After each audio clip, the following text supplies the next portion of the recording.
Each object on the iceberg will be color-coded as follows. White is for gameplay, green is for lore, red is for miscellaneous, and purple is for Dota 1. This video is going to be a lot of yapping and not a lot of editing, so if you want to pop up a game or do some chores while you listen to me carry on about obscure Dota facts, be my guest. Explicitly NSFW entries will not be discussed. If you want the answers for those, you can go looking. I also linked the iceberg in the description if you want to gander at it closely for yourself. And now we begin with the Herald tier. Base Hunter Dota. Dota by Base Hunter is an iconic song among internet culture. It's most famously been used in the Ricardo meme, among others, and has a ton of covers and remixes everywhere. The song is about, well, playing Dota. Dota 1 specifically, as the song was produced in 2007. Free to Play. Free to Play is a documentary made by Valve and released in 2014. The documentary covers the stories of 3 players, namely Dendi, Fear, and Hi. It's a pretty decent watch, giving viewers a perspective into how crazy this tournament and Dota 2's origin was in general. It's free on YouTube, I think, and you can definitely watch it on Steam, both for absolutely free. I definitely recommend it. Even if you're not a Dota fan, it still has value as a piece of esports history. The International. The International is the yearly biggest tournament of the year. It usually has a massive prize pool and accumulates a massive amount of viewers, both live and on stream. It includes content like skits, Dota 2 history, new hero reveals, and of course, the actual games. The actual tournament. The International is always a banger, but if you ask me, nothing has even come close to topping the International 6. TI6 cannot be topped, and I don't think it ever will be. True Sight. True Sight is a series of documentaries that focuses on the grand finals of the International. They're a sizable duration, and they feature neat little animations of key plays that took place during the games. These animations get better and better each year, and even though we haven't gotten one in a while, I'd love to see how high quality these cinematics could get. Dragon's Blood. Dragon's Blood is the Netflix Dota 2 anime series that features Dragonite, Mirana, and Marcy through their adventures in the Dota 2 world and beyond. It's got 3 seasons, and it received mixed responses from fans. The general consensus is that the seasons get worse progressively, but I recommend you watch it for yourself and make up your mind about it. Now we're moving on to the Guardian tier. Artifact. Artifact was a digital card game released by Valve in November of 2018. It took place in the Dota 2 universe and is infamous for flopping hard. You may have seen the infamous reveal of this game during its official announcement at TI7 to the sound of groans all around.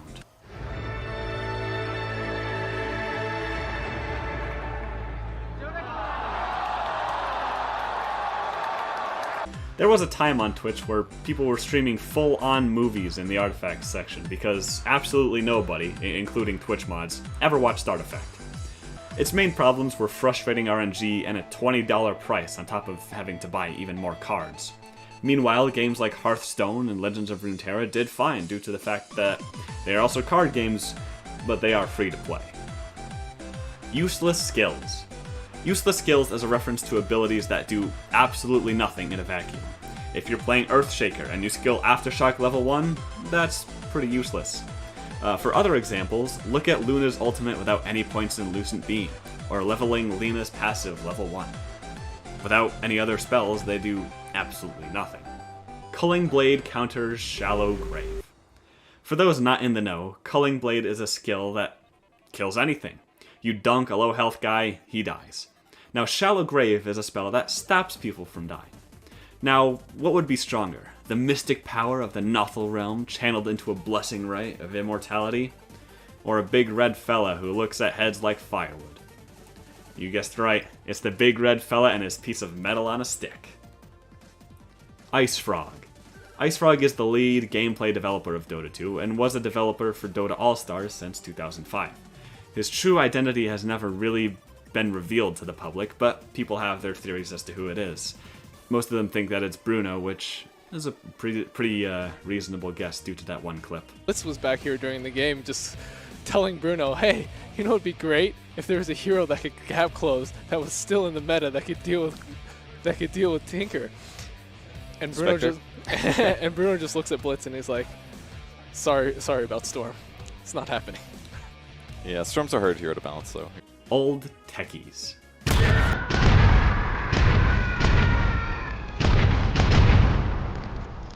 Fountain Hook. Fountain Hook has a bit of a long explanation, so follow me here for a second. Chen used to have this ability called Test of Faith. If you used it on an ally, it would delay a few seconds, and then it would teleport them back to the fountain. The other part of this Fountain Hook chicanery was Pudge, and Pudge has an ability called Meat Hook. For those non-Dota enthusiasts in the crowd, think like, Roadhog. Anyways, the way it was programmed made it so the hooked target would be carried away to Pudge's current location. So, during the International 3, where it was infamously showed off, Na'Vi was on the chopping block against Tofu, and they were about to lose until some devious antics arose. Support player Puppy would cast Test of Fate on his mid player, Dendi, who was playing Pudge. Dendi would land a hook and drag some unlucky sucker back to his fountain and kill him.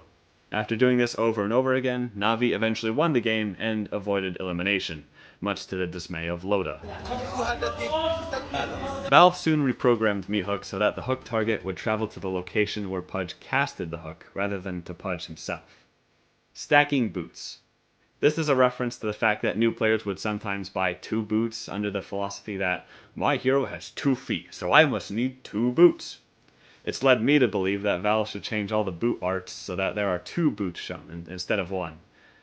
But I guess that still wouldn't stop new Broodmother players from pulling the newbie classic. Crystal Maiden and Lena are sisters. This one's just self-explanatory. They're sisters. Silence/meat merp.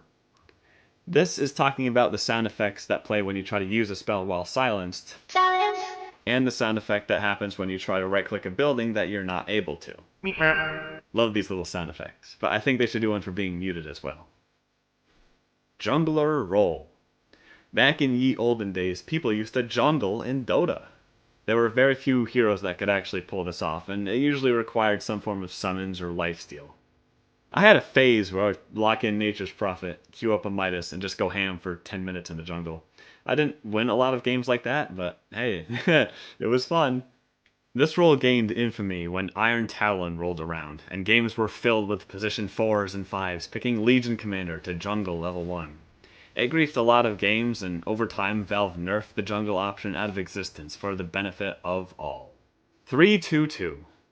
3-2-2 is a reference to Alexei Solo Berezin's bet that his own team would lose. It was only on one match during Starladder Star Series Season 6, where his team, ROX-KIS, was against Z-Rage.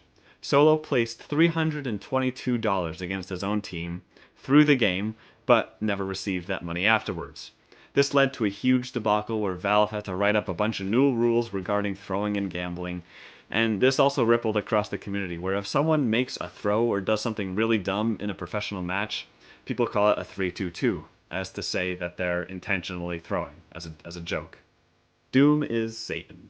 In the lore, Doom's name is revealed to be Lucifer. He rules Dota's version of hell, and he was kicked out of Dota Heaven. Needless to say, it's pretty obvious if you just take a glance at his lore. Tidehunter-Kunkka rivalry. Through their voice lines and biographies, it's evident that Kunkka and Tidehunter are rivals. They fought each other in a huge battle which killed Kunkka?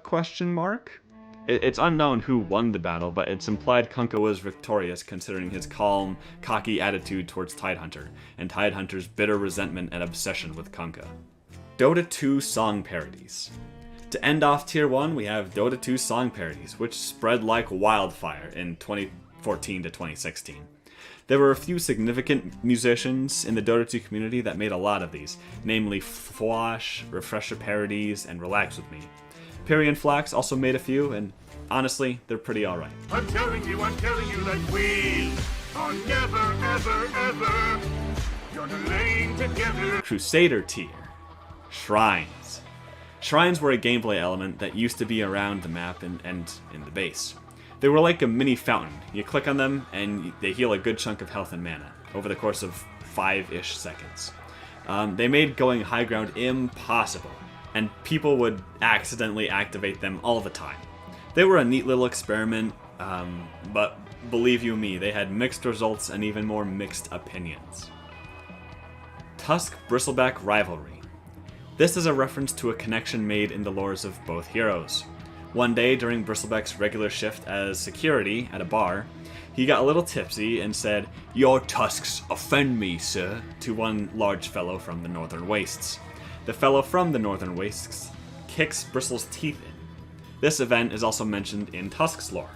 They have voice lines for each other when they're on the same team or killing each other that reference the event. No need for a rematch. Let's put our differences behind us. What do you say? A rematch with me was a bad idea. We should spar when this is over. Model glitches. This refers to the fact that sometimes replays will bug and sometimes the heroes will just have missing body parts or a missing mount, or more commonly, no hair. Dota's replay system is infamously buggy and these problems have been happening for years. I still remember when Dota 2 Reborn first launched, and there was this one glitch where Tiny's passive would just cause his model to stretch, instead of switching to a different model. Shopkeeper's Quiz. The Shopkeeper's Quiz was a little mini-game that Valve made to pass the time during Q back in the old compendiums like 2015. It would give the player an item, then a host of other ingredients, and they had to assemble all the ingredients of the item to get the question right. This was available on the Dota 2 website for years after its implementation in the compendiums.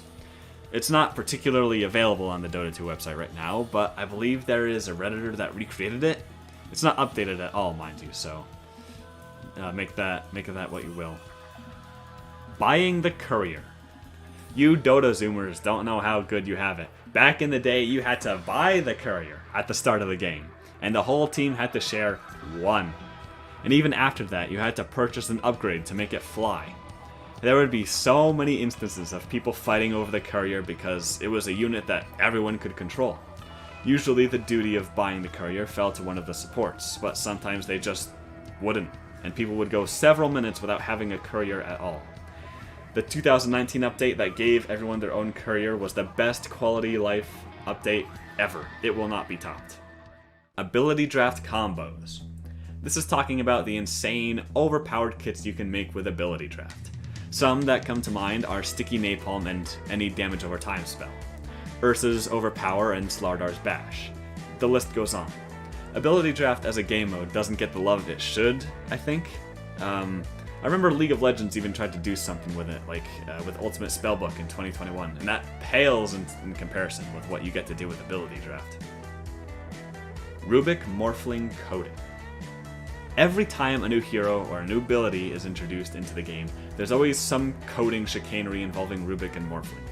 Replicate and Spell Steal are very interesting spells, and who knew that just giving a new hero a few new abilities to use could cause this many problems. I can't think of any examples off the top of my head, and they're usually patched pretty quickly, but I'm sure if you dug deep enough on the Dota 2 Reddit, you'd find some in no time. Clockwork is not a robot. It's true. He's just a keenfolk in a metal suit. Back in Dota 1, though, Clockwork actually really was a robot, and Clockwork references this in a voice line that he has. Bleep bloop, I am a robot. Yeah, just kidding. Blizzard Lawsuit. When Dota 2 was being made, there was a bit of an issue with some of the hero names, as they were ripped straight from Warcraft 3. The most notable change was the Wraith King change. For those that don't know, Wraith King used to be called Leoric the Skeleton King, but the problem of that title was that it was a Blizzard character. There was a Blizzard character literally called Leoric the Skeleton King, so Valve had to change the hero completely and came up with the Green Ghoul Governor that we know and love today. Level 1 Roche. Level 1 Roche is talking about a strategy in which a team drafts heroes specifically for the move of killing Roshan at the start of the game. This involved heroes like Ursa for the damage, Nature's Prophet so his treants could tank the hits, and Vengeful Spirit to reduce his armor. This strategy had varying degrees of success, but finding clips of it failing were easy as breathing. Lakad Maratag Normalin Normalin. This is the most famous caster voice line ever, no contest. Even outside of the Dota 2 community, most people who generally follow esports will know about this one. During ESL 1 in Katowice, I think I'm pronouncing that right. Anyways, ESL 1 Katowice, back in 2018, Secret and Fnatic were playing against each other in the group stage. It was a close Game 3, and the legendary team fight commenced. Filipino casters Lon and Dunu uttered their famous words. Yan, 80s yan. Oo, matigas ka. Naku, lakad mo, latak matatag, lakad matatag. Normally. The meaning of lakad matatag means walk strong or walk sturdy, but more like walk like a boss. This was referring to how Fada on Razor walked up with BKB, and normalin means normal it, referring to like a normal attack or an auto attack. It grew to insane popularity in the Dota 2 community, and was even said by Gabe Newell during the opening ceremony for TI8. Coming from 64 different nations is really challenging, so Lakad Matatag to Canada.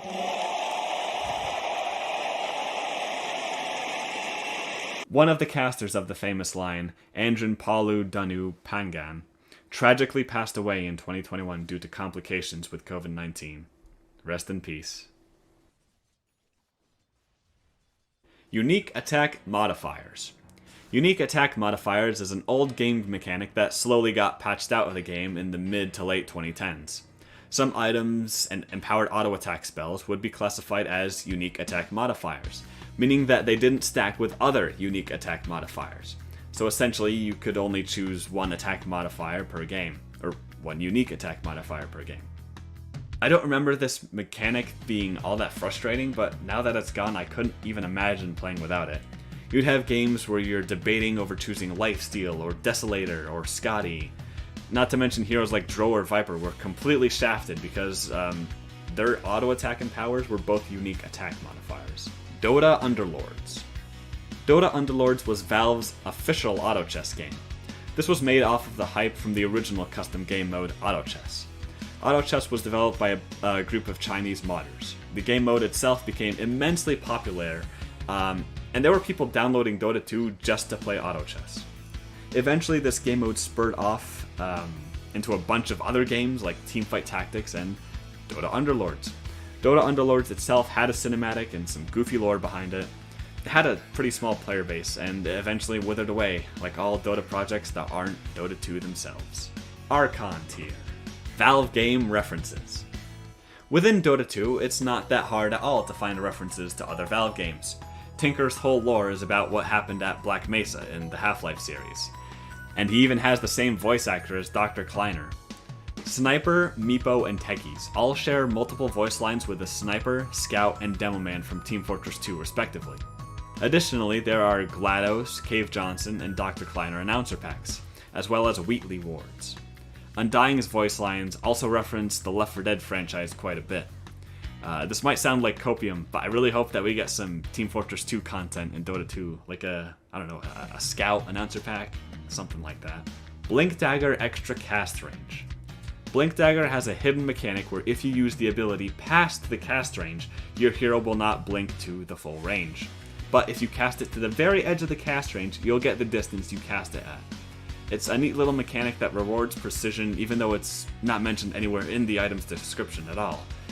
You just kind of have to learn about it. Old Steam avatar combinations. Before Dota 2 Reborn launched, the loading screens used to look like this. So seeing this, some 5-stacks got creative and made some masterpieces with the way that the avatars all lined up together. OD's name changes. Outworld the avatars all lined up together. OD's name changes. Outworld Destroyer has been through multiple changes throughout the years, and sort of developed as a meme among the Dota 2 community. First, OD's name was Obsidian Destroyer, but that got changed to Outworld Destroyer.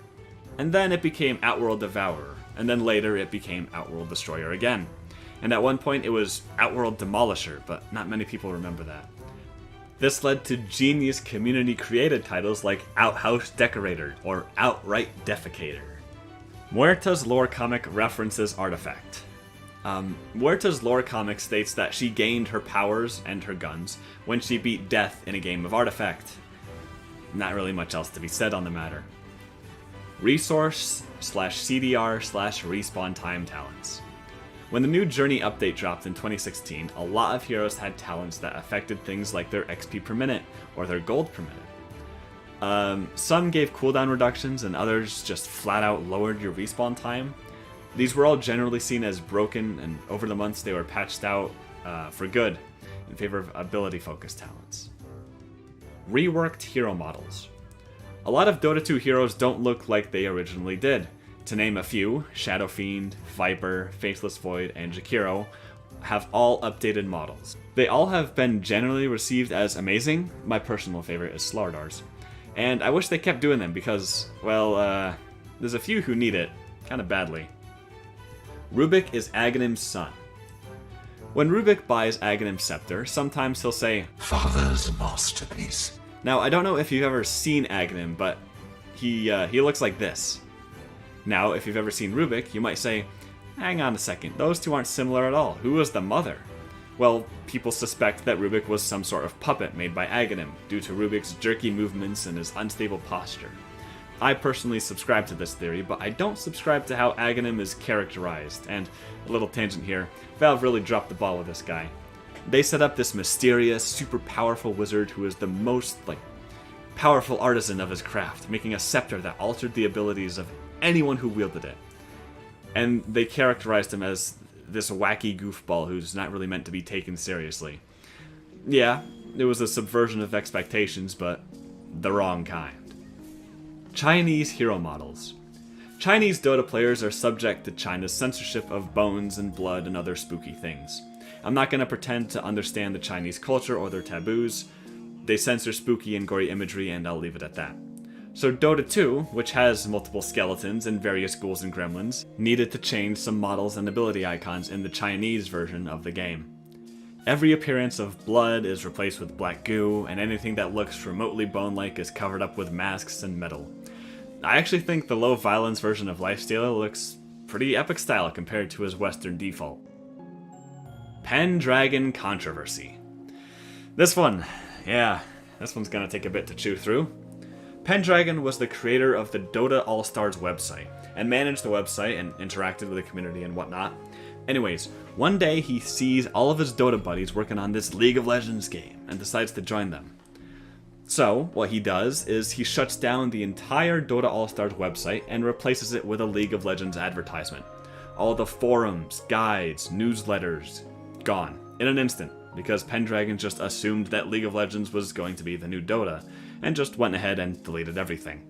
Eventually, the website was restored and some of the lost data was returned, but that's not where this ends. Gone. In an instant, because Pendragon starts website and replaces it with a league. He sees all of his pretty epic style compared to his Western default.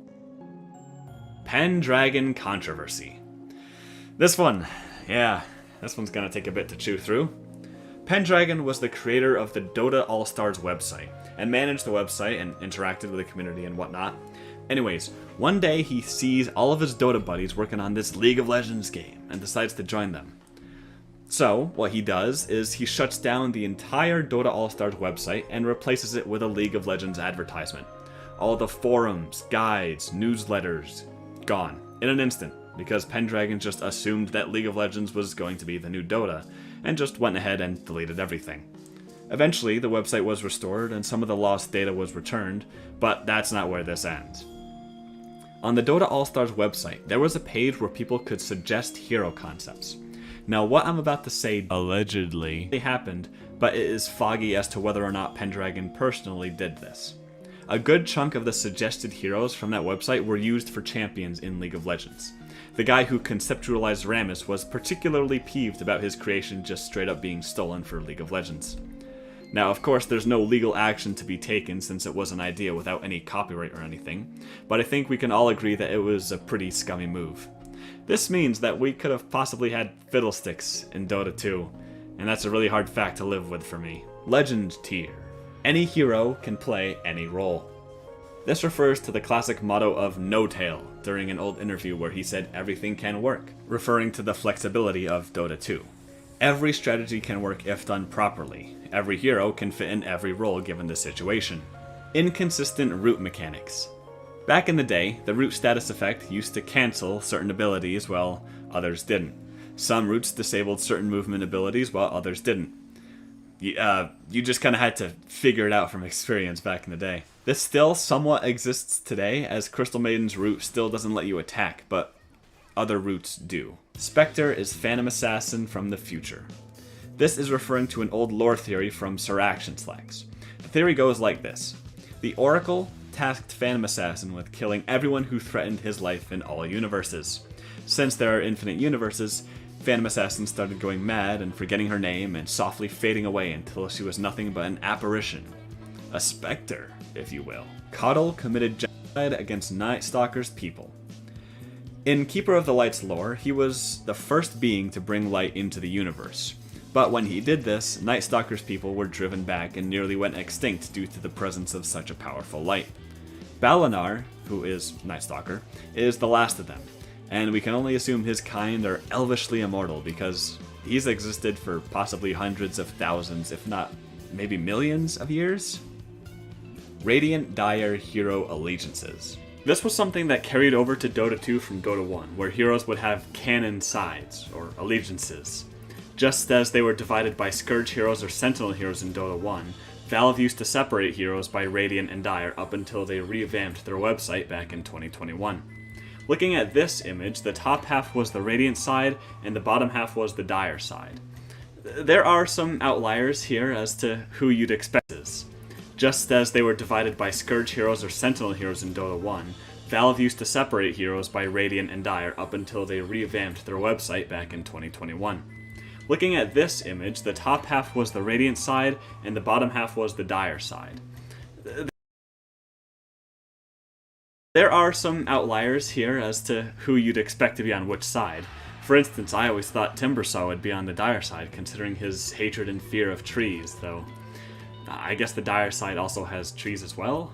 Rebuying BKB and recipes. Back in the day, I know I've been saying that a lot, you used to be able to sell BKB and buy another one to refresh the diminishing returns. This has been removed for obvious reasons. You could also do something similar to items that had charges. If you wanted to refresh the charges on drums, all you had to do was buy another and it restored to full. Chilling Touch drums, all you had to do was buy another. Chilling Touch wasn't always the straightforward auto attack and power that it is today. Far back in Dota's history, it used to be an AoE spell that buffed the auto attacks of your allies. It would grant them bonus magic damage on their attacks, but it would decrease their attack speed in the process. It was kind of a wonky spell, and I'm more than glad they changed it to something useful. Giant hero models. In Dota 2, there are many ways to increase the size of one's model. BKB, Ogre Magi's Bloodlust, and Giant's Ring are the usual methods that people go with. This could also be talking about the fact that if you put some of the hero models next to other Valve game models in SFM, they look way bigger than they should. Io 0-point turn rate. He's a ball of light. An actual orb. He shouldn't need a turn rate. I don't know why he has one. Forced 50%. Sometimes called loser's Q, this is a conspiracy theory that Valve fixes matches so you'll always be close to a 50% win rate. There's been studies done to show that if players just win all the time, their gaming sessions won't be as long as they are usually. So to profit off of that, they throw in some guaranteed losses to try and get players to rage queue and play more. It's tough to say whether this is real or not, and since Valve's matchmaking algorithms aren't public knowledge, there's no real way of knowing, but some games definitely make it feel like the forced 50% is real. The 4 fundamental heroes are based on quantum mechanics. This one's gonna be a long one to explain. Okay, here we go. For those not in the know-how, in Dota lore there are 4 fundamental heroes, gods essentially, of the forces of the universe. These 4 heroes are Enigma, Io, Chaos Knight, and Keeper of the Light. Now in quantum physics there are 4 fundamental forces: gravity, electromagnetism, the strong nuclear force, and the weak nuclear force. Now, I'm no quantum physicist, but I'll try to explain this the best I can. I recommend researching this topic on your own if you're interested. Enigma is gravity for obvious reasons. Io is electromagnetism because electromagnetism has to do something with light, and tether is kind of like an electromagnetic interaction. That's my best guess at least. Chaos Knight is the strong nuclear force, because like the strong nuclear force bringing quarks together to form an atom, Chaos Knight's reality rift brings its target and clumps it all up with Chaos Knight and his clones. Keeper of the Light is the weak nuclear force because the weak nuclear force helps in the forming of stars, which, if you didn't know, give off light. Who'd have thunk? This decision to make gods that relate to quantum physics is wicked cool, and this won't be the last time we talk about this on the Iceberg. Chain Frost on Ancient Creeps. This refers to an old cheese strat that exploited the fact that ancient creeps wouldn't take damage from Lich's ultimate. This resulted in Lich players buying Aghanims, which used to give his ult infinite bounces instead of the talent, and they would spam their Chain Frost off cooldown on the ancient creep camp. Any enemy that walked by would be deleted by the 4 Chain Frosts just bouncing around in there. Heroes of Newerth. To end off the Legends tier, we have Heroes of Newerth, another MOBA that unfortunately fell by the wayside while Dota and League conquered most corners of the internet. Its original idea was to be a port for a lot of Dota 1 heroes. It had an esports scene and was largely played by Dota 1 players while they waited for Dota 2. And it ultimately died out when its servers went down in 2022. I never played Heroes of Newerth, but I heard a lot of good things about it, and it will indeed be missed. Ancient tier. Gaben's favorite hero. Gabe Newell revealed back in 2014 or something that his favorite hero is Sand King. I have no idea if this information is still up to date, but as far as I know, Gabe is a Scorpion enjoyer. Viper was Pugna's pet. Viper's bio is about how he was once the familiar of a wizard in the Nether Reaches. Pugna also happens to be from the Nether Reaches, and is a wizard. This is further confirmed in Viper and Pugna's voice lines towards each other. Ah, Viper, my erstwhile pet. Arc Warden is an ancient. At the beginning of reality in the Dota universe, there was a primordial mind that began a debate with itself, whether it's better to act or to think. This one mind got so in-depth with this argument that it split up into a bunch of fragments. This is the origin for the Radiant and the Dire. But there was a third fragment that split, which was Arc Warden, who wanted to stop the bickering of Radiant and Dire, and trapped them possibly multiple times in moons and other celestial bodies, but it usually never ended well. Monkey King changed voice actor. If you watch Monkey King's reveal trailer, you'll notice that it doesn't sound like Monkey King in the game at all. That's because originally Monkey King was going to be voiced by Matthew Mercer, the legend himself, but Valve decided that he didn't sound mischievous enough, and they called in Bill Millsap to record his voice lines. Ancient Apparition is Entropy. This is where the spacey science comes back into this video. I guess everyone at Valve is a bunch of science nerds, because AA's lore talks about how, inevitably, he will freeze everything over, and with time, gets bigger and bigger. This is a reference to the theory of entropy and the heat death of the universe. The theory states that as the universe expands, atoms will get farther and farther apart, and particles will react less with other particles, until eventually the universe cools down for good and everything just sorta stops. Freezes, if you will. Lion's ult tries to turn the target inside out. If you read the ability description of Finger of Death, it'll mention that the objective of the spell is to turn your target inside out. I like to imagine that when you unalive someone with FOD, that the spell actually succeeds. Cara nggak aku nih? Coba pakai push to talk. Nada juga yang nonton which is cool and horrifying at the same time. Monkey King Brood Dengaran ya emang suaraku? Jelas kan Tondi? Mother Romance. In Monkey King's release comic, while he's signing autographs, Brood Mother comes up to him, mocking him and taunting him, hinting that they were a couple once and now are bitter exes. Oh, I also find it funny how everyone in the crowd is just okay with this giant spider just, kind of being there. Anyways, it's hinted that their relationship began back when Monkey King was imprisoned under a mountain, and Brood Mother coincidentally also lived inside a mountain at one point. And that is how the two met. Headshot Monkey King Bar Ministan. Back in the day, Monkey King Bar used to have a passive that, when it procced, it also produced a quick little mini-stun. And even farther back, Sniper's Headshot used to do the same thing, which was just so much fun. It was just great. Renamed Heroes. This is somewhat part of the same story as the Blizzard lawsuit from a couple tiers ago. Valve changed a lot of hero names to avoid enraging Blizzard even further. For some examples, Wind Ranger used to be Wind Runner, Necrophos used to be Necrolight, and Furion used to be Malfurion, which were all names of existing Warcraft characters. Legion Commander Gender Swap. In Dota 1, Legion Commander was a male character. I'm not entirely sure why Valve made this decision, but I find it interesting that they did. Shiver Ravage. A Shiver Ravage refers to a 500 roll that hits absolutely nobody. This became a meme when legendary caster and analyst tes. day. It was actually Sing Sing. Game apa? Ya Roblox. Roblox. Pressed R, and nobody got hit. Man, they're saving him. I'm running in. No, he's gonna take take it it up the ass.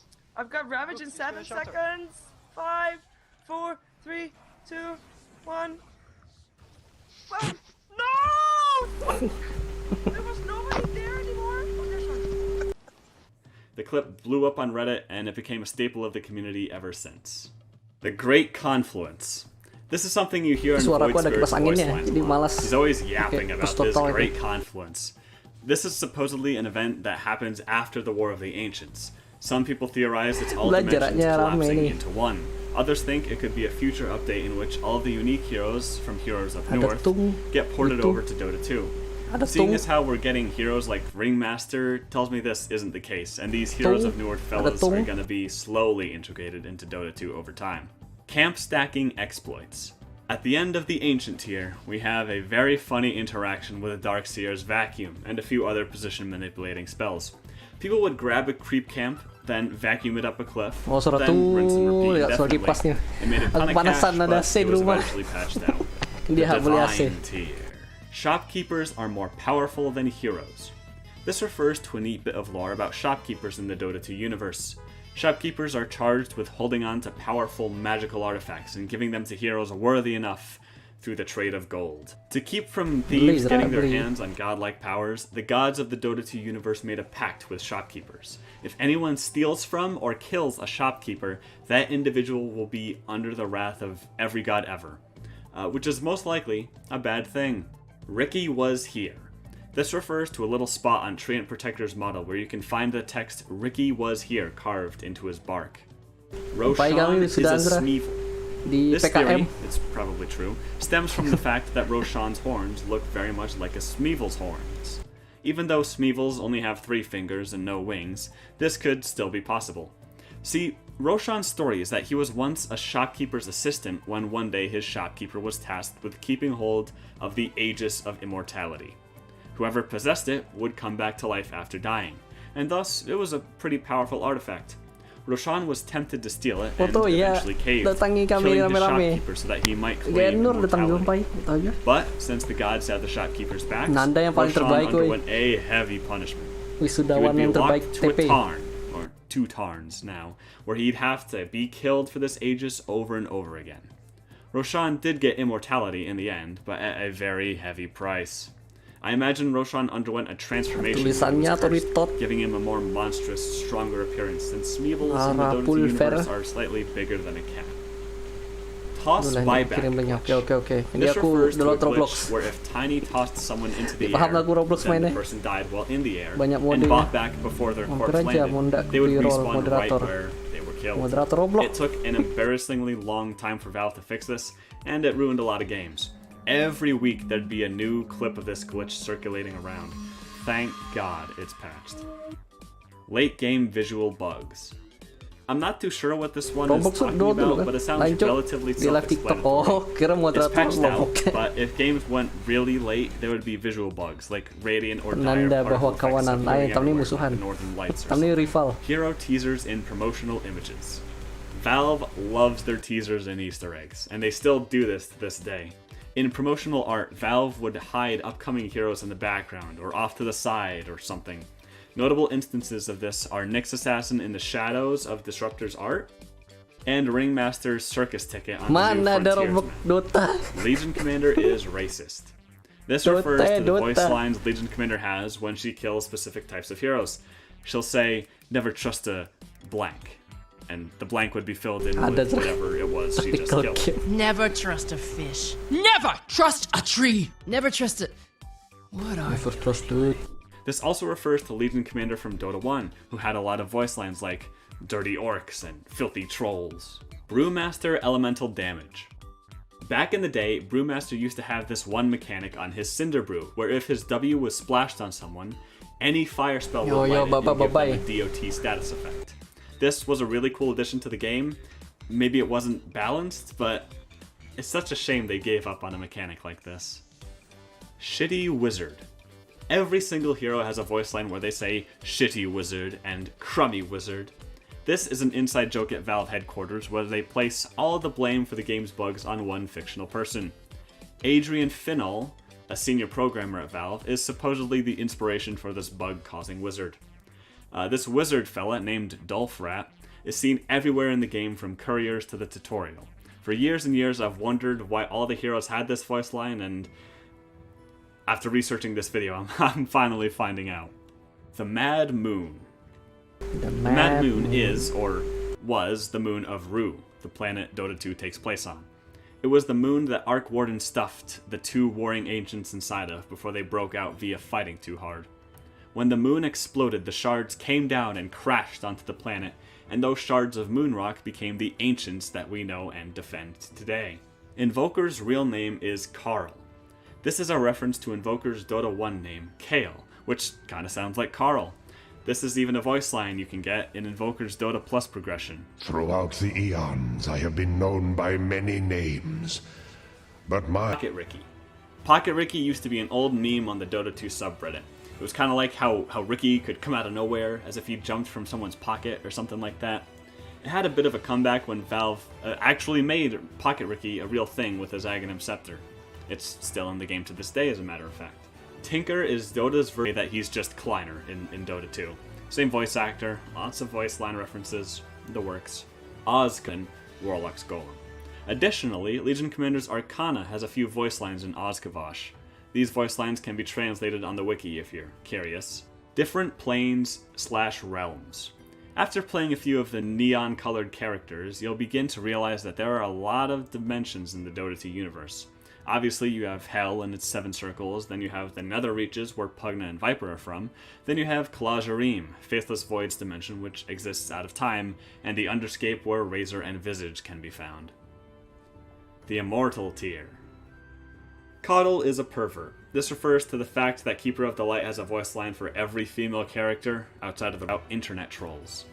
A brisk read-through of Troll Warlord's lore will reveal that it's pretty clearly talking about internet trolls in real life. It talks about how trolls spend their developmental years tucked away in their mother's cave, contributing nothing in disputes. This is also something I never really thought of, is half fish. Technically not half fish, but half Moranth. Moranths are the sea peoples that Naga Siren, Slark, and Tidehunter all fall under. Anyways, Sven's lore mentions how his mother was a Moranth, and that he is a bastard child. Personally, I speculate those weird protrusions on his helmet is where he keeps his fins, folded up, but who knows. Bane Blink Dagger response. Blink Dagger! Jesus. That's really all you need to know. Dazzle inverted ability colors. This refers to the fact that if you invert the colors of Dazzle's ability icons, they all seem to be a fitting color. All the purple, pink colors become green, which is associated with healing in most video games, including Dota 2. This implies that the Nothal Realm, a sacred dimension that Dazzle visited, is the inverse of ours. This is my headcanon, but I think the Nothal Realm could be the Nether Reaches, since the two heroes from there use green magic that hurts instead of heals. Undying loves gummy vitamins. This is a reference to a string of Undying voice lines, most of which are unused, in which Undying rambles on about his need for gummy vitamins and how they're much healthier than gummies, and much better tasting than regular vitamins. I need gummy vitamins. Gummy looks a lot like the gummy worms you get in Halloween. This is different, though it's healthy. What I like about them is they're chewy, and they have a berry taste. Invoker had 27 spells. Back in Dota 1, the order in which you invoked your Quas, Wex, and Exor orbs mattered. This resulted in the additional 17 spells being added to his arsenal. I think it'd be cool to at least try this, but it would probably be an absolute nightmare to balance. Kunkka is dead? Kunkka's lore states that it's not clear as to whether Kunkka is actually alive or just a ghost from a battle wandering around. I personally believe him to be a ghost because how else would he have all this weird water magic and whatever X marks the spot is? Not to mention the ability to summon the apparition of his crashing ship. Slaucer's Way. Slaucer is a Dota YouTuber who is still active today. His content consists of wacky, borderline griefing builds that somehow work. His most infamous strategy involved support Faceless Void, which was chronoing everyone, effectively to pause the team fight, and use healing items on his team in the meantime. Placeholder ability icons. A lot of the placeholder ability icons used during the development of Dota 2 are memey little doodles that were often puns on the ability name or something goofy like that. Going through these is a very enjoyable experience, and I really wish that Valve would put a little option in the menu that let you swap all the ability icons for their placeholders. Removed heroes. Some heroes that appeared in Dota 1 didn't make it to Dota 2 either because of their imbalanced gameplay or they were just a meme. The Gambler is the most famous example of this. He was a hero that dealt a lot with gold and RNG, and the whole thing was just a bit of a mess to balance, so he didn't get ported.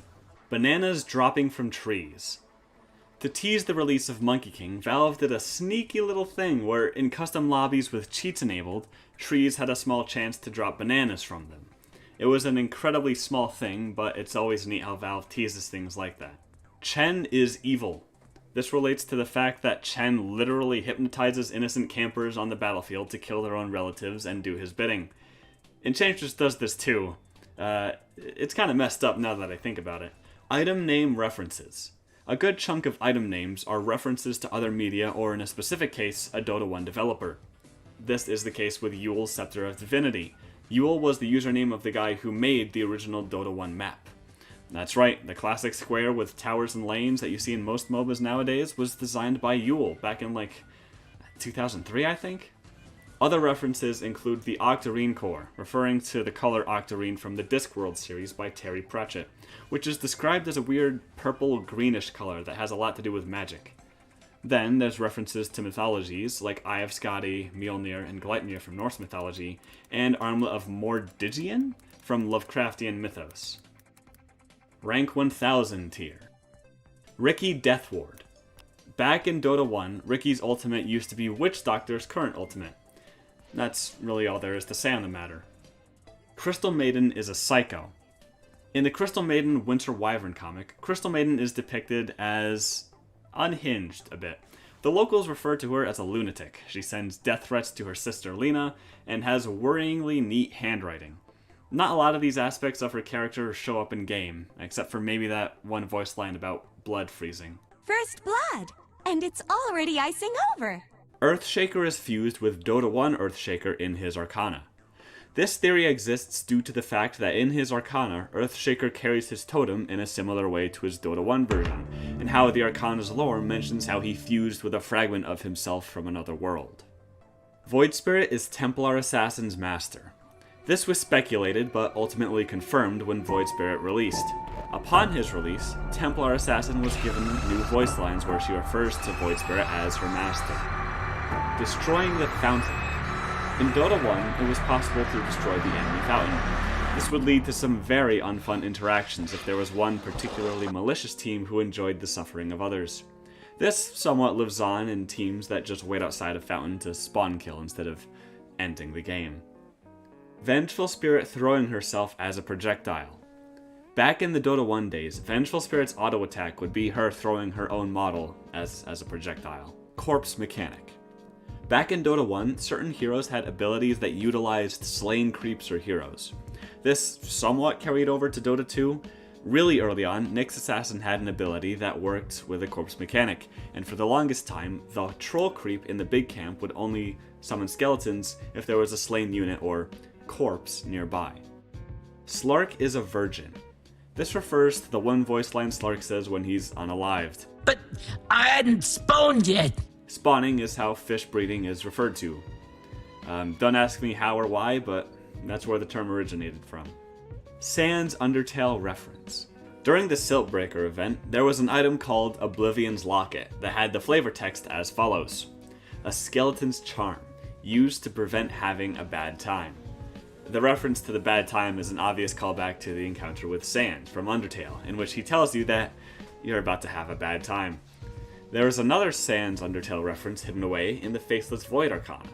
When starting the game, sometimes he'll say, "You're going to have a bad time." You play as the Ancients. This refers to the fact that the Ancients, Dire and Radiant, mind control the heroes to do the bidding. but you, as the player, are controlling the heroes, so that can only mean that you are the ancients telling the heroes what to do. I always think of this when my teammates start fighting. It's like a mind divided against itself. No spells strat. The no spells strat was popularized by Purge Gamers & Co. when they were up against a Rubik. Their whole strategy revolved around never casting or even leveling their spells, so Rubik wouldn't have anything to steal.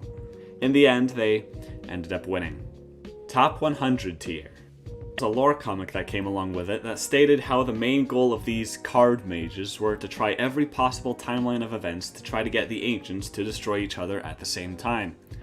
It's later revealed that just before an ancient is destroyed, it winds back time back to the beginning and tries again, influencing the planet in different ways so that one hero performs better or that there are entirely different heroes participating in the fight in the first place. Even different cosmetic combinations are taken into effect. That's right, that one time where your Viper mid started running it down after getting ganked? Yeah, that happened in the Dota 2 universe, canonically. The river's name. Just a heads up, this entry on the iceberg contains a slur. I won't discuss it here, but if you follow the link to the iceberg, there's a direct link to the source of where the river's name came from. Necrophos voice glitch. This is talking about a glitch with Necrophos, where sometimes his voice would be incredibly low-pitched and slow. It's fixed now, but I don't know, it's kind of funny. This has crashed. Oh yeah.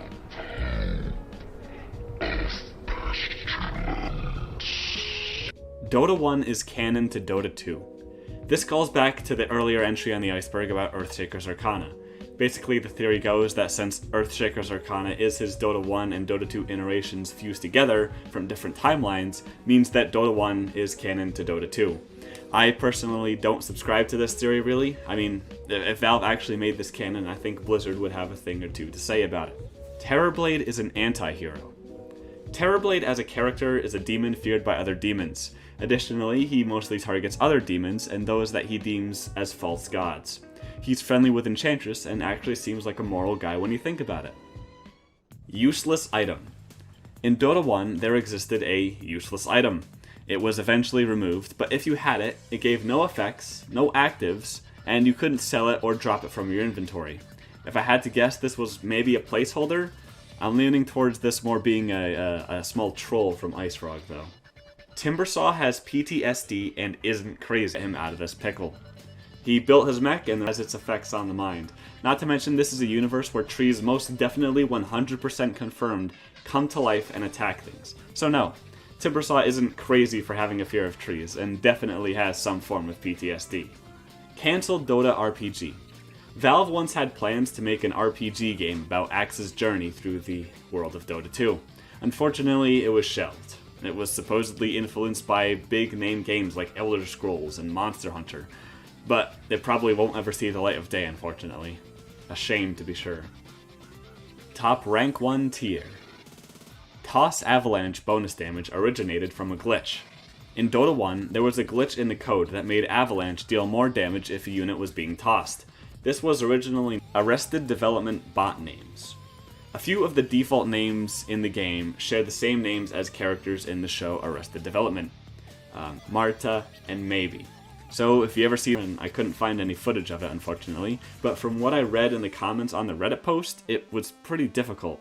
I believe the main reason it went out was due to Flash shutting down in 2020. And that's it. Until next time.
of insane, and though I'm a huge fan of the interconnected story of the origin of everything, it's all the individual hero lore bits that really boggle the mind.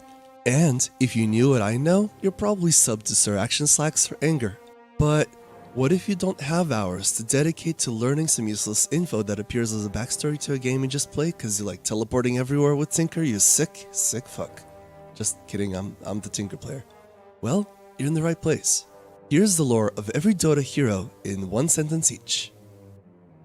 A baptism gone wrong mutates an otherwise normal person into a vaping addict. Greedy gnome blows up mountain, seduces inmate ogre with promises of riches.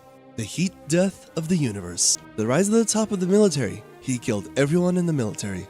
A god's knight of the universe. Priest learns how to teleport so he can fight zombies better. He doesn't care who wins, as long as everyone loses. The rise to the top of the military. He killed everyone in the military. A god's nightmare just doing his job. A bat attack survivor turned adrenaline junkie. Now rides the thing that ate his family.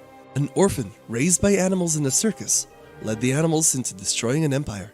Cultist wants to bleed the in search of more beer. Tavern bouncer with perpetual cold seeks revenge for a bar fight. Seductive, sexy spider slept with at least 5 other Dota heroes. Is lusted for by powerful deities, ghosts, and other grandiose beings while just wanting. Spoiled daughter of rich fairy has daddy issues. Terminator robot made by sentient stars is forced to fight a god of creation, only to lose.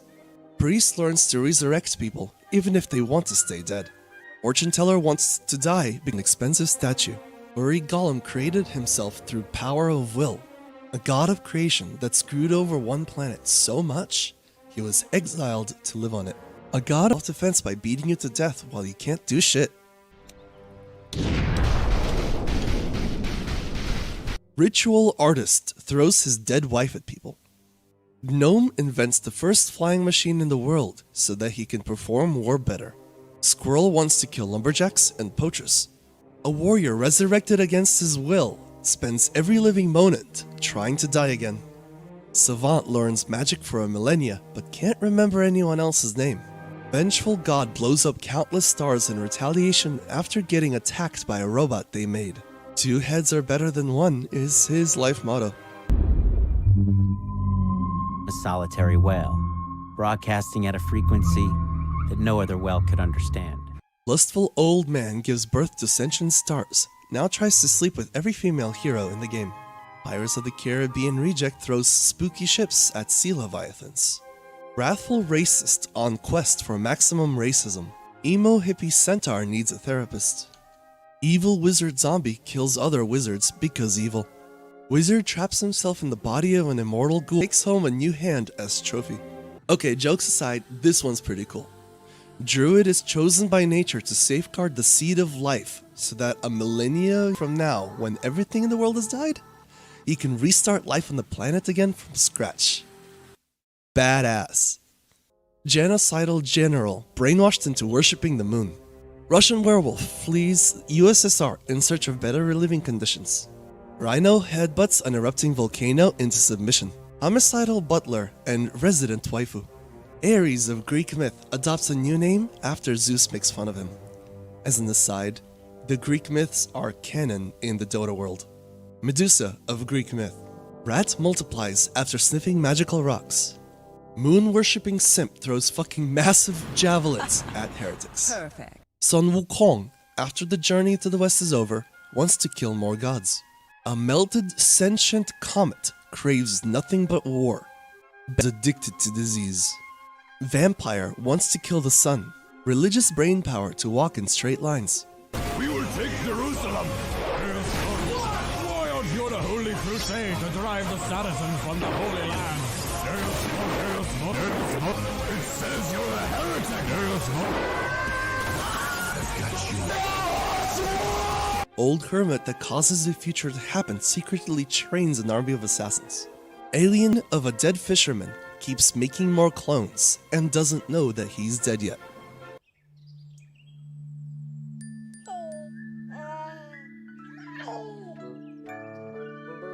Literally, this is what stars look like in the Dota universe.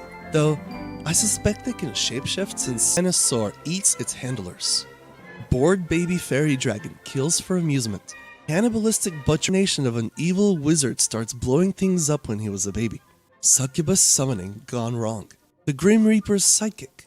Short as fuck Prince is practically invisible because he's just that short. ADHD megalomaniac puts bounties on his head because he likes fighting assassins. Bored ancient desert decides to take a walk. Parasitic demon seeks to overthrow his big brother Lucifer. Murder addict is obsessed with eating souls.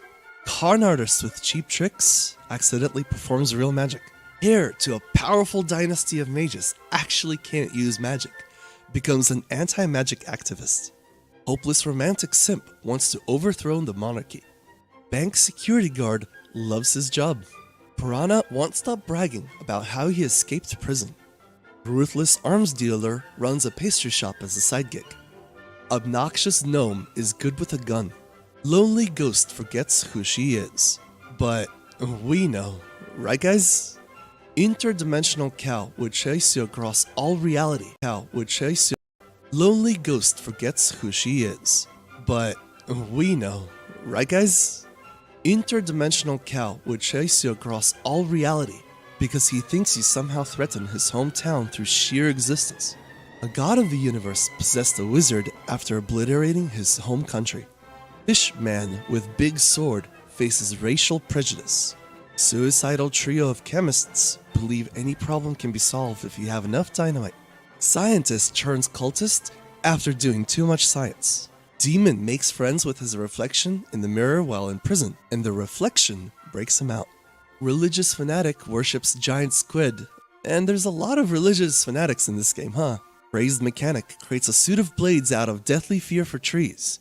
And with good reason, they did kill everyone he ever knew and loved. Scientist survives the Half-Life incident and makes a more powerful hazard suit. The Pebble, one of the treants that destroyed Rizrak's home. See? He did have a good reason to fear the trees. Troll too angry to die can't find willing therapist. Boxing walrus travels the world starting random fights in taverns. Demon warlord with a portal gun seeks world domination. Zombie superfan of a musical god invites you to the next concert. Bear. Vengeance. Herbologist bitten by a snake turns into snake. Subterranean flying snake yearns to fly in the clear blue skies. The Grim Reaper. A god of the universe possessed... Wait, let me check my notes. Not possessed, just showed up one day. Okay. College nerd is obsessed with his demonology major. A god of creation that screwed over one planet so much that he was exiled to live on it. Wait a minute. Adopted child of wind learns archery under the care of the same wind that killed her family. There's a lot of dead families in this Dota lore, isn't there? Psychology major struggles to find a job. Voodoo doctor kills patients with declined coverage. Undead amnesiac has plans for world domination. Zeus of Greek myth. So, yeah. Thanks to Nicky Boy for inspiring this video. Do let me know in the comments if you like silly videos like this, and let me know if you're waiting for the items comparison video. Writing the script for that one has been really hard. I do have a couple more ideas for comparisons, including the off-lane split pusher and the Giga Tank. So, look out for those soon. I hope to see you again in the next video.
Ah.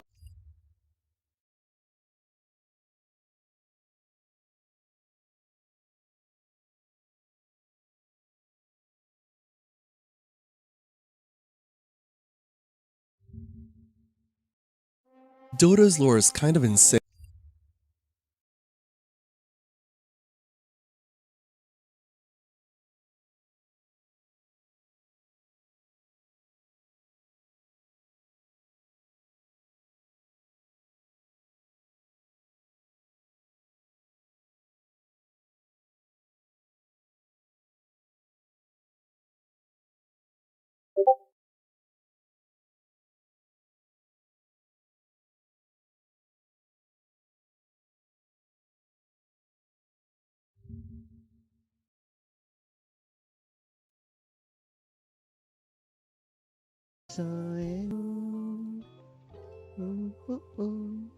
Sudah don. Let's go. Aku mau main Arsenal. Nge-lag nggak ya kalau Roblox siang? Bang Pas, iya, halo. Seingat gue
nggak ada yang kena bejir.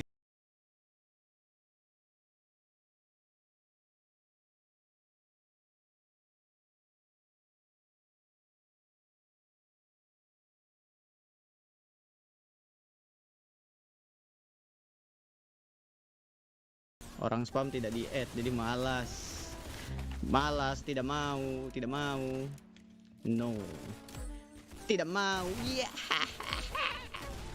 Tidak mau. Terbang. Push. Loh. Jatuh. Bang, temen abang di Roblox berapa? 1.200.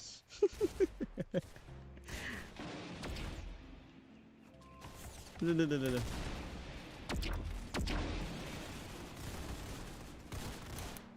Enggak bisa nembak loh. Oh. Tidak mau karena spam. Orang spam tidak di-add. Aku anti spammer. Orang spam tidak add. Orang add tidak spam. Kita habis main game gampang nih. Ini cuman ngetes nih. Ternyata aku tidak nge-lag kalau main siang. Biasanya aku nge-lag kalau main siang. Tumben enggak? Pertanda buruk kah? Pertanda baik kah? Pertanda buruk kayaknya nih. Wow, you blew his brains out. Nice. Minimal kan 200 ah, tahu dari mana? Masa iya minimal maksimal. Mampus kasih bola air. Panas maksimal. Lah ilah. Siapa bilang 200? Lah jera, kasihan, malas. Biru langit siapa? Awak gajal. Biru langit sahai. Namanya orang tua benih.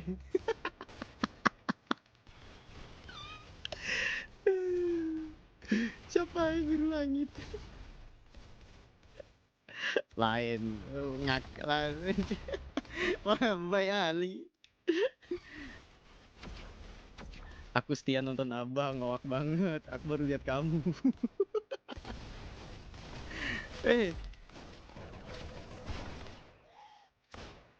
Nangislah,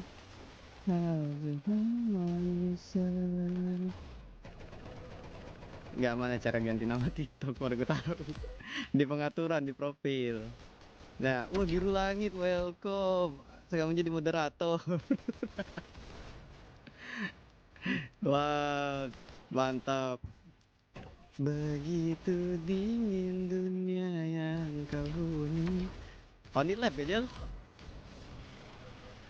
Kembali menangislah. Jangan nangis. Oke, tidak nge-lag ya, jadi aman kita, Wak. Kita main ini apa guys, tower miringnya yang lagi rame nih, tower miring. Aku nonton abang nggak komen karena pasti nggak bisa kebaca karena rame. Mana ada ya orang walaupun seramai apapun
There were some very disturbed figures.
And ends up being a really fun. Hey guys, today's sponsor.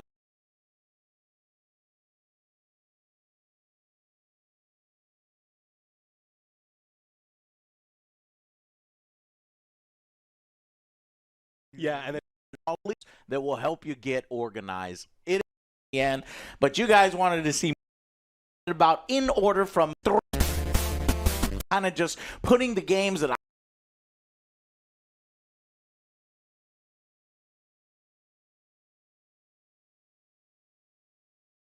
I'm most excited about in order from 30 to 1. I'm trying a new format. If you don't like it, let me know. It doesn't matter to me. Initially, I put the trailers together to kind of let the games speak for themselves with a little bit of commentary at the end. But you guys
guys wanted to see more commentary, more me talking over it, even though I kind of wanted you to get that atmosphere. But let's talk about the games that are on the list, and let's go over them one by one.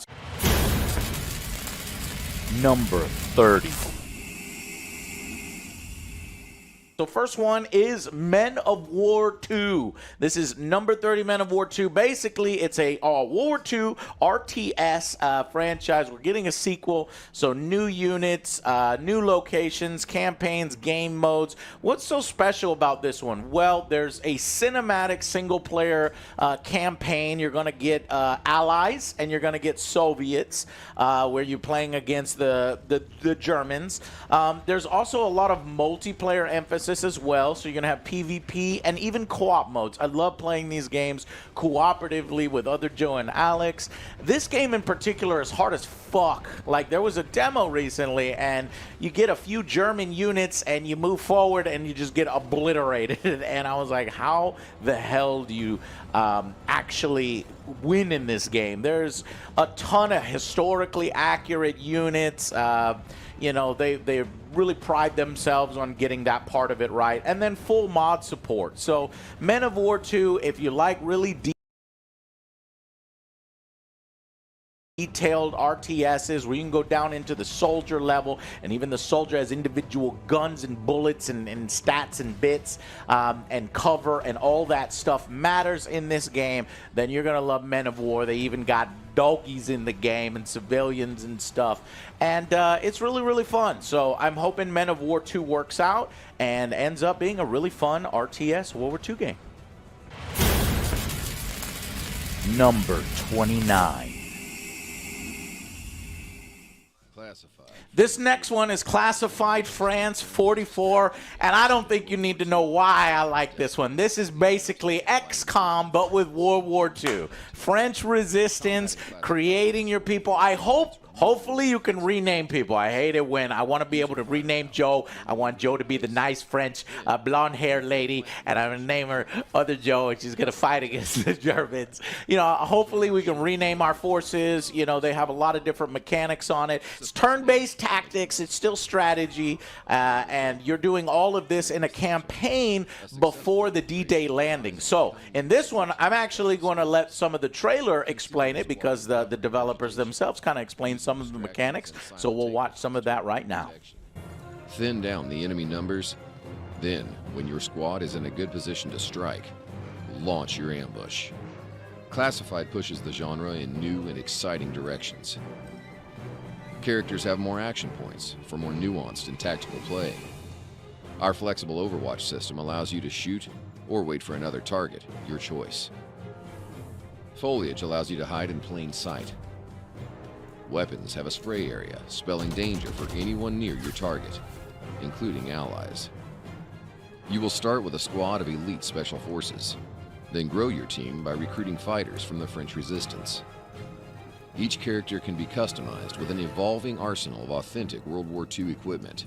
Choose their loadout and hone their unique abilities as you play. The campaign challenges you to make vital, long-term decisions, with the ultimate aim of building the strongest resistance force before D-Day.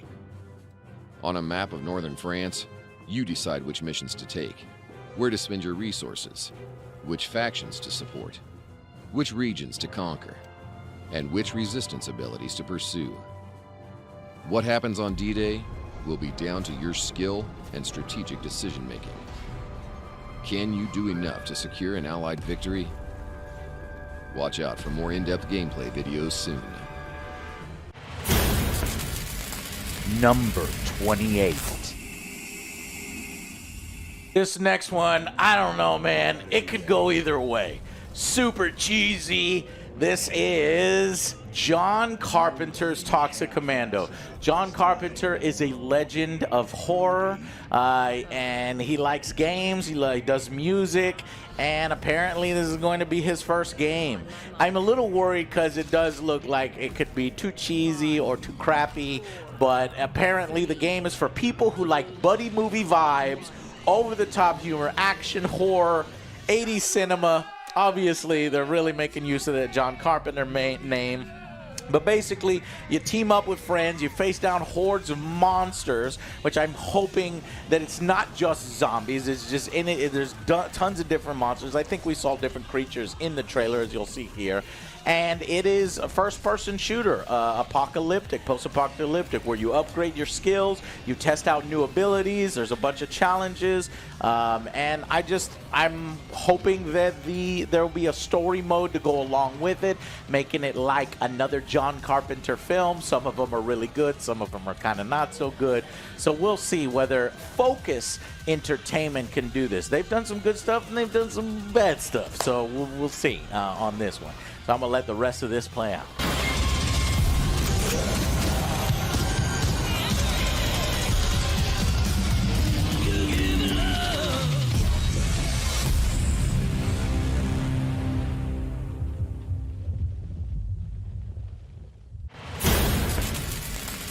Number 27.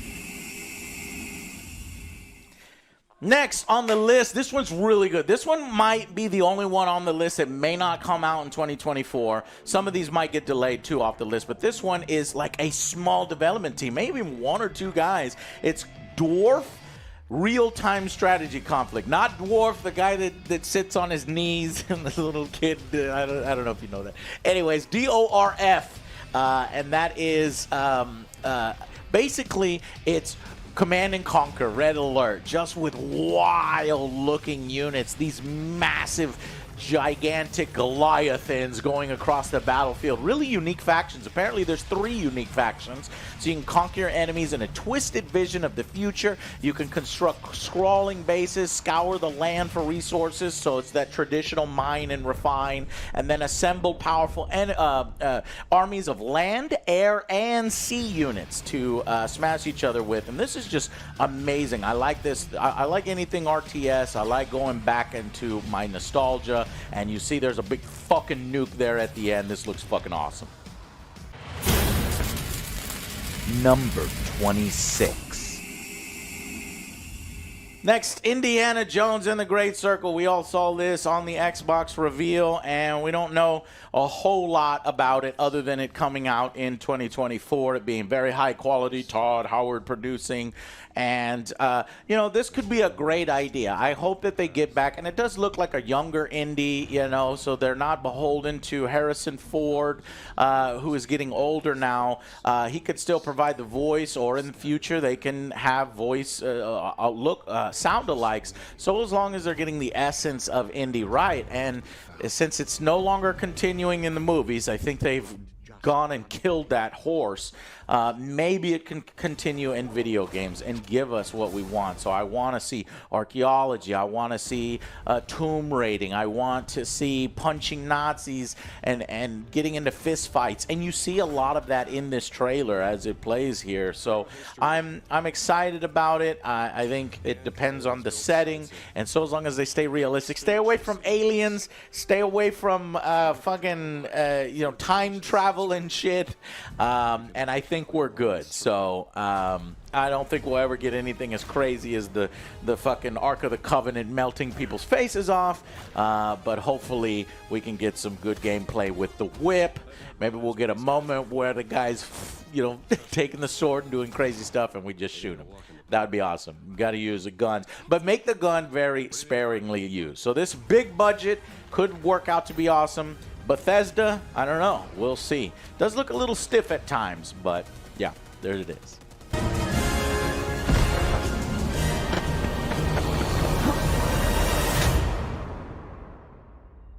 Patron of the fallen angels. Protector of the Circulimani. The Great Circle.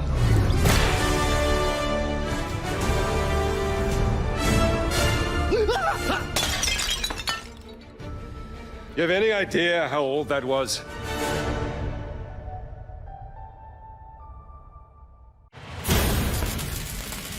Number 25.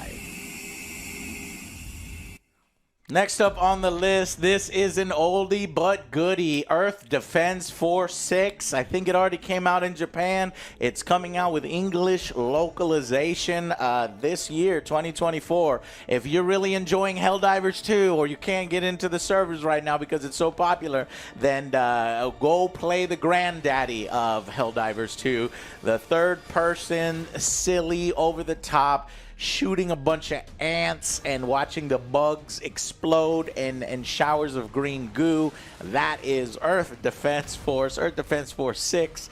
And yeah, they just lots of different threats. It's not just ants, you know. So I'm looking forward to this one. It's a lot of fun with friends. That's the whole reason why you play this particular series. You and 3 other buddies team up and then just go at it. Mindless fun. There's like fucking kaiju looking things, big monsters, fucking trucks and shit, and it's gonna be fun.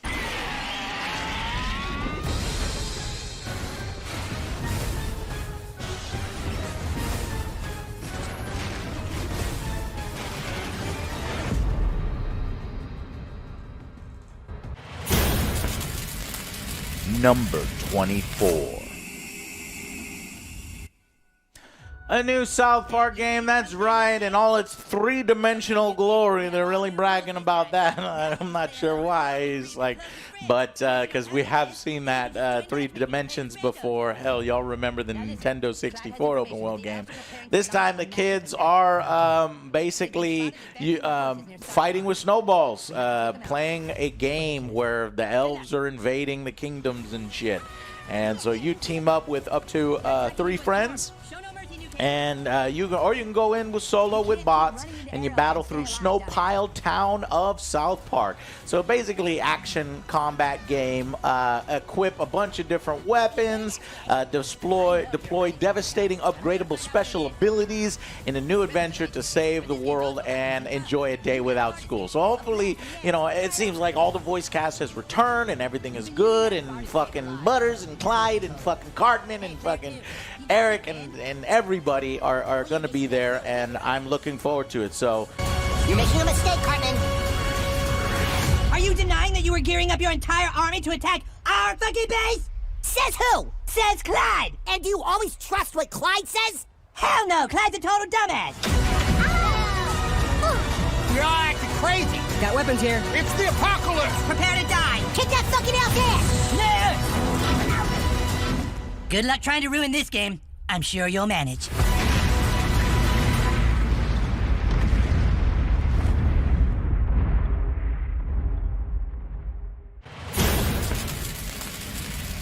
Number 23.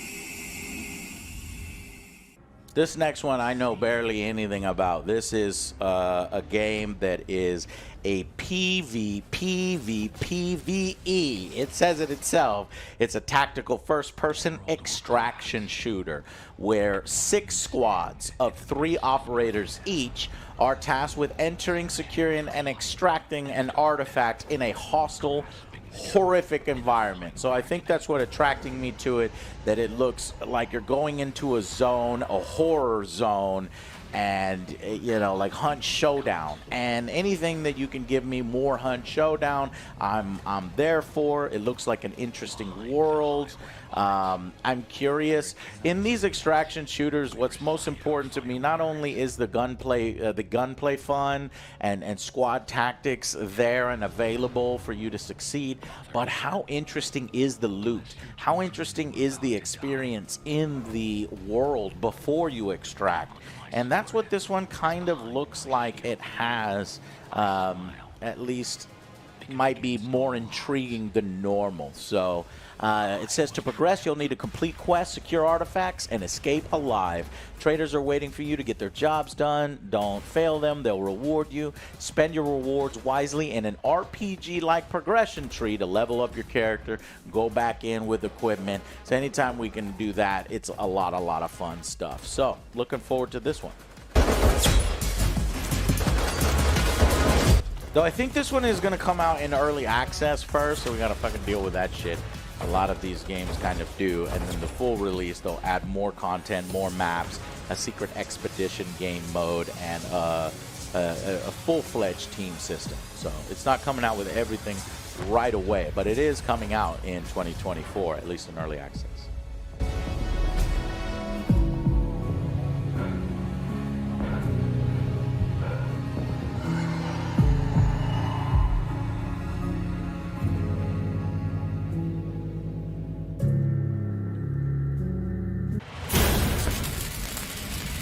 Number 22.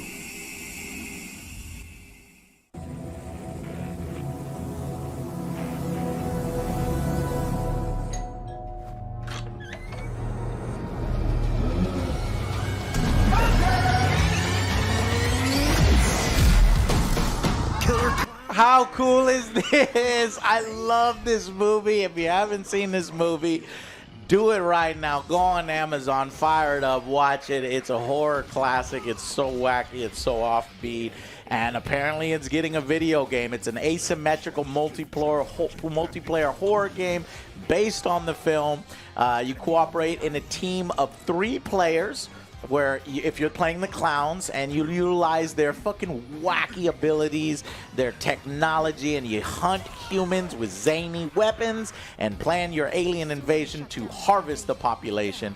Or you could protect humanity, fight back as a team of 7 humans who brave Crescent Cove and explore the city for valuable loot and weapons and avoid getting captured by the clowns. And I'll just let it speak for itself.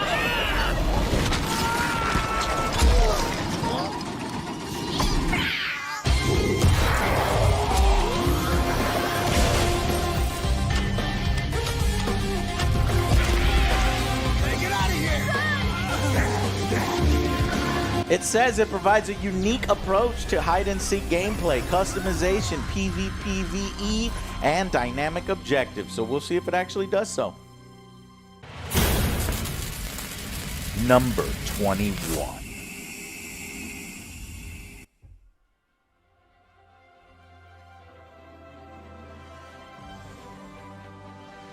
Life by You. Okay, guys, this is basically EA's The Sims, only we don't have to deal with EA. We don't have to deal with Electronic Arts. Joe loves The Sims. He used to play all the time with Jacob over at his house. I'd come and watch them and, you know, see them dress their Sims up and build their house and put all the things. I even played the shit out of it as well, what I'm talking about. And I think it would be a hilarious, just a fun game to stream with Joe, Alex, and just kind of like create our characters and build. But what really impresses me about Life by You is all the new things that you can do. It almost seems too good to be true.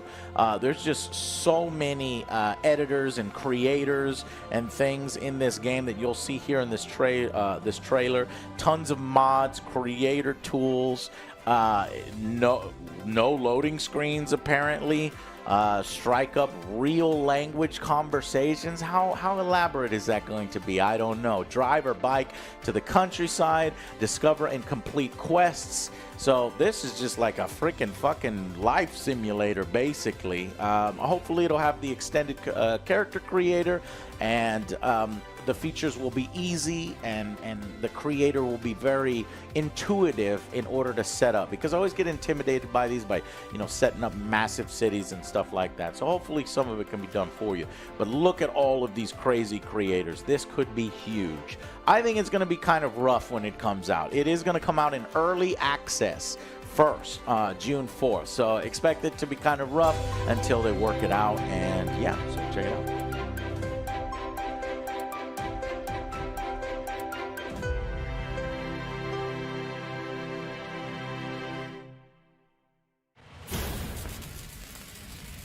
Number 20.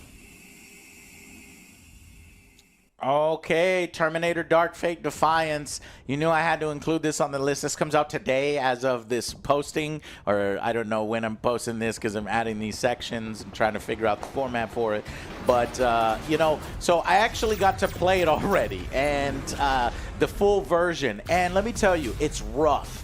It is rough at first, but if you could get past the lower than average graphics and get past the fact that it's not a traditional RTS, don't approach it as a traditional RTS. Approach it as a simulator of the human resistance against Skynet and how relentless and almost wave-like that the Terminators will be coming at you with. It's not a tower defense or anything like that.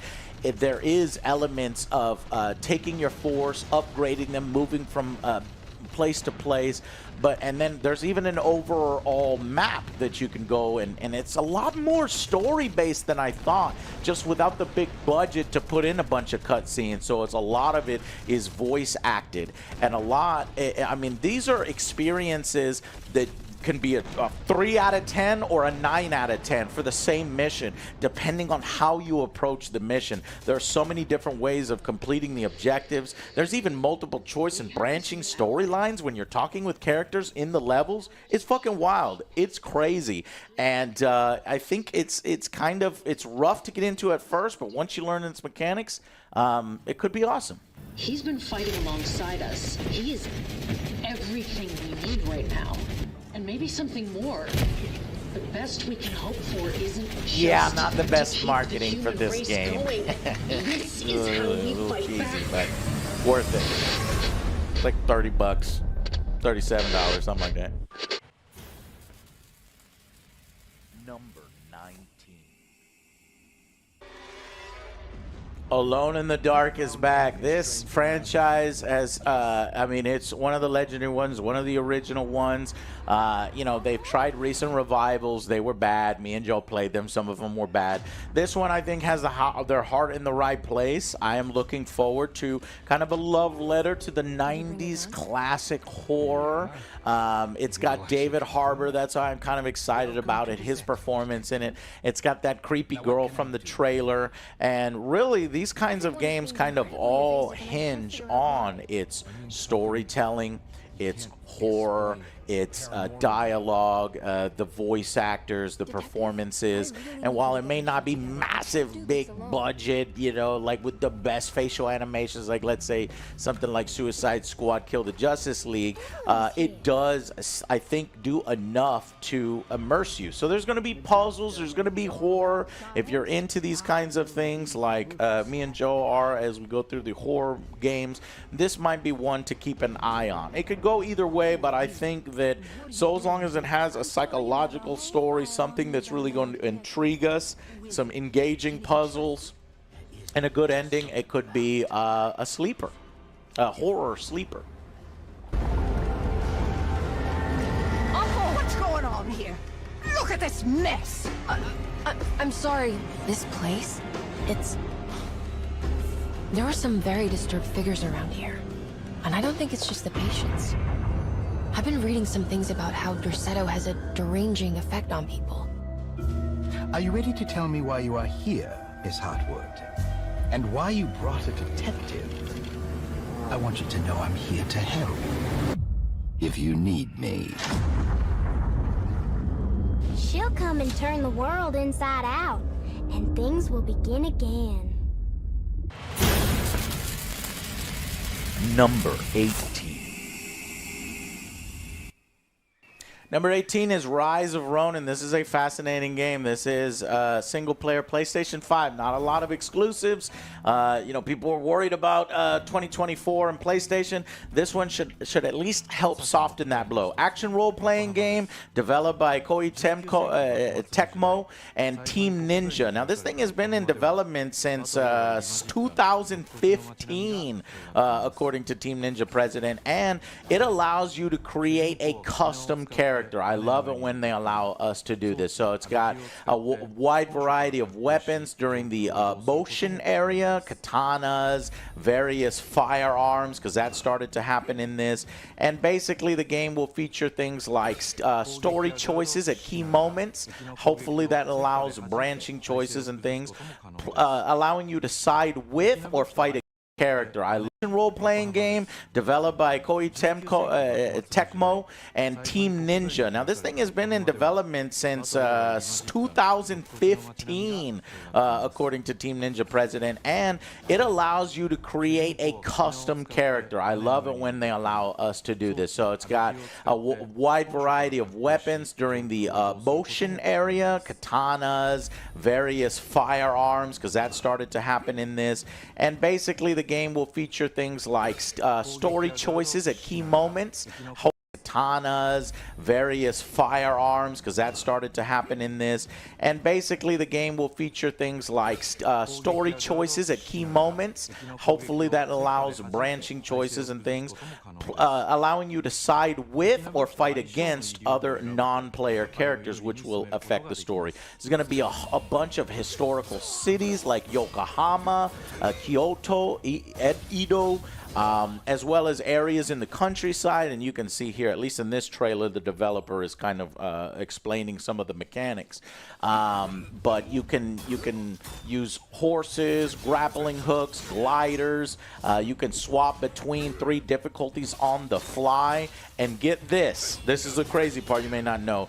A 3-player cooperative multiplayer mode. If this doesn't look fucking cool to you, I don't know what's wrong with you. So I'm going to let the developer kind of explain it themselves with the rest of the trailer, and hopefully you enjoy this one. Keep an eye on it. 発明家である伊賀七と因縁を深めると、様々なからくり装置を入手できます。取火砲は伊賀七が作ったからくりで、現代の火炎放射器のような強力な遠隔武器です。取火砲や和洋折衷のアクションである銃剣など、西洋の技術を生かした武器をうまく活用すれば強敵にも打ち勝つことができるので、ぜひマスターしてください。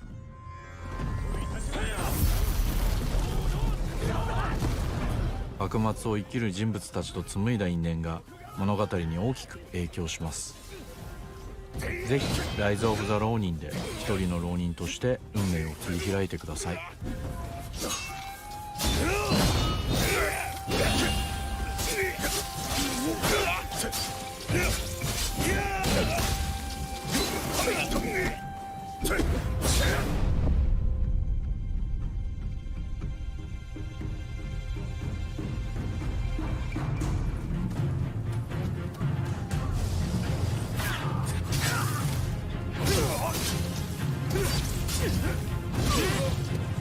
ようやくネズミ捕りにかかったの。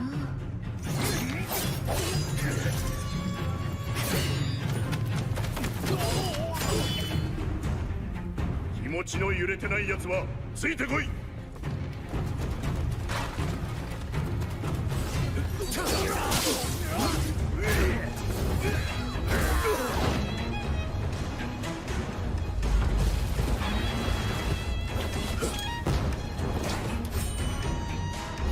それに倒すも何も幕府はもうとっくに死にてえなんで。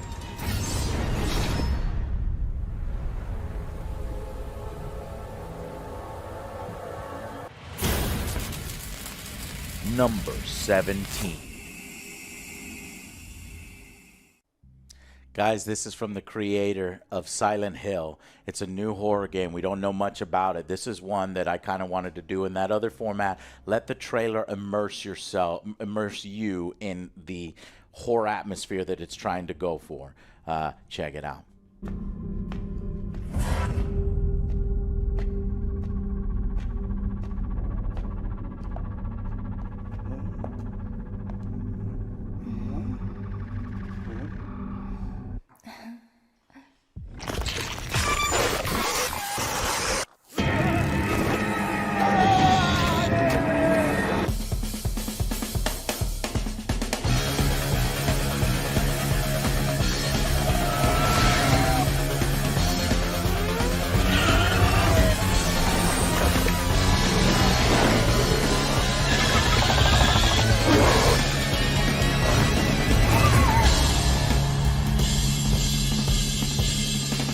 Not much is known about this one, whether it's first person, third person, but the character models, the creature designs, it all looks interesting as hell, and I can't wait to see what he has stored for us, the creator of Silent Hill, and you know, how it shakes out. Gross. What he has stored for us, the creator of Silent Hill, and you know, how it shakes out. Gross. Number 16. Check this out, you're gonna love this. I don't want to spoil it. He built Check it our out. village into a city. He's the one who trained our army, who grew us into an empire. I don't know where he's from, but if you think you can stop him, you're already dead. Oh! Back to the future, back to the past.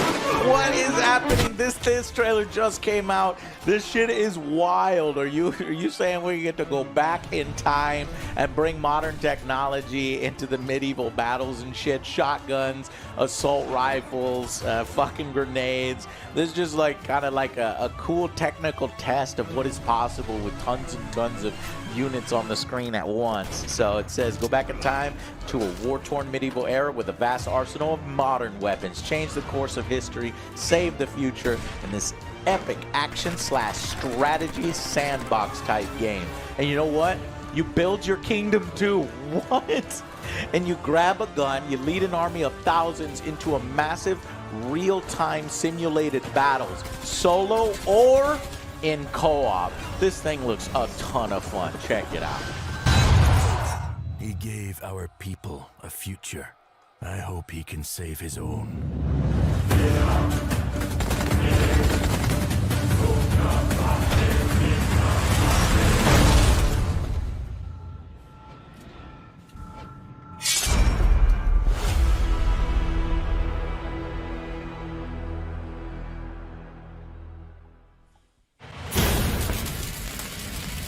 Number 15. It's Tempest Rising, and again, another RTS on my list. This one also like Command & Conquer, but this one more like the recent Command & Conquers of some of the 3D era ones. And this has upgraded graphics, 3 distinct factions. We played the demo of this. We already know that this one is solid. This one is cool. So I want to support this. I want to support anybody that does these RTSs.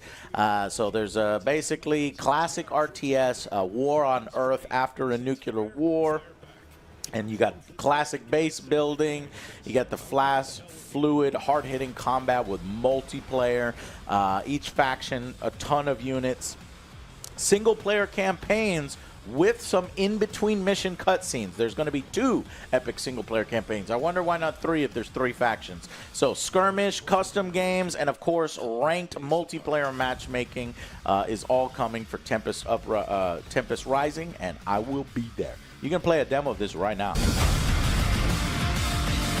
We've discovered a strange property on a large scale. Wonderful. And even the cutscenes look cheesy, and that's what it should be. Though I would have preferred like the FMVs with people dressing up in costumes and shit, like, you know, Nod, but yeah, they'll do it in cutscenes and in CGI.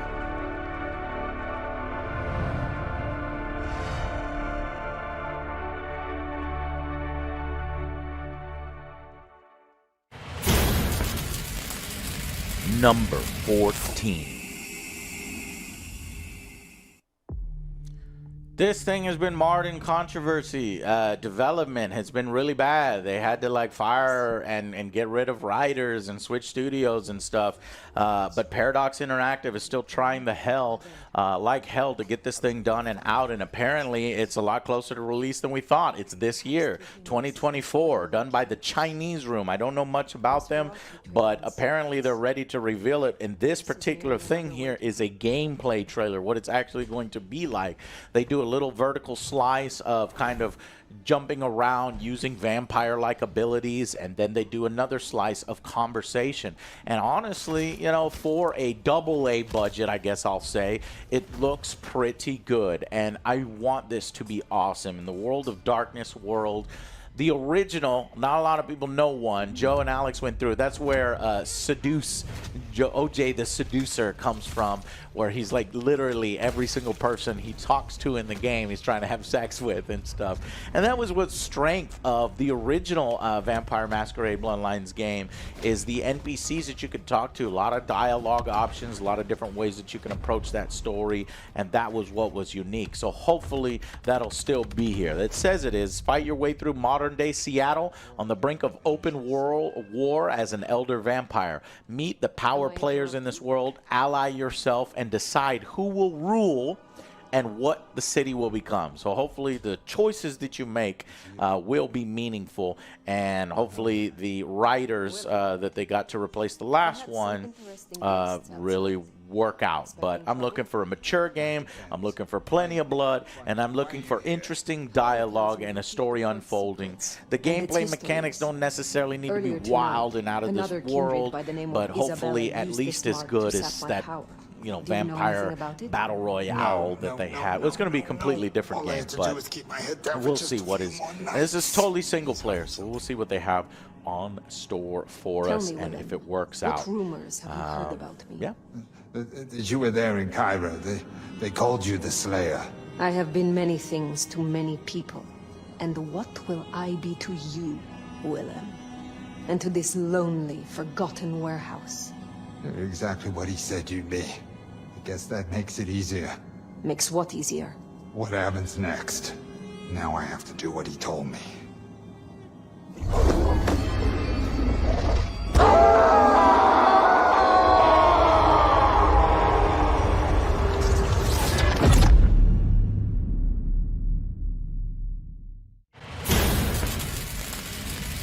Number 13. Biggest dark horse, BioWare is back with live service Dragon Age. You know this comes out this year, supposedly, and we still don't have a big reveal. The big reveal better be coming soon. So far, all we have is this kind of crappy trailer. But apparently, based on the description, enter the world of Thetis, a vibrant land of rugged wilderness, treacherous labyrinths, and glittering cities, steeped in savage combat and secret magics. Now the fate of the world teeters on the knife's edge. The full reveal is coming this summer of 2024, it says.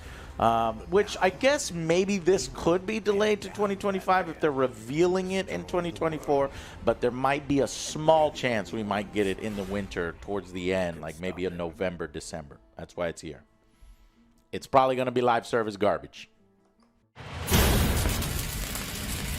Number 12.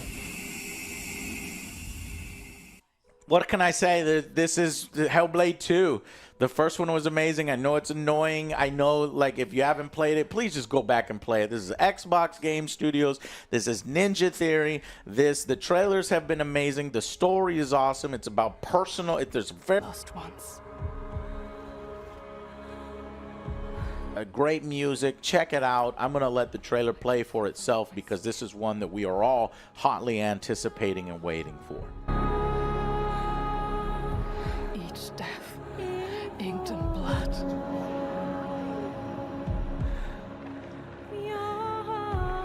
I won't stop fighting for them until the very last beat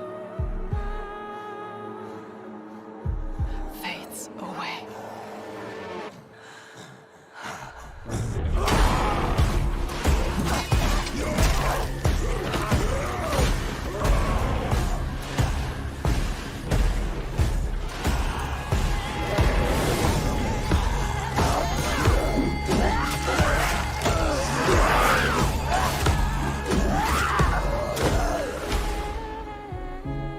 You want the truth?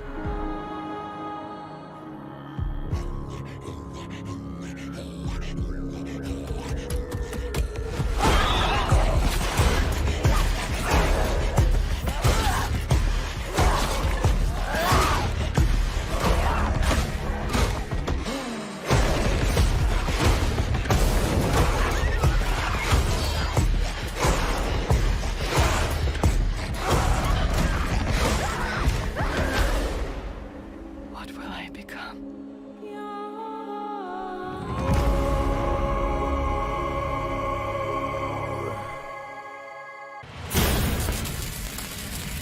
Number 11.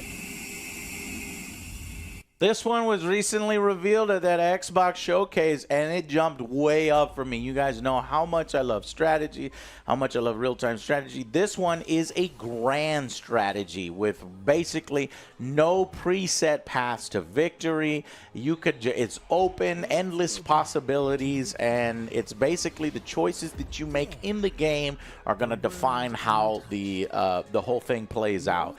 And since it's kind of early, we don't have the exact mechanics for every single little thing, but you're building your nation. Let's see what it says here. You got a richly detailed industrial and economic crafting system. You're managing every detail from the output of a single mill, the citizen stats of a city, and basically the combined resources of an entire nation. It promises that you will be able to rule your way. Will you rule the Egyptians as Queen Nefertiti, or will you rule the United States as George Washington? So it feels very like Civilization. I need more competitors. I need more people. I love Civilization. I love seeing other people enter this space, seeing the diplomacy, seeing the interactions, making sure that the AI is good enough for it, because that's important in these types of games. And it says here they'll have distinct personalities and help determine their behaviors as your AI, neighbors, allies, and enemies. Now, apparently the big claim here is that they have true simultaneous turns. So every turn, each nation's actions and choices resolve simultaneously, and that's going to be crazy, and hopefully it'll speed these games on along the way.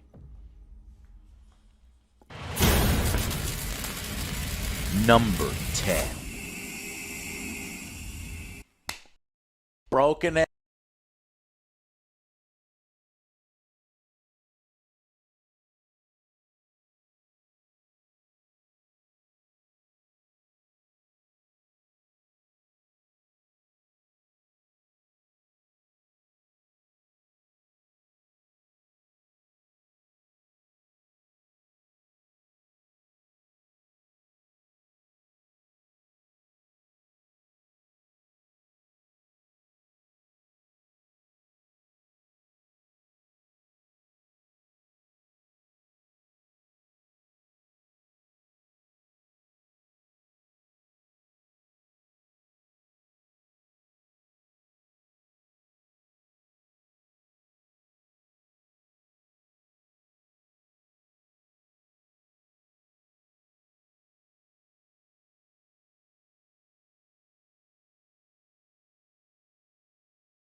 Bagaimana cara dapatin skin pesawat ya guys ya? Pertama kalian itu cari yang namanya Bulkis Out Adventure.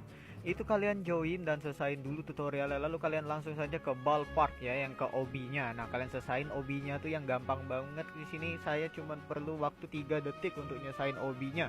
Nah, setelah itu kalian akan mendapatkan skin pesawat seperti aku biar ganteng ya guys. Itulah bagaimana cara dapatin skin pesawat ya guys ya? Pertama kalian itu cari yang namanya Bulkis Out Adventure.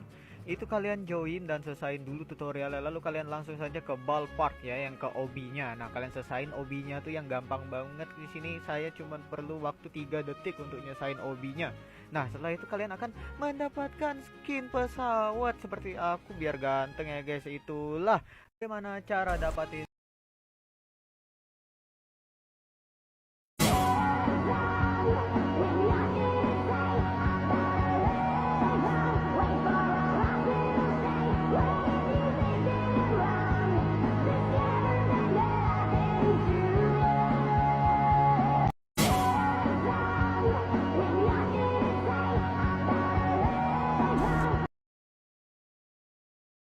mod gratis. Keren banget kan, caranya gampang ya guys ya. Yang pertama kalian itu butuh seekor teman yang bisa membantu kalian menyelesaikan menggunakan ilmu hitam. Takutnya. Nah, kalian itu akan menyelesaikan 3 OB dan setelah itu kalian menunggu 15 menit. Untuk itu kalian bisa sambil nonton trailer Kung Fu Panda 4 ataupun melakukan kegiatan lainnya. Wah, ya nama mapnya adalah Kung Fu Panda OB 4. Mod gratis. Yang penting aku sudah katakan sebuah perasaan yang tumbuh di hatiku. Ini pertama yang kumulai, mungkin dari kisah dalam persahabatan. Tapi semua yang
Arrow, that's right. Slytherin always makes some of the best war strategy games. They've got the Terminator license. They've got Starship Troopers. This is a big one for them. It's like Warno. It's like Ruse. It's like all these legendary Steel Battalion, or was that the mech game? Steel Division, I think. And I like these modern military simulations. We have to be very careful and methodical, and there's a lot of urban combat here and just realistic military units. This is so much fun. Don't be intimidated by these types of games. I'm telling you, it is so much fun. It's punishing, but you could just load it right up and play again. You learn from your mistakes. So a real-time modern warfare tactics game with a unique army building system. We'll see how unique it actually ends up being. But with this many units, it could be really, really awesome. Provide us huge amounts of variety. They recently had a 5v5 beta, which I was unable to get time to put in, but I loved my time with the demo, and I just can't wait for this thing to come out. There's also going to be a powerful scenario editor. The communities are always great behind this, making some interesting stuff for us to play, along with, of course, you know, the developers themselves. So I just can't wait to see what kind of scenarios they put together with freaking 300 different units across the air, land, and sea. All right, and yeah, I'll just let some of this play out here for you. Who's in the game? I gotta say, American, Russian factions, each containing 4 unique sub-factions, like Marines, Armored Battalions, Airborne Battalions, stuff like this. So it's kind of cool. You get to actually play out battles between 2 superpowers without anybody actually dying. You know, and so we'll see if they include stuff like drones and things like that that's happening in real warfare these days.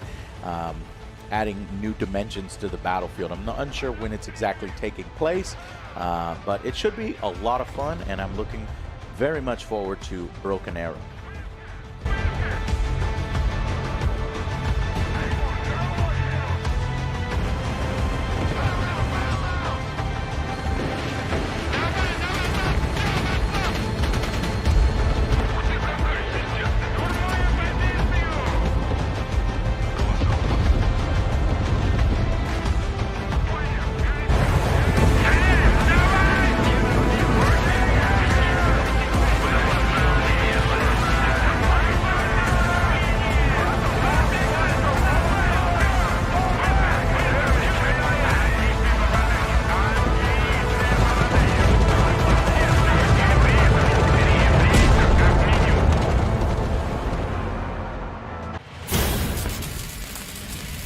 Number 9.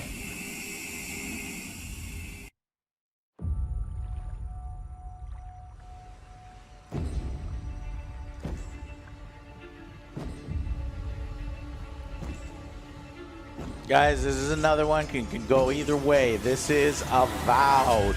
Now, that is a single player, first-person fantasy RPG from Obsidian Entertainment. The people that brought you Fallout New Vegas, the people that, you know, have been trying and doing their own thing on the side here. A lot of people compare them to Bethesda and these massive open world RPGs. They've been calling this the next Skyrim, or their version of Skyrim. They're getting into fantasy with, you know, first-person spells and, of course, sword combat. Now, a recent Xbox reveal, some people said it looked kind of worrisome. It looked kind of janky. But Obsidian games have always been kind of janky. So as long as there is a wide variety of things to do in the world, it doesn't really matter that they're a little stiffer, the character models and things like that to me. Some people compared it to like a VR combat and stuff. I was like, God, I hope not. But apparently they've been working on it for a while, and this could be a huge hit. I could see it going either way.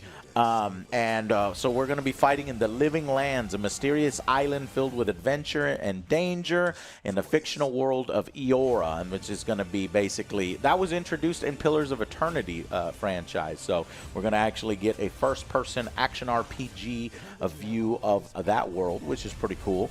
And yeah.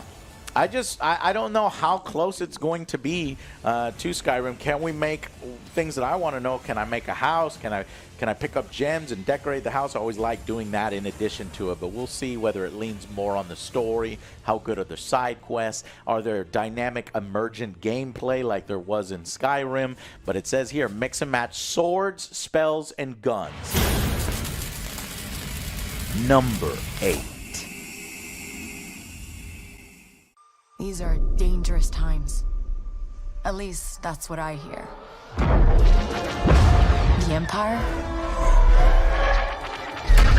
Massive Ubisoft Star Wars. Can Ubisoft break out of its template shell and provide us something interesting? They call in this an action-adventure game set in Star Wars. They call it single-player, third-person action-adventure set in an open world. Well, let's see if Ubisoft has managed to make this open world interesting enough for players. Are you gonna? It says it features stealth, open world combat, vehicle combat, space combat. Oh shit! Now you've got me on board.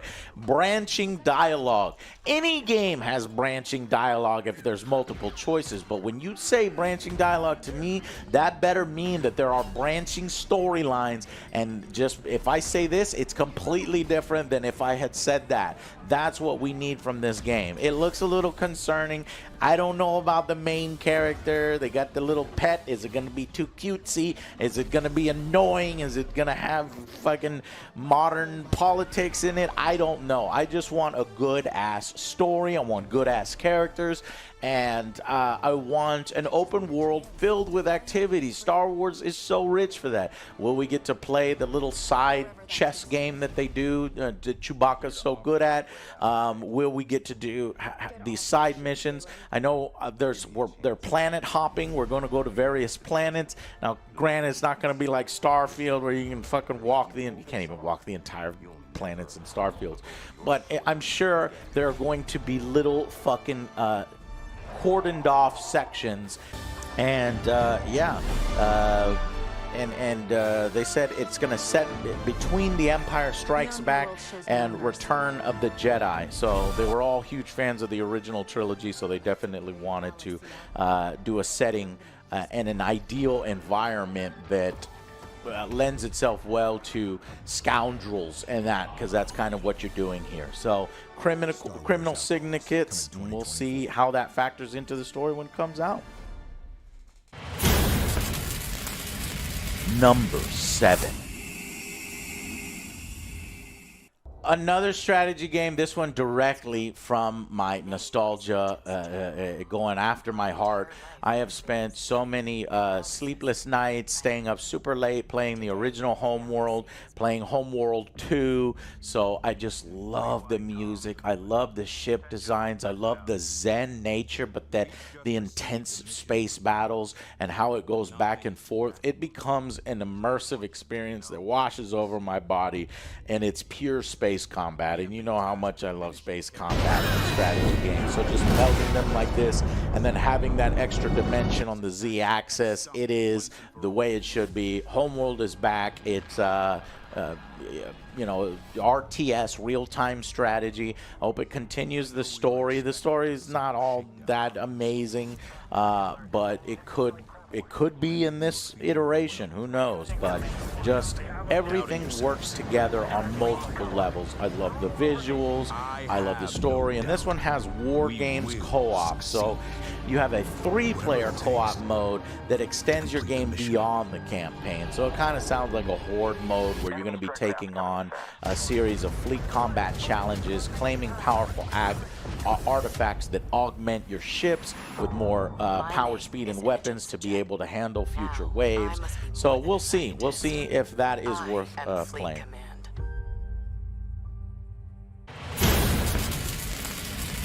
Number 6. You have been chosen to Another strategy game. You guys know I'm huge on strategy. Manor Lords has been looking better and better every time I see it. It's a huge simulation. It is a medieval strategy game featured in-depth city building, large-scale tactical battles, and a complex economic and social simulation. So you rule as a medieval lord, Lord Angry Joe. It's like a meld of a fucking what is the game? It's like maybe Total War with a city builder with a little bit of banner lords, and that seems really fucking cool to me. So weather changes, rival cities, building. This is, you know, crazy, and it's been in development for a while, and I'm looking forward to it. I'm hoping that the real-time medieval warfare lives up to it. I love that the city building part lives up to it, and then just watching it all just kind of play out in front of me. So can't wait. Apparently, it's got a robust diplomacy system that will allow you to communicate with other worlds using influencer threats to sway their actions, and then they'll have their own goals that they're asking you to help them with. So, yeah, tactical real-time battles. Takes into consideration fatigue, weather, equipment. Position your troops wisely. Well, you're really building this up. This better work out.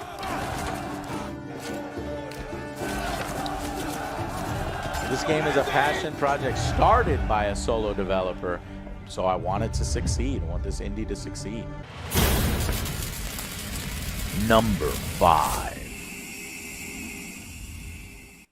Dragon's Dogma 2. This is a single-player, narrative-driven action RPG. I played the first one. It was a little hard to get into, a little rough around the edges, but it had the most amazing mechanic ever that I've always wanted to see in a video game. Climbing bosses, interacting with large objects, and hacking away at it like it should be. And, you know, and a more realistic, grounded fantasy world, as realistic as you can be in a world that has magic and fantasy and stuff like this. These were all design philosophies of the series creator. And while the first one didn't immediately make a ton of sales, like 1 million, over time there was like 7 million copies sold, and Capcom had to address it and had to come out with a sequel because people wanted it. So I hope it does well. And I'm sure it's going to be kind of difficult to get into, but in this day and age of difficult games, Dark Souls and Elden Ring has come since then. I think some of the more esoteric mechanics are something that people can get behind and accept and kind of immerse themselves in this world more willingly these days than way back in those days. And they've got the pawn system is back, making them more realistic. These are party members that you can bring with you that aren't, you know, players. They're like NPCs because it's single player. But apparently they're ramping up the story. They're ramping up several features and taking it to the next level. The graphics, it kind of looks similar to the last one. So as long as we've got those big creatures, it's going to be awesome.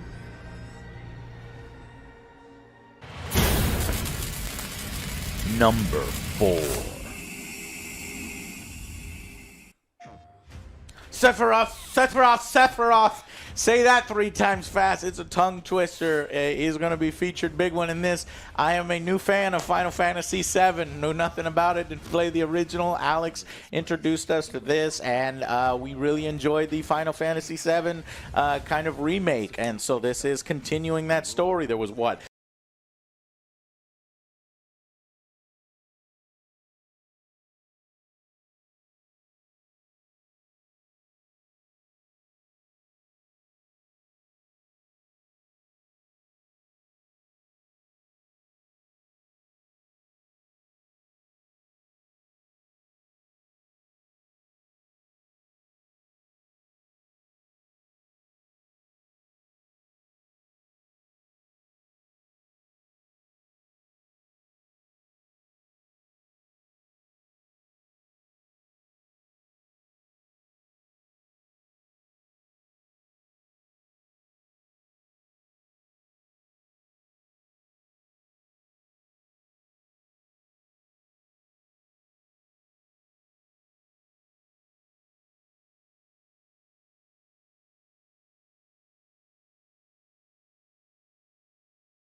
I don't know how many discs were in the original, 3, 6, something like that. How many discs are going to be this game? I think they'll probably do 3 games. What do you think? So this is the second one. Hopefully people treat it just as excited as they were for the first, even though it's called Rebirth. It's basically Final Fantasy VII 2, and I cannot wait. We can handle this. I will reclaim our world.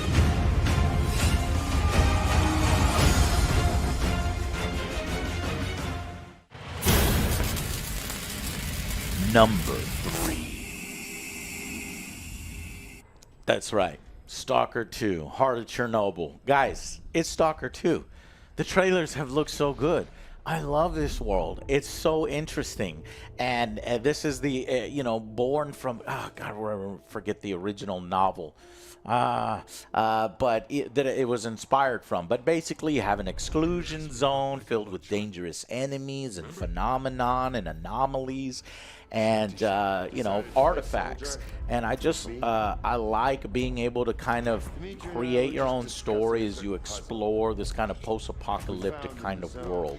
And apparently in this game, you can make your own choices, and they will vary wildly. They'll determine different paths and questing paths. The story has been ramped up. It's an epic, non-linear story in a seamless open world. Is this really going to work? It says it's 64 kilometers squared. This is wild. And that's kind of what was fun about the original Stalker, is kind of going where you can and where you can survive and letting the game kind of dictate to you what you can do, and then powering through sections and dictating to the game where you can go. So I like that. I hope it keeps it up. I hope that horror element is ramped up. And the story element looks ramped up in some of these recent trailers. So just a unique blend of first-person shooting, horror games, and open world kind of exploration. And just wait for another super emission, or take a chance and get control of the anomalous energy. I am kind of, sometimes I get annoyed by those kinds of survival mechanics. There is hunger, sleeping, bleeding, radiation effects. Apparently all this enriches the gameplay. So we're going to see, is it annoying? Does it actually add to the game? I think it will, especially with dynamic day-night cycles and adding as much realism to the experience as possible with new mod support. So looking forward to it. And a multiplayer mode as a free update later. That's interesting.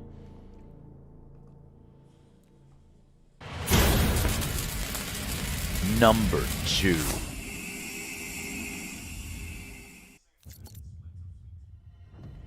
Oh yeah, Space Marine is back, baby. This is a selfish personal pick.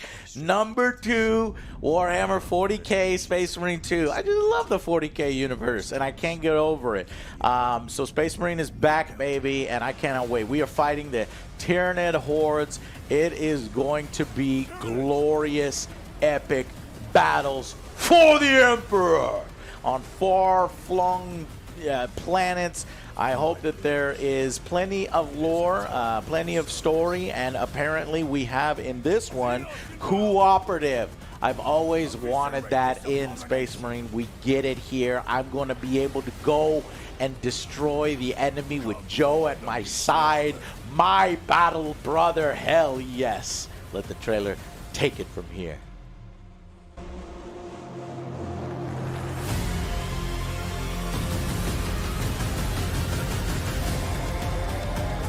Open the gates. Care to see who can slay more Xenos for the Chiron? Eradicate the galaxy from the Xenos filth. Me, Joe, Alex, it's perfect. 3-player, oh, it's gonna be great. I can't wait.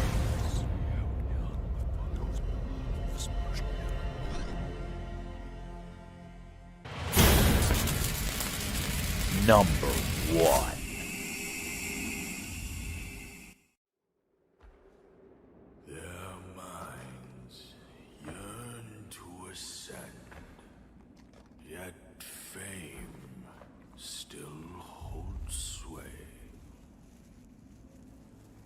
Glory fades through time. Number 1, Black Myth Wukong. That's right, the Chinese sensation ever since the trailer debuted, and people were like, what is this game fake? How can it look so awesome, so cool? The world is so interesting. It's filled with Chinese lore and mythology and creatures. I just love that, and I cannot wait for Western audiences to see this, and I hope that we do get more Chinese developers, and we do get more worlds like this if they're looking this impressive. I hope it's not, it delivers on all of it, of what it's promising, and it doesn't end up being something, that it's not. But it looks great. It looks like it could be this year's Elden Ring, and it definitely is coming out this year, August 19th, 2024. The day is fast approaching. And yeah, as the Destined Ones, the Monkey God, you can venture through breathtaking landscapes in the classic tale of Journey to the West. I'm destined for extermination! You're driven by glory, not destiny. So this is the face of the death. Yeah, confront mighty foes, old and new. It looks like all these bosses are really entertaining to fight. You have some really cool move sets. We've all seen the trailers, and it looks great. And I hope that the voice acting looks high quality, the animations are high quality, the music sounds great, and the world is filled with engaging new creatures and personalities to interact with. So what can I say other than I think this is going to be great, and it is my most anticipated game of 2024.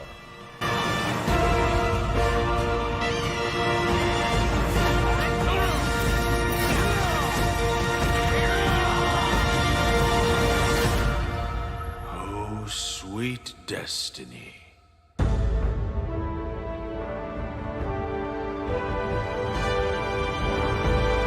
That's my list, guys. What is yours? I know this format is awkward. I'm still looking for what format I want to do, but many of you wanted to hear my commentary on these and not just the trailers, but I did want to kind of immerse you for each one of these. So hopefully you guys enjoyed that. Let me know if your game made the list. Let me know what games I missed. 30 is a lot. Tell me if there's any games I missed, because I want to see them, and I'll read down the comments down below. And thank you so much, and I'll see you guys on the next Angry Joe Show. Bye, everybody.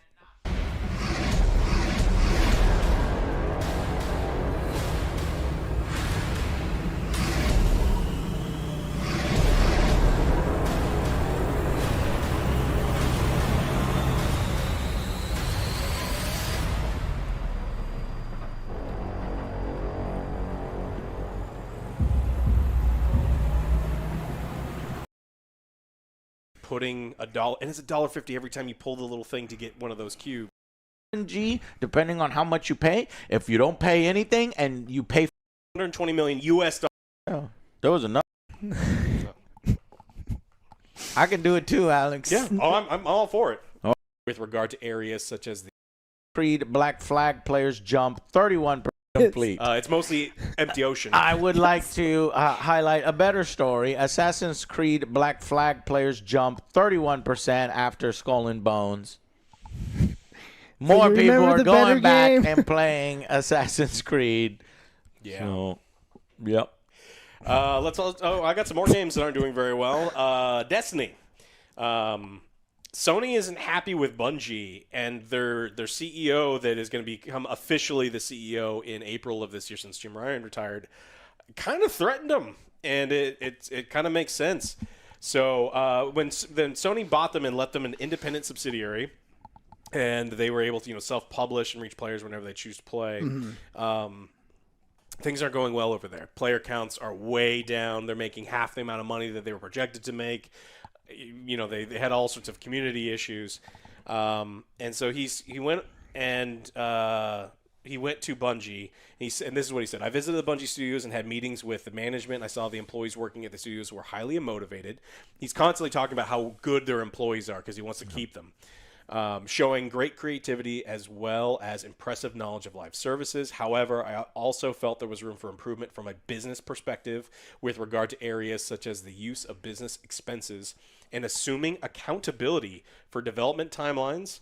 And I hope to continue dialogue and come up with some good solutions. It's no secret that Bungie has not been doing very well. Yeah. That their game is constantly on fire, and they're charging more. They're blaming their players and all these other things. They're not spending enough with this live service. And Jim Ryan he's like, look, you're Bungie, you get to do whatever the hell you want, and kind of left them over there in the corner. But when this new CEO takes over in 2 months, I'm curious to see if he's like, no more hands off, because you've proven that you spend too much money, your games you're making are crap, and you're losing all of your audience. And so I don't know how this is going to work. We've talked constantly in the last couple of months about 90+% of game developers want to make live service games. Have we finally hit the point where gamers have just kind of had enough and they don't want to play like average garbage anymore? I hope so, but yeah, I was about to say the same thing. Yeah. Yeah, I don't know what explains it. Well, the only Destiny players I know, they actually stopped playing for a while and jumped into but one of them's British, and when we're talking about taste, I've seen what they eat. I was there, and like if you can put up with that food, you can put up with Destiny too. Not gonna argue that one. I ain't gonna argue there either. The food was terrible. I just didn't say it out loud in public. I will. I was like, what's wrong There's some with great these restaurants people's out there. It's food? just not traditional British food. I mean, we had some amazing food out there, but there it comes. There's the backpedaling. Yeah, there was some gray meat with brown stuff next to other brown stuff, and it's like, God damn it! Just give me chips they and chips. eat like no the fish. Germans are Fish still and chips. flying Chips overhead. and Fish and chips. Joe won't eat fucking fish. Chips and chips. So the main dish it can't handle. He got a battered sausage. That too. And then it was big sausage. That's because you're traveling. Is that innuendo? No, he actually went to a restaurant and ordered a battered sausage. Yeah. They drop it in the fish oil, I think and so that's innuendo. Your sausage, yeah. Joe got a battered sausage. He had a very good time. No, I had the jelly deal. It was. He likes it rough. I can do it too, Alex. Yeah. Oh, I'm all for it. Okay. I'm all for it. Okay, well, Yeah. So Joe's not for next. Next. next. So I mean, we're curious to see the next Destiny expansion is the Final Shape. Oh man, I can't wait. And so I imagine there's several. Actually, I am like a tiny bit interested in what they do with the story. I want to see if they colossally fuck it up or if they deliver on this thing, because the last expansion was fucking stupid. Yeah. It was just basically a bunch of fucking fuck all doodling. Yeah. Until the next expansion. It's like a hold them over or something. Yeah, a holdover. That's a better word. Yeah, and so Bungie laid off a bunch of people, and they mishandled the layoffs, which pissed everyone off. So there's a lot of people that are looking at Bungie. It's like, you are not making good games. You're not treating your employees well. You're doing it like maybe you do need Sony to kind of oversee, or just a change of people up at the top. So sad. It is unfortunate. We've looked at NetherRealm. We've talked about NetherRealm. We've talked about Rocksteady. Maybe it's a bad thing when you have WB overseeing them, but something's not working right now, and so something's got to change. Then the last one I want to talk about is a company called Nexon made a game called Maple Story. This is a South Korean MMO, and they have thank you for bringing this up. They have a slot machine game, and it's literally a slot machine. You pay $1.50, and you pull down the thing, and you get a little cube, and the cube can update your character. And then when it was released, the cubes had an equal chance of all of them dropping. But very, very quickly, they changed it so that the cubes that everyone wanted were very, very Make rare. some money. And so they wanted to do it so you pull the cube thing more often, and even later on. And so in September in 2010, it changed the probability structures. Changed the probability. When you're thinking, it's already super rare to get it, like let's say a 1% chance to drop. And these motherfuckers, without telling anybody. Well, no, they did tell anyone. Oh, they did tell. What they did say is they said in August of 2011, they issued No, they didn't tell. There was another one where they didn't tell, but keep going. No, they did tell, but it's the opposite. They said they issued a notice saying there was no changes. Oh, that's right. So it's yeah, worse they said, because don't worry. Nothing is changing. The problem is gamers aren't idiots, especially the people who play these games with probability. And so, like, they changed the loot tables. They changed the loot tables in Diablo, and people, like, they know immediately it went from 2.1% to 2.7% because there's all sorts of people playing and they can come up with this information. So the gamers aren't stupid, and the gamers are. The problem is gamers aren't idiots, especially the people who play these games with probability. And so, like, they change the loot tables. They change the loot tables in Diablo, and people, like, they know immediately it went from 2.1% to 2.7% because there's all sorts of people playing and they can come up with this information. So the gamers aren't stupid, and the gamers report There's it. things called Reddit and fucking communities and forums. It's like, bro, I just spent $100 and I didn't get shit. And last month I spent $100 and I got shit. Yeah. What is happening? We didn't change anything. We promise. Bullshit. Well, it turns out, guess what? They changed shit. They changed shit and they lowered removed it. shit. And so the things that you thought you were going to be able to get that wasn't even in there. And Without this is telling why people, and then it wasn't even possible to get the thing that people were looking at. That's another key. And then the big thing is that they lied. They're like, no, I didn't change anything. I promise. And it's like the government agency that reviewed all this information clearly found that they did it.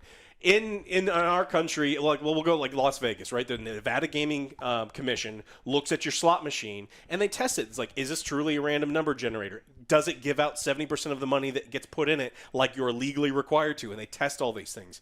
When gaming companies introduce gambling elements, but they don't have a regulatory body, that's when we have problems like this. And that's why we've been talking. Because they can change that. And in fact, they even got copyright and shit that dynamically changes the RNG based upon your purchases. Yeah. And this is completely legal, meaning the more you buy, the less you get. Yeah. You are fucking yourself by buying. Yeah. You are already fucking yourself by buying because you're an idiot. But the people who are like, I legitimately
legitimately want to give you my money, they are purposefully fucking you and ramping it down. Yeah. And that is a patent, and that is known. It's new territory. So over the course of time, they made $420 million US dollars. So I'm adjusting everything in US dollars. $420 million US dollars, and they were fined $9 million. So the thing generated them nearly $500 million. This event, this situation generated $490 million.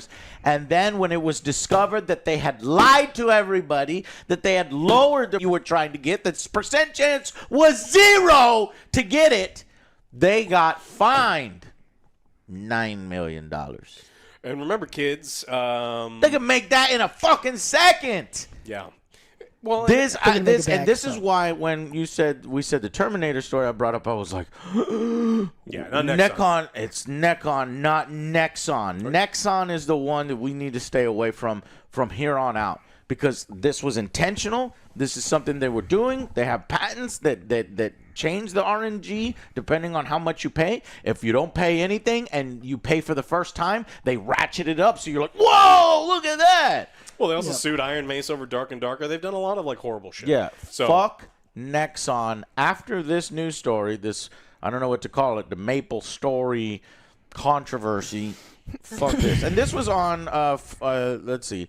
I think I first learned about it from Force Gaming.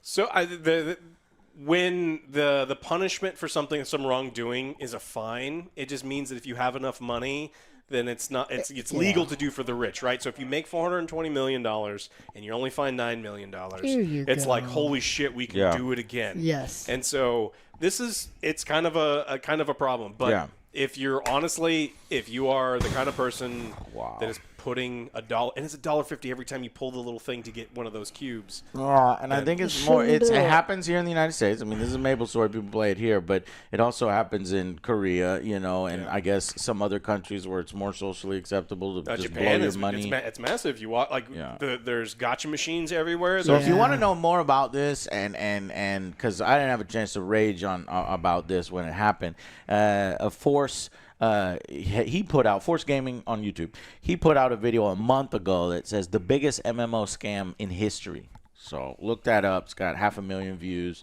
Put out a month ago. It's like 20 minutes of him going in depth about it. It is fucking wild. When I watched that video, my jaw dropped and I was like, wow.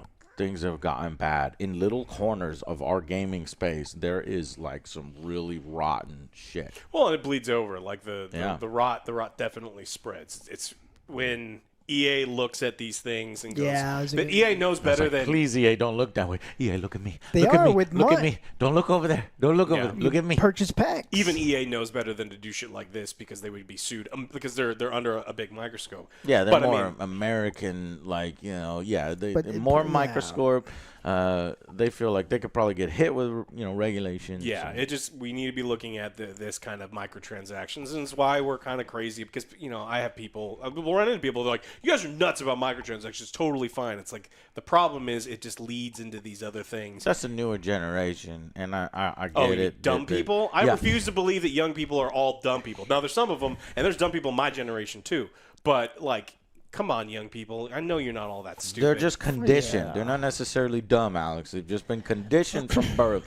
That's just the way it is. That $1.50 every 10 minutes on your video game is acceptable? Yeah. Go to Vegas. Conditioning. Powerful thing. Yeah. Okay. That's what I got. You had one more, right? Yes. Okay, so that was the fucking one of the worst news stories we've had. It's just the gravity of it hasn't hit you yet. Go watch that video from Force Gaming. But here's some good news. Star Wars Battlefront Classic is coming back. 1 and 2 Battlefront back.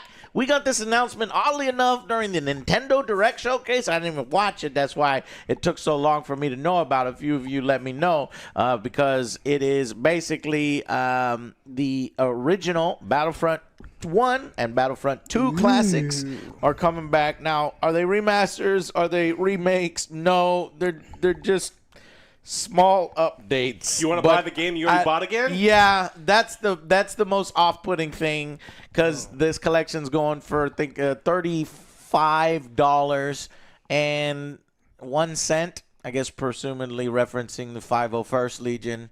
So, yeah.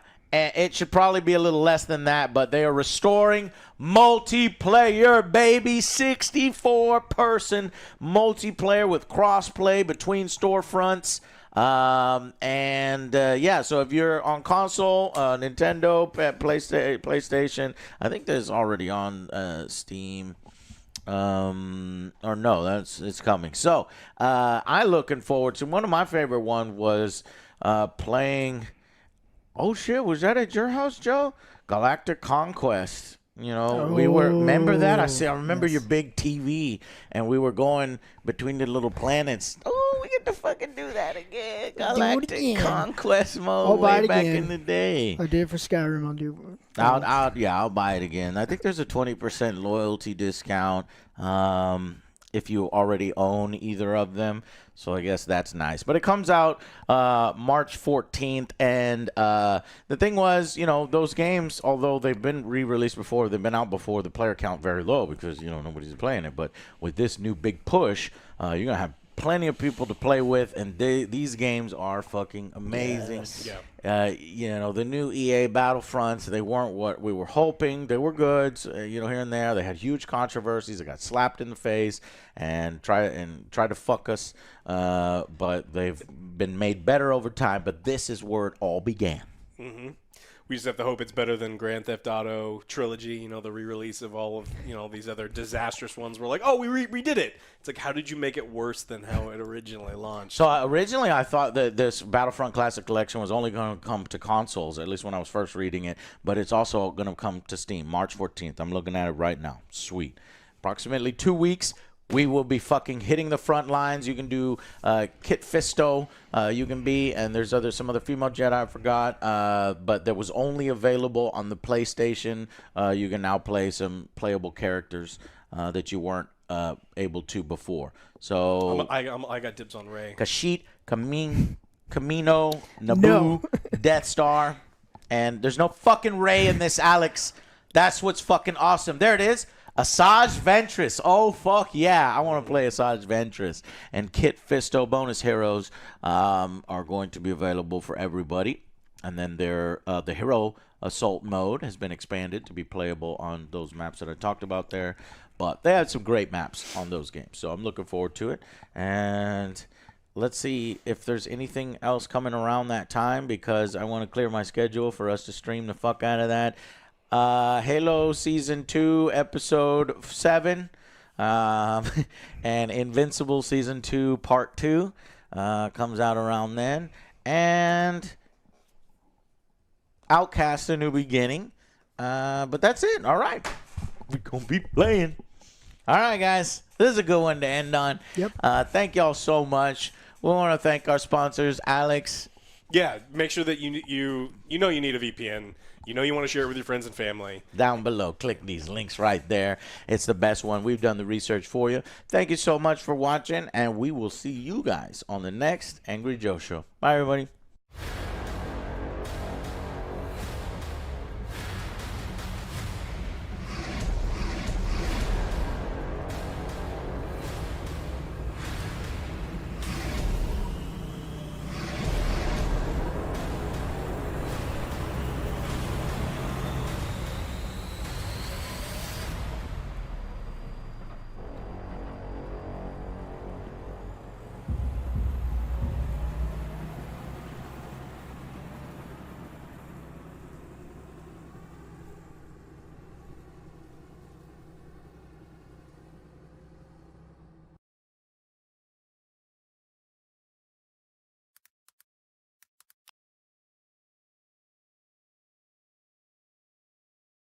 All right, Chad, good morning.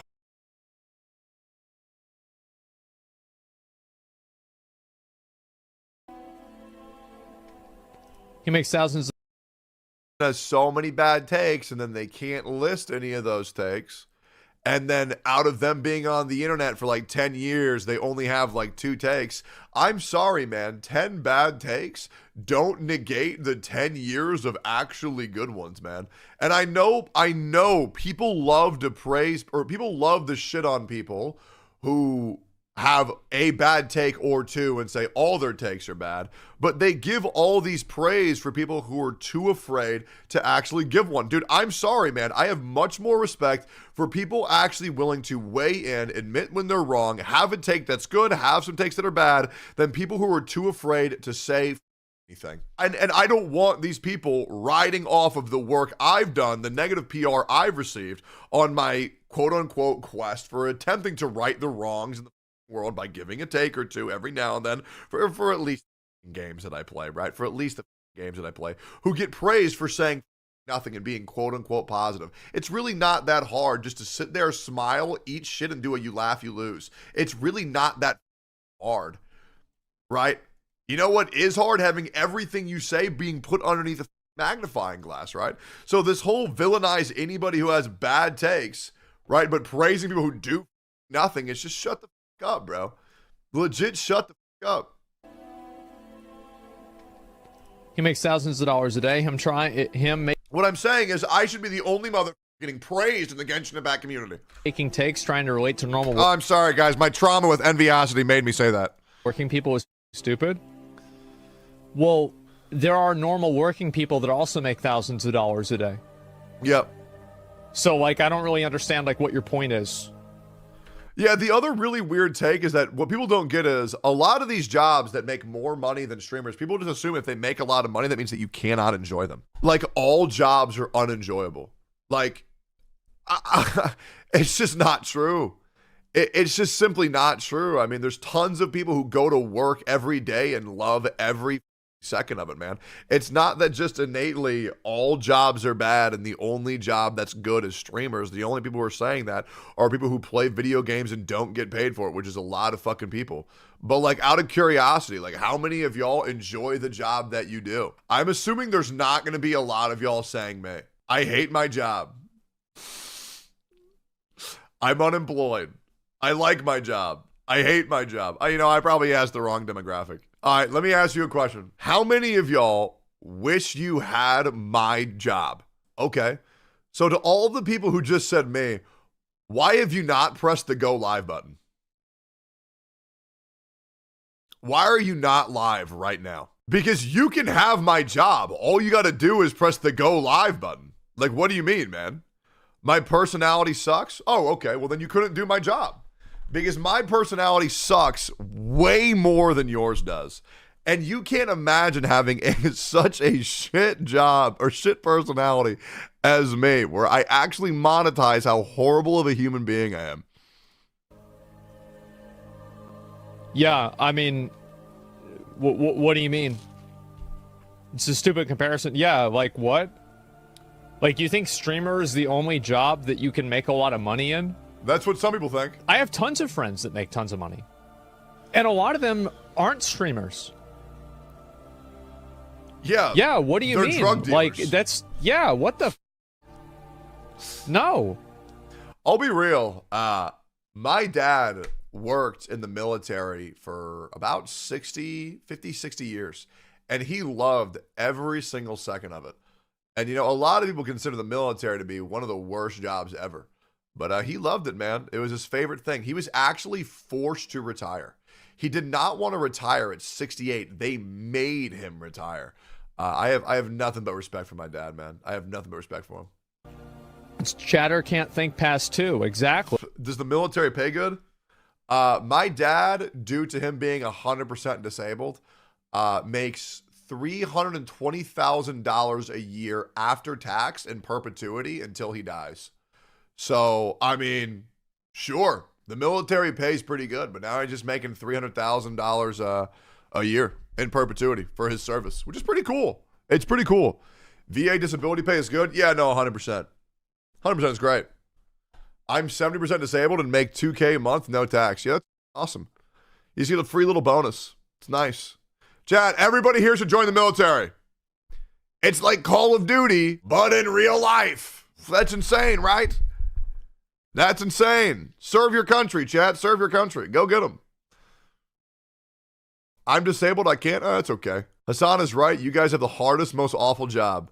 Yes, I agree. Streaming is the hardest job on planet Earth, and all of these people in the military just don't get it. Here, let's ask my dad.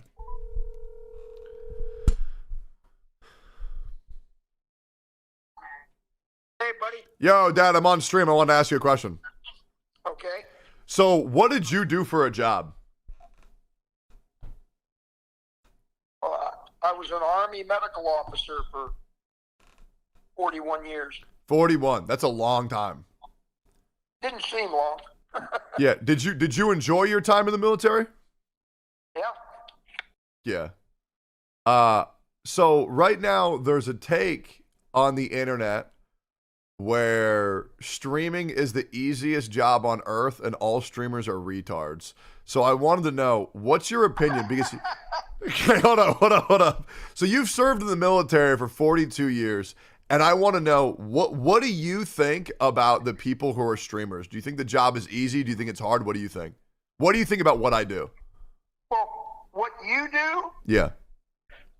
I don't know how you are able to do it. It seems so intellectually and labor and I don't know how you do it.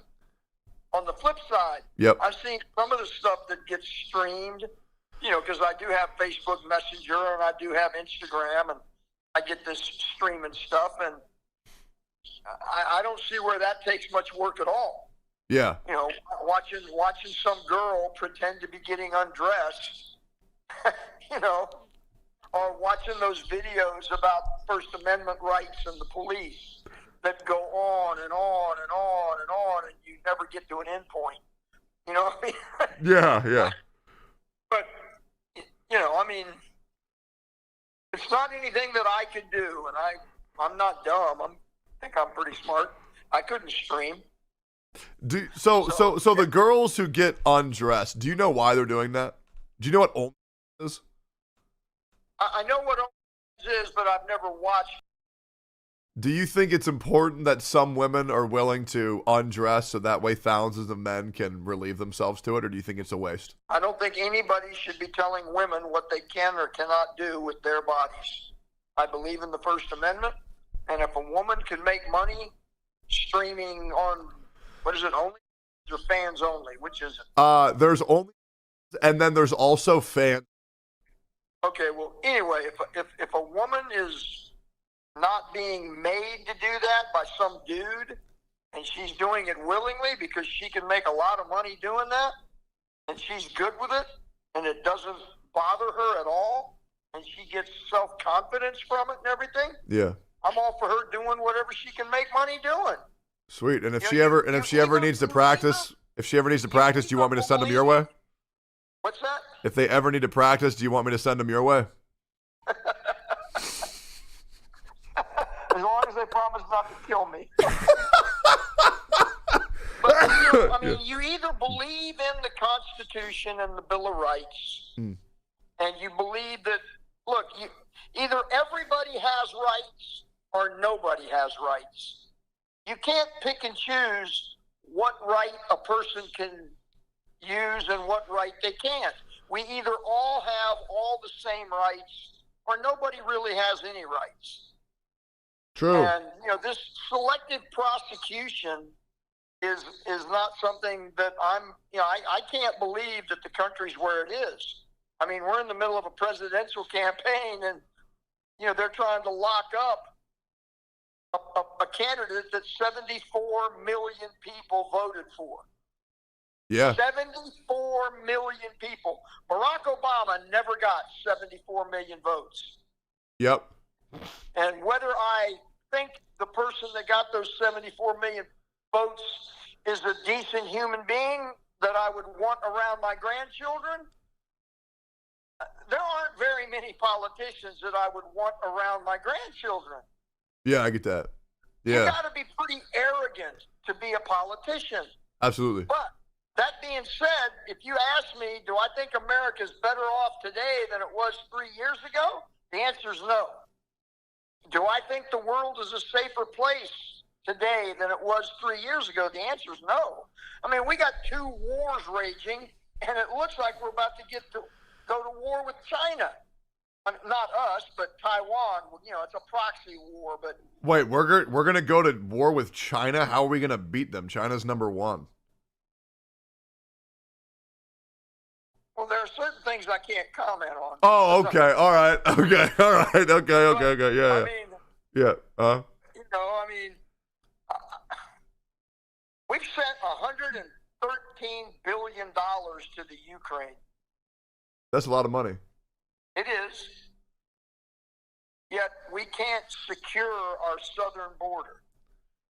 I don't understand. And I'm an immigrant, okay? I believe in legal immigration. I believe in asylum. If somebody's in a country and they're being persecuted, I believe America should be a place they can come.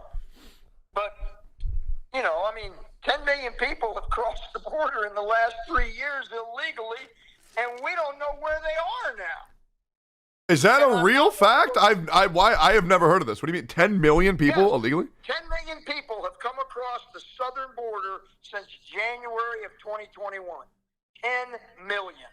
And we don't know where they were because it's catch and release. We don't have the ability to house them, so they come, they register, and then they disappear. And we don't know where they are. Now, I do not believe that I don't even believe that a large percentage of illegal immigrants are criminals or got out of insane asylums or they're terrorists. But there are people crossing the southern border that are criminals, that are out of Venezuela's insane asylums.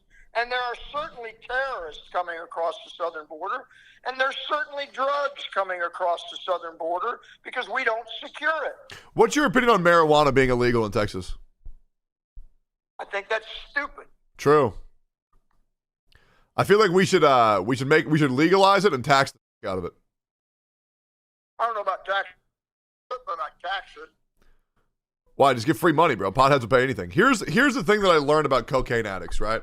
And this is why I respect them a lot. They get a lot of work done, I'll tell you that. Exactly. Like, do you ever think that a cocaine addict ever says, oh, you know what? I don't have enough money. I'm too poor. I can't tweak today. Hell no. When crackheads want cocaine, they will do whatever it takes to get their next hit. And that's why I want to start doing crack. You want to do crack? Yeah, I feel like I'd probably unlock something. Could give you a heart attack. Could give you a stroke. Yeah, so can McDonald's, but I still eat that shit every day. All right.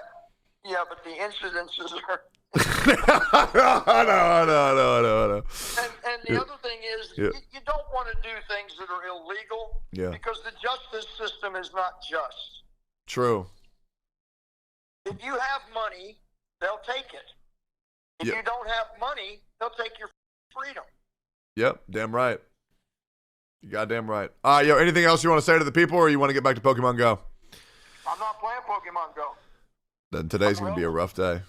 No, I'm working out. I'm rolling. Oh, okay. Yeah. All right, well, I'll call you later. I got to row 12 miles. Okay. I'll call you later. All right. Peace out. Peace. Holy gigackid. Holy gigachad, man. Holy gigachad. 12 miles. Yeah, my dad's a freak. Like, he is a freak of nature, bro. By the way, I'm thinking about getting my dad on steak and eggs, so hopefully that'll happen soon. Hopefully that'll happen. Oh, it'll be good. Oh, it'll be a good episode. All right. Let's go. Continuing on. They're not normal anymore. Well, I think that is normal as in, like, they don't work in entertainment. Right? They don't work in entertainment. Why do people assume that money solves all your issues and doesn't drain you? Well, hey, Kanye West said it. He said that they're, I was going to make a... Mo money, mo problems. I was going to make a joke, but I figured, actually, you know what? We'll give that another 6 months before I make those jokes. He said, having money isn't everything, but not having it is. True. True. Actually, true. Dude, when I had nothing, it was... He said, having money isn't everything, but not having it is. True. True. Actually, true. Dude, when I had nothing, it was consuming me. When I had no money, the only thing I thought about was, holy f***, I need money. But now that I have money, you know what the only thing I think about is, holy f***, I still need to make more money. Okay, I'll be real. But I also think maybe I should also take care of my health. You know, now I think, holy, I need more money and I need better health. Because I'll be real, guys. I mean, you look at me. Let's just be real, man. Okay, I made $33,000 just this month off of Twitch. Okay, if you think I am not worried about money, I am. I am 1,000,000% worried about money. Okay, because the fact is, we are all.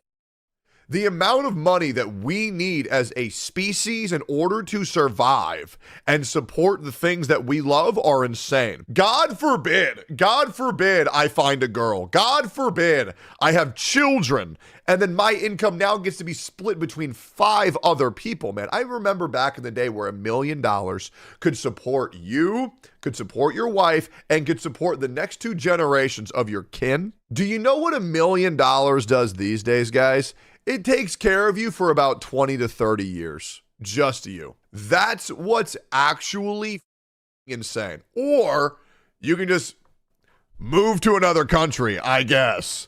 But money just ain't what it used to be. And we're all stuck in this hamster wheel of being slaves to the government, having to work jobs we hate for the rest of our lives. I think that's really 20, 30 years is a lot, dude. Yeah, I know. But here's the thing. When you're going to live probably on average 80 years, it's not that it's not a lot, but I'm saying compared to what it used to do, $1 million really ain't shit anymore, man. I don't know why you're arguing against that. the truth, right? That's it. Yep. So, like, if you don't have money, that's everything in your life. If you do have money, you realize that there are other problems in life that are also important. True. Now, that being said, I would rather cry in my Lamborghini and my Yeezys rather than cry in a cardboard box, right? But if you don't have that, money is going to mean more to you than almost anything else. Yep. So, yeah. Streamer doesn't make a lot of money when you actually normalize the salary. Engineers, doctors, people in trades make median more than a streamer. Streaming is extremely top-heavy. Well, of course it is. I mean, that's the thing that people don't realize, and people really like to turn a blind eye to this fact. It's not every streamer makes insane money. If they did, everybody would be a streamer. There's no guarantee on any pay that you make. I'll be real. The majority of people who stream are just losing money because they bought a computer, they bought a headset, they bought a mic, they bought a keyboard, they bought a mouse, they bought a camera, they bought a ring light, and then they made $0 after streaming for 4 years. Now they've done no education for 4 years, and they have all this useless ass equipment that they do not need. And there are a lot of people that are grinding away, and they stream 8 hours a day, and they get, let's say, 300 viewers. True. I mean, what other job can you say that on Earth? 99.9% of people working this job make literally $0. Gender studies degrees? Okay. I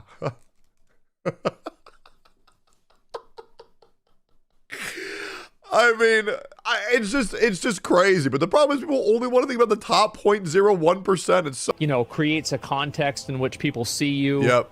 So, yeah, you can get fired. Exactly. No, yeah, you definitely can get fired. But the difference is that, like, streaming, there are jobs that exist in entertainment that streaming helps you don't really have the same opportunities. Yeah, like, for example, before I used to worry about job security, but because I'm very fortunate where I'm at, I know that my degree and my experience is going to be very beneficial. And I know I'll be able to work in this industry from here until the end of time. Because if there's one thing I understand, it's how to get people to click a video and how to click a stream. I know that. So I will be running hundreds of people's channels for them behind the scenes for years to come whenever I decide to retire. Because I know what titles are clickable, I know about SEO, and I know what thumbnails look good or don't look good. And now being a channel manager will be very, very, very exciting. I actually can't wait for that shit. It's like, for example, what's your degree? I have a degree in performance arts.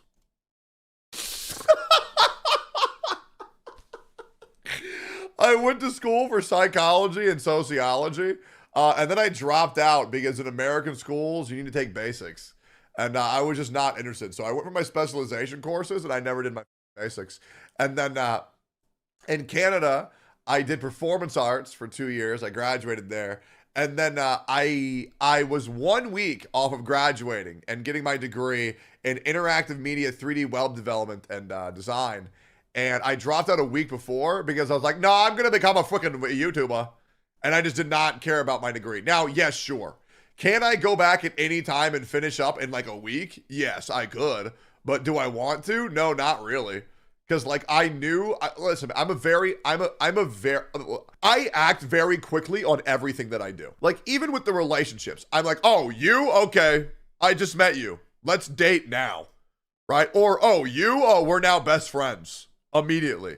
Oh, this game, I'm going to play it for years to come. Oh, this cat, I'm going to buy it right now. Right? Like anything that I act very quickly on my impulses. Very, very, very quickly. And to be honest, it usually ends up not being a good decision. But that being said, it did work out for content creating. People crying about Asmund not stating the obvious in this video that streaming is not the hardest job in the world.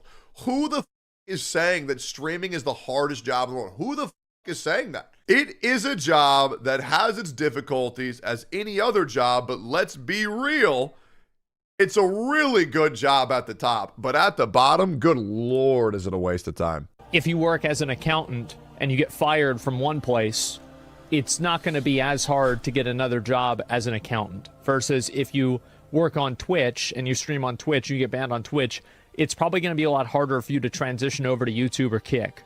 People twisting Asmund's word to make him seem like a supervillain. There's negative externalities if the streamer wants to get a real job. Yeah, imagine that. And so it's really not that complicated. Yeah, it's not. But anyway, yeah. So Hassan said this today, and naturally everybody is congratulating themselves about here's a dumbass clip. Hassan being welcomed into the emo community. Oh yeah, I did. Oh yeah, he did the emo. I saw that with that Johnny guy. I looked at that earlier. And so there's a lot of people. Streaming is literally the easiest part of being a content creator. You just sit down, make money, just spawns in. It's just so goddamn free. Who is this guy?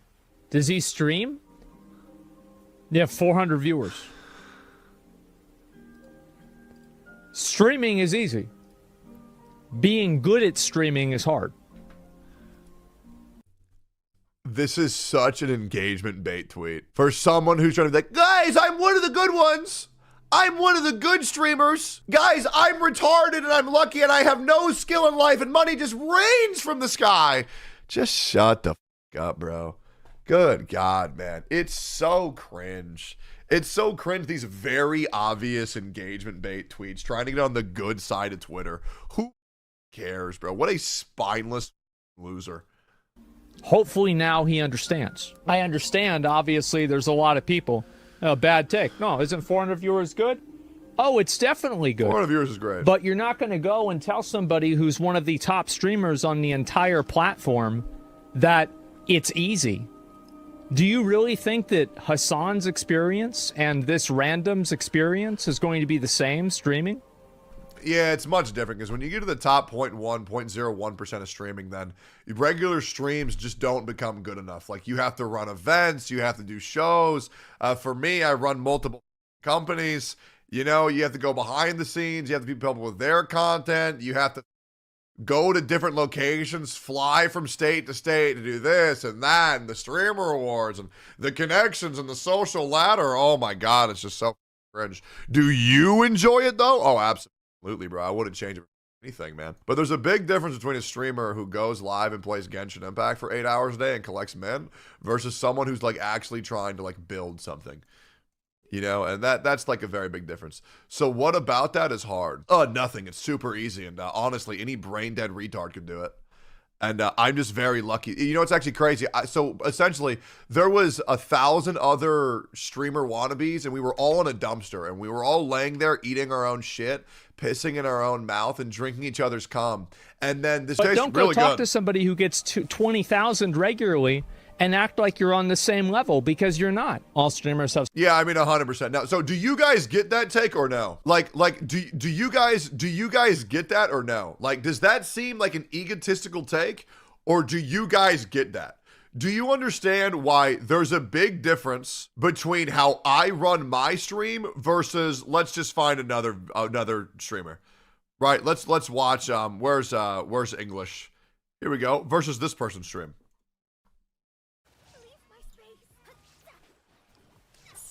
a feat I will not be able to replicate. Usually I'm actually I have pretty good odds with chance games. Aside from gacha games, because apparently my luck in these is just negative.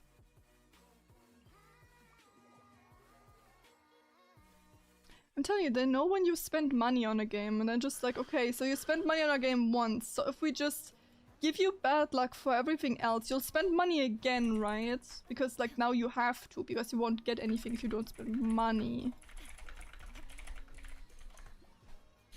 Hello! Having an amazing day, thank you! Hope you're having an amazing day too! I mean, come on, get more of these fuckers. Where the fuck is it? Oh my god! What the? Thank you! What the? Hey! Oh my god! Holy shit!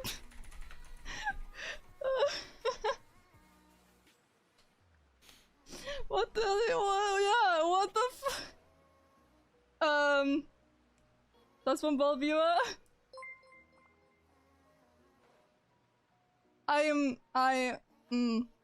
Words speak. I'm overwhelmed right now. Thank you so much. Oh my god. She's gonna be huge. All right, let's find a different streamer. She was too good. She was too good. She was way too good. Let me find a guy. She was way too good. She was a diamond in the rough. She's gonna have 1,000 viewers in like the next month. All right, let's find somebody else. Let's find a guy. But yeah, let's do another girl. Here we go. Thanks, made you smile. Now I really can't decide. No, I'm Japanese, but I live in Perth. Okay, I need to stop pulling out women, man. I fall in love so quickly, bro. I'm gonna start falling in love. Anyways, that's pretty much what happens, guys. You just go on the internet, you're a girl, you give them $500, and they live for free forever, bro. They don't have to do anything, man. They just exist and they get free money, just like every other streamer, man. Just like every other streamer. Hold on, I'm actually curious. Let's go to one more. Let's go to one more 100 viewer streamer. Let's go to just chatting. Wait, what the fuck? Okay, that was insane. That is a full circle moment. Okay, because wait, I'm the #1 English speaking streamer right now? What the seeing me that high up on just chatting is just unsettling. Like, that is weird. What the okay, anyways, let's go down. That was insane. Alright, that was a crazy moment. Here we go. Let's find a dude. And like what exactly can you see, sir, on your computer screen right now? The what? I'm a lady? Wait, is this kid Boga's dad? To someone else? He must be on the phone with someone else. Is this kid Boga's dad? Stamp, hello, how are you doing? Stamp, my hello. Hello? Yes? What the? Is this Mr. Hamburger? Okay. Anyways, so you can have male streamers talking to scammers at 100 viewers who are talking about Mr. Hamburger, but them telling Hassan how his life's easy at 30,000 viewers, it just doesn't make any sense. It's just not transferable, right? It doesn't, calling Mr. Hamburger can only get you so far. Some kind of cope? The men are in the WoW section, true.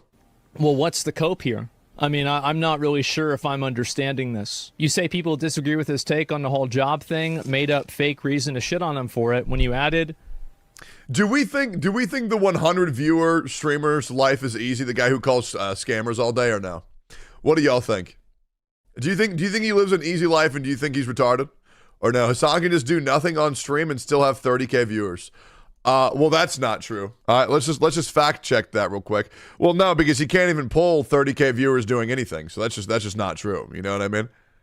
Right. So saying that he can just do nothing and pull 30k, I mean, he simply cannot do that. right? I mean, he's only had one stream in the past like month that's even broke that, right? Fell off. Okay, so here's the thing. Hassan falling off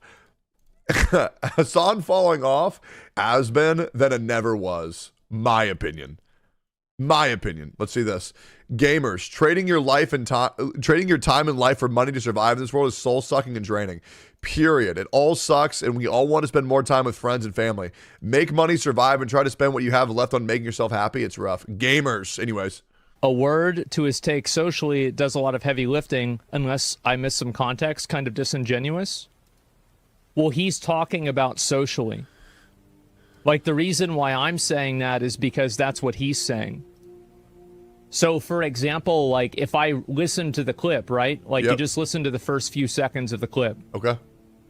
No. Social battery-wise, unless you're in Yep. So, I'm not using the word, I listen to the clip. And looks for things to go against and battle their narrative. The moment anybody hears one thing that agrees with the thoughts that they have, they're going to say, true, dude, and there it is, right? Nobody's going to be like, okay, I have this stance that's kind of nuanced about this person that I really hate. Maybe I should go online and give him a second chance. Nobody does that. So whenever they have to hear context that makes their original assumption wrong, they're getting mad at me. Well, I'm not really sure. Hassan's an artist. His father famous for being the Young Turks. Everybody always has their opinion about Hassan. And I understand that you might not like things that Hassan has said. I think Hassan has said some horrendous ass shit. Completely mindless ass shit. But I do think he's also said some good shit, you know? But he has said some dumb shit, bro. There are things that he might have said that have upset you, that have made you mad, that you don't like. Why not focus on the real ones? Why are you inventing things that didn't happen? True. And then getting mad about them? 1,000,000%. It makes you look stupid. It does, true. That's why I always say, rather than getting angry at me for things I've done, you'd rather just make things up that I didn't. If I was such a bad person, then focus on those bad things rather than just making new things up that just never happened. If you have you can't fault Hassan for not starting from zero, and then you praise someone like Queso. I mean, let's just be real. Or praise someone like Kai Cenat. I mean, let's see how many viewers did Kai Cenat, one of the most universally loved streamers on the entire platform, did he start from zero? February 2nd, 4 viewers. Look at that growth, man. Barely had his 0 period, bro. That's insane. Let's look up Queso, another universally loved streamer. Let's see how long they stayed at 0 for. God damn, Queso! Boom! The power of TikTok, baby. Actually insane. Queso started on TikTok? No, I think Queso actually blew up on TikTok. That's actually very interesting. I did not know he grinded that long. He grinded a lot. Well, I mean, goddamn. Wait, he's been getting good viewers for a while, actually. Been getting good viewers for a while. Wait, yo, what the another fault. You can't fault Hassan for not starting from 0, and then you praise someone like Queso. I mean, let's just be real. Or praise someone like Kai Cenat. I mean, let's see how many viewers did Kai Cenat, one of the most universally loved streamers on the entire platform, did he start from 0? February 2nd, 4 viewers. Look at that growth. I mean, let's see how many viewers did Kai Cenat, one of the most universally loved streamers on the entire platform, did he start from 0? February 2nd, 4 viewers. Look at that growth, man. Barely had his 0 period, bro. That's insane. Let's look up Queso, another universally loved streamer. Let's see how long they stayed at 0 for. God damn, Queso! Boom! The power of TikTok, baby. Actually insane. Queso started on TikTok? No, I think Queso actually blew up on TikTok. That's actually very interesting. I did not know he grinded that long. He grinded a lot. Well, I mean, goddamn. Wait, he's been getting good viewers for a while, actually.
actually been getting good viewers for a while.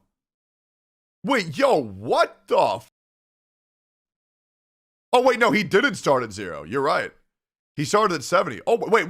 Within the first month, he had 800 viewers? Wait, his viewer count is so high now, I thought he started at 0. First stream, he had 73 viewers. Second stream, 137. Yeah, Queso's a universally loved streamer, and he's had viewers, bro. Like, you can't villainize people for not starting at 0. We can't all be Jinxie. We can't all be Tecton. We can't all be the two of the nicest streamers on the entire platform, you know what I mean? Like, you can't hold that against people that they were successful. Few people start really from 0. Most people have advantages, and I'll tell you one thing. If you're able to be talking in this chat, you didn't start from 0 either.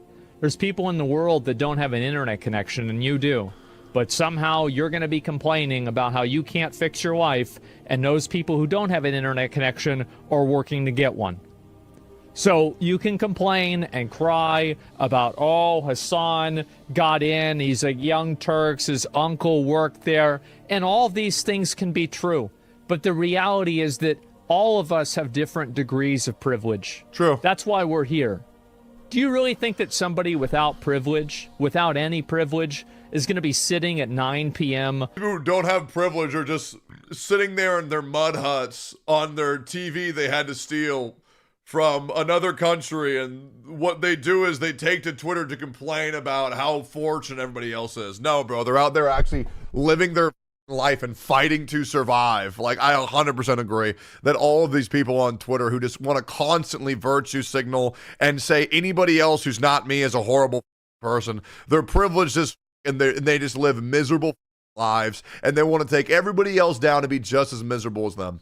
Also, people can't control, this is the means if they're disabled, whether that means if they're white, black, male, female, gay, not gay, whether they're poor, whether they're rich, whether they're short, whether they're tall.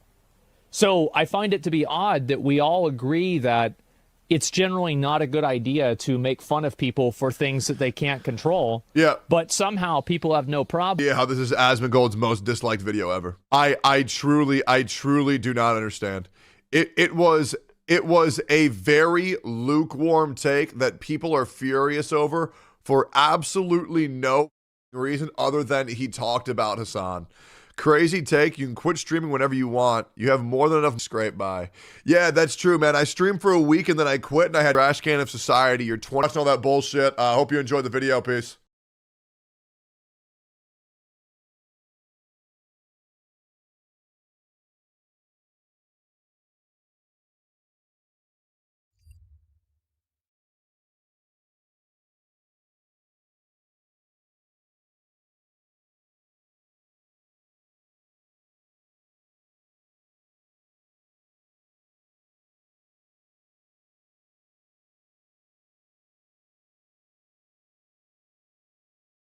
All right, Chad, good morning.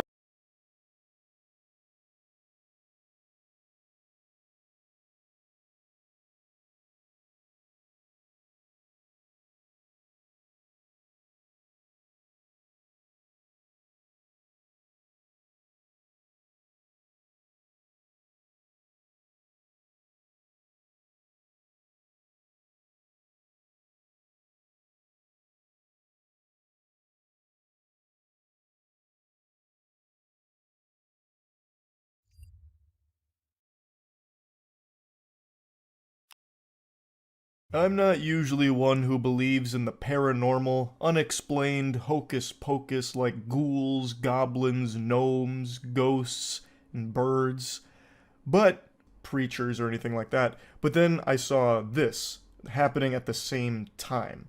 And it's just one of those head-scratching moments like, is this a message from the universe letting me know that it can always be worse?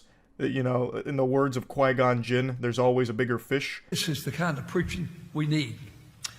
I told my wife, I said, Mama, when we go to Pigeon Forge, to the outlet malls, when you go uptown here. Goober's out here looking like Kingpin from Into the Spider-Verse. He's got that fucking wide bowling ball build here. His name is Bobby Leonard.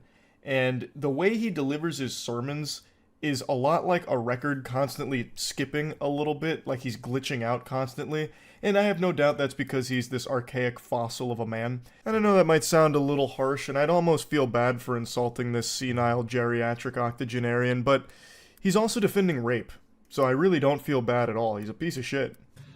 We'll go sit at the parking lot at the outlet mall, the mall here. I said, you watch it. I said, count them. You'll find more women going to have shorts on than you will with pants and dresses put together. Oh, say it ain't so. Shorts on as a woman? Those whores. Those harlots. Charlatans. Oh my goodness, Bobby. You're right. What an astute observation. It's so despicable. Wearing shorts as a female? Have some decency, have some class, have some shame. Oh, goodness gracious. So Bobby's sitting in the parking lot just looking at women, I guess. Sounding like a real creepy weirdo here, just sitting in his car looking at all the girls that go into the mall. Probably got some fucking binoculars out spying on them with hand on his meat. And he's just pointing out to his wife, look at this, can you believe it? There's more girls going in there with shorts than there are girls going in there with dresses and pants. Who could have guessed, huh? Heavens to Betsy. So I sat there, I just want to be sure, but I sat there some time ago for, I don't know who's out in the, I guess it must have been some of the family. My wife don't go shopping now. And I sat there in my car. What the fuck did you just say there, Bobby? It sounded like he casted an ancient spell.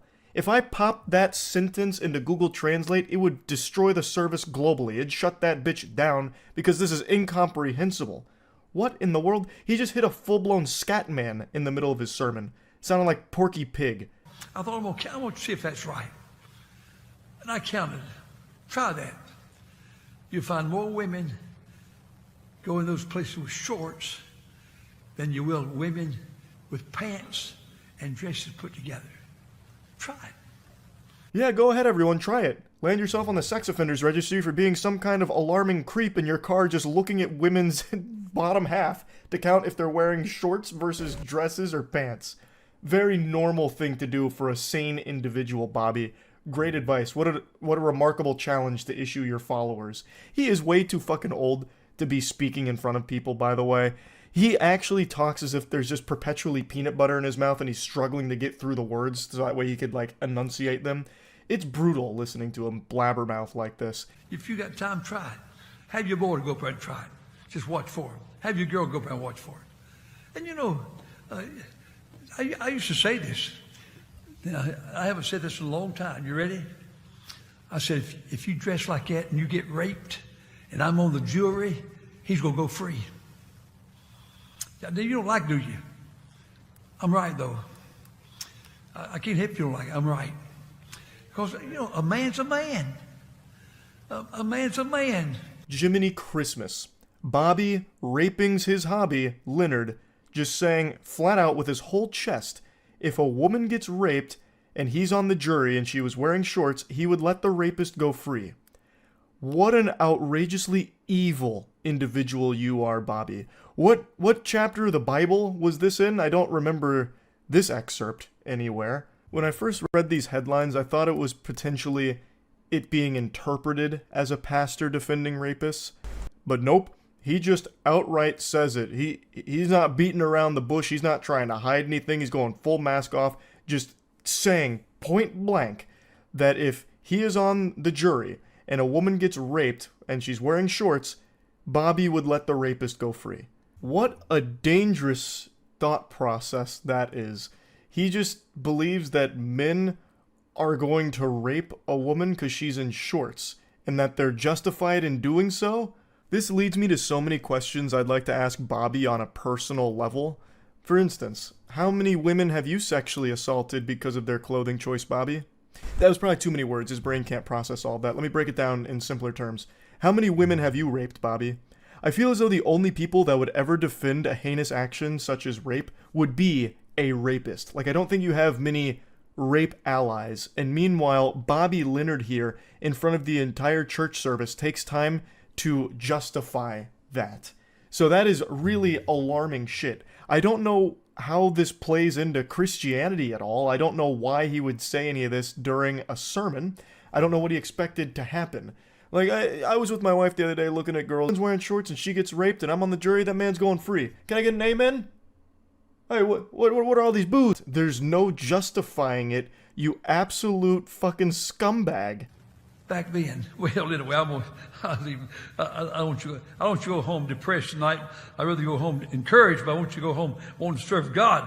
But it seems that it seems like we've paid no attention to God. Oh yeah, this is all about God at the end of the day here. Yeah, I'm sure this whole little tangent you're going on is very biblical. You know, the Lord was famous for justifying rape. You know, in fact, it was the 11th commandment that unfortunately Moses just left at the top of the mountain. Thou shalt not rape unless it is a woman wearing shorts. That people think God has delayed his coming, and so as a result of thinking God's delayed his coming, they begin to eat and drink and be drunken. Thought that Jesus... We even saying, are you drunk? Are you overdosing on Xanax? What is going on? There wasn't even a coherent thought in that entire, like, long fucking... whole bunch of gobbledygook. There was nothing there. They're just letting anyone be a pastor these days, I guess. It's actually super interesting that the only time he's even lucid, like the only time when he's talking that makes any sense, is when he's saying that if he was on the jury and a woman got raped wearing shorts, the man would go free. That's the only thing he actually said that he didn't stumble his way through the statement of, saying a man's a man, a man's a man. So he would let the rapist go free. Maybe it's because that's the only thing he truly believes out of everything he was spouting during the sermon. So that's the only thing he was able to deliver with conviction, without just like falling and stumbling his way through his statements. It's horrifying. What a fucking sickening individual. Now, he did respond to the backlash, basically just apologizing. He said, "I am sorry for any hurt, I was wrong." So extremely concise.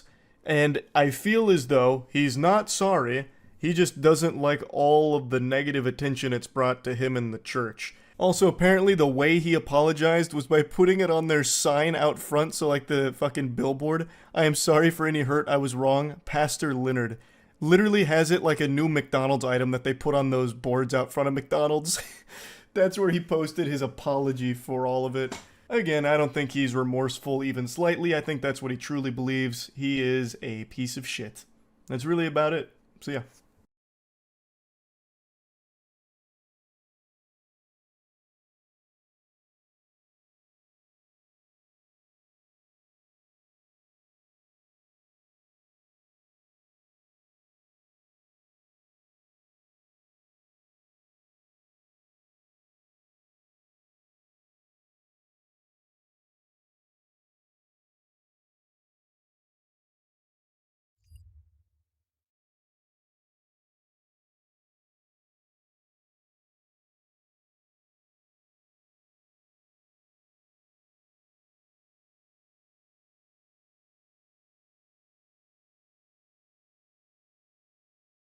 I'm not usually one who believes in the paranormal.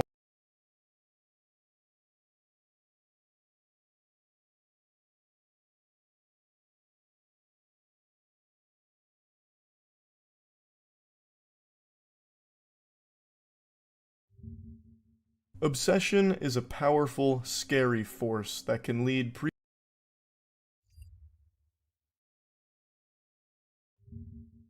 Obsession is a powerful, scary...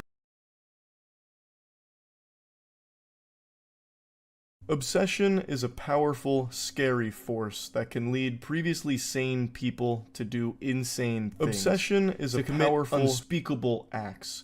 The act I want to talk about today from an obsessed individual is not unspeakable. In fact, I really want to speak about it, though it is heinous. It is extremely weird, and I can't help but discuss this with all of you. Like I mentioned, obsession is a horrible thing. When it comes to an obsession, it's a lot like playing a game of suck a fart out of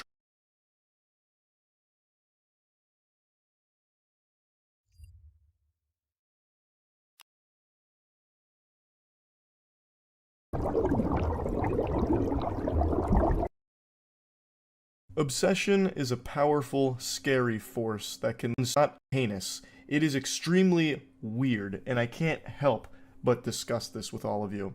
Like I mentioned, obsession is a horrible thing. When it comes to an obsession, it's a lot like playing a game of suck a fart out of Charlie's butt. There are no winners. And that couldn't be more true than with this story here. So there is a hardcore band named Llorona. And yesterday they posted an announcement letting the fans know that an integral member of the band was kicked out because they hatched a nefarious scheme to steal one of the other members' fiancés. And the way that they did this was by secretly lacing their pre-workout with estrogen with the goal of making that bandmate seem less manly in comparison to him. Thus, the fiancé would be more attracted to him, the more masculine guy, and leave her fiancé for him. It's a mind-boggling plan. And at first I thought it was fake. So I actually learned about it on stream last night, and then I waited till today to see if there was like, you know, a reveal that it was all just a joke, a ruse, and it got debunked today. But that hasn't been the case. In fact, there's been more evidence here from Llorona's Instagram story, apparently. I saw these screenshots floating around. There's also been a lot of articles that have been written about this that I believe are saying it's all real due to me saying some uncomfortable and disrespectful things to Six and Caroline, such as giving Six estrogen and being obsessed with Caroline and hating Six while I was drunk. I've been kicked out of Llorona as well, and will Nashville. Who gives a fuck? Bring that talent to Nashville ASAP, mister. Get on over here. So I'm guessing maybe he's going to relocate to Nashville and probably go from lacing shit with estrogen to lacing it with fentanyl. But there's another bit of information there at the bottom right. I was really drunk and told Six and his fiancé that I was obsessed with her and had a deep hatred for Six and gave Six estrogen to get an edge up on him. So it seems like this is a real situation that happened, and it'd be an odd thing to joke about considering Llorona is no longer a band at the moment because this was their vocalist. Now they need to find somebody else. Now I'll go ahead and play the stream clips where I go over their official statement and learn about it in real time because, man, this is a fucking crazy situation, for sure. Did you hear about that guy who got kicked from his band because he was lacing someone's pre-workout with estrogen so he could steal his girl by looking more manly? That's Galaxy Brain. How can I find that? Who is it? What a supervillain scheme. Who? There's no way I'm gonna find that by typing in. Who was it? Lorna Shore? No. Wait, no. It was one of the Lorna Shore band members? Nuh-uh. I don't believe that. Yeah, no, nothing came up for that. So who was it? Is that recent? I don't know. This man just dropped like a fucking fire little wisdom nugget there and then left. Who was it? Tell me the name of the guy. I want to see it. That sounds amazing. This guy's an estrogenius. True, man. This guy's got the fucking the hookup here. The plug for great stories. It's all over the r/hardcore subreddit. Okay. Well, it should be super easy to just tell me who it is then. Why am I going on a scavenger hunt? Just fucking tell me. But fine. I'll go on the hardcore subreddit. The #1 post on r/hardcore is trying to teach my son how to brush his teeth. What the fuck? What the fuck? That is absolutely not it. I'm on a wild goose chase. Alright, now I'm super cute. Why is this here in the hardcore subreddit? Why is it why is this here? You gotta make sure you brush all your teeth in your mouth from front to the back and side to the fucking side. Open this shit up, let's go. I got it, okay. They're called Llorona. Oh, okay. I thought he put Lorna. So the band is called Llorona. The war on gingivitis is hardcore. So true, brother. So true. Just search Llorona HC on HC Instagram on Google. We have decided to part ways with our vocalist Diego due to admission of very disturbing and concerning behavior towards one of our band members and their partner. He has admitted to being obsessed with said partner and has been attempting to sabotage their relationship by cutting pre-workout a transition onto him for the last 5 months in hopes that it would give him the opportunity to swoop in once he looked stronger and more manly in comparison. This stupid caveman mindset makes zero sense. Privacy and general censorship. Lacing his pre-workout with estrogen. Well, he's no longer in the band, so Llorona fans, I got bad news for you. But I've got to say, that is creative.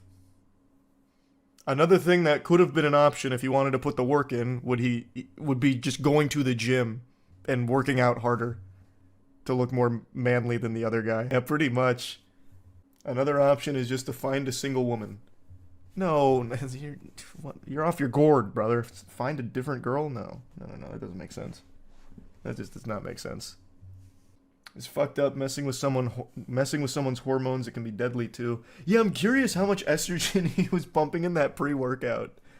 Was there any effect? I don't know. They didn't say. So I don't know how effective the estrogen lacing was. They did not say. I'm assuming it wasn't like super noticeable changes or anything.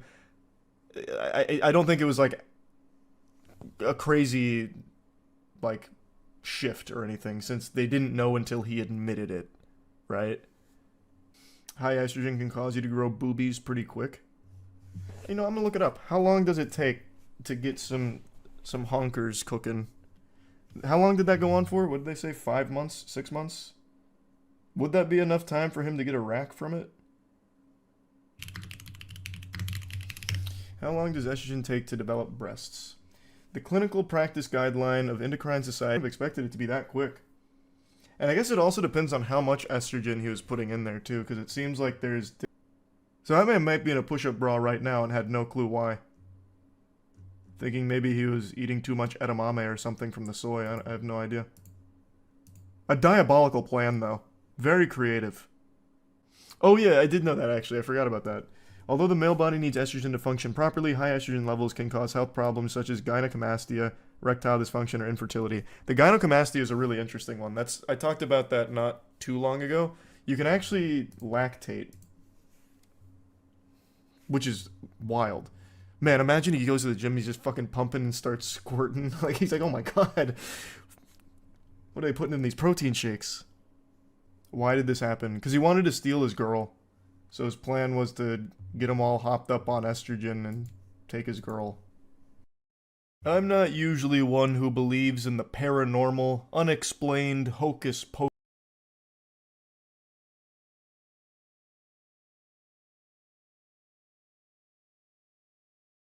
The worst fan base on the internet. There's actually so many bad fan bases, it's nuts, because I do genuinely feel that if your entire perspective is, oh, this thing that I really like can do no wrong no matter what, I feel like that'll always lead to issues. Depending on the severity, how severe are those issues? Who knows? Is it issues like League of Legends from saying all Jax mains are pedophiles? Or is it Honkai Impact 3rd, which is, if you make this change, we'll kill the CEO? Who knows? Let's see what he's talking about.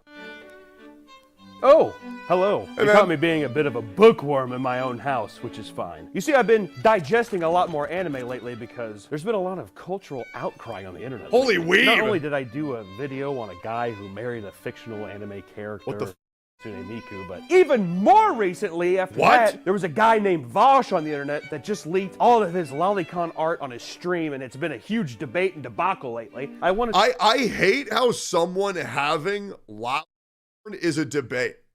How is that a debate?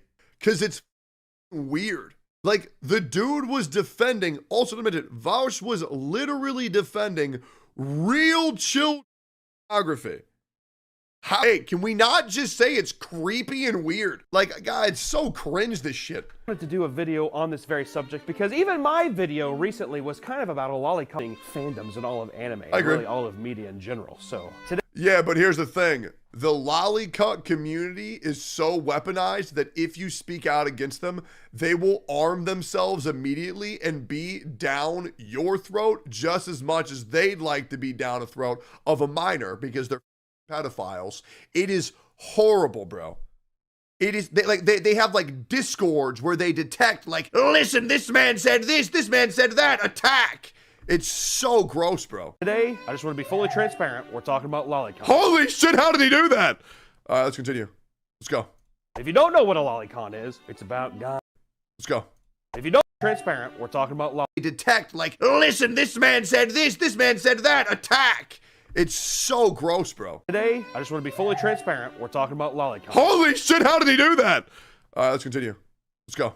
If you don't know what a lolicon is, it's about guys who They like anime girls that are 8 to 10 years old, and they pedophilia. We're talking about pedophilia today. So if you don't like that, I just want to put that right up front, just in case you don't like it. But I do think it's a very fascinating, depraved, disgusting piece of the internet that I think would be lovely to talk about, because these little cockroaches are hiding in plain sight. And I think that it might be good to get down to, I mean, how the hell did we even get here? So I do want to say I do have a surprise, because I want to take a step back and talk about all the different facets of anime. The editing is crazy. Because anime, it could appeal to your dad. It could appeal to your younger brother. Oh my god, bro, that scene is so hot.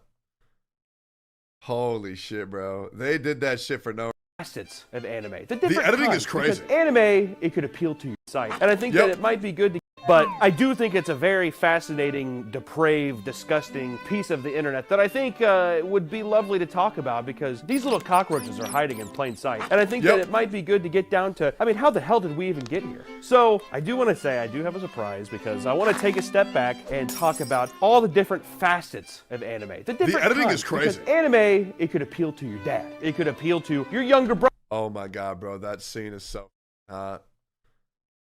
Holy shit, bro. They did that shit for no reason, too. That scene was so diabolically hot, it's actually insane. Bro, I'm so weak for Nami, it's absolutely atrocious, bro. And it makes no sense. I hate orange hair, but there's just something about her, man. There's just something about her that just makes me feel good. Brother, anime is so wide and vast that you have to really understand how the hell did we get to a place like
Lolicon. And I don't want to toot my own horn, but I do have quite today. The legend himself, Akira Toriyama, the master mangaka who created Dragon Ball and Dragon Ball Z. Have you heard of it? He's going to be here today to tell us about all the different kinds of anime and kind of guide us into the medium as a whole. What?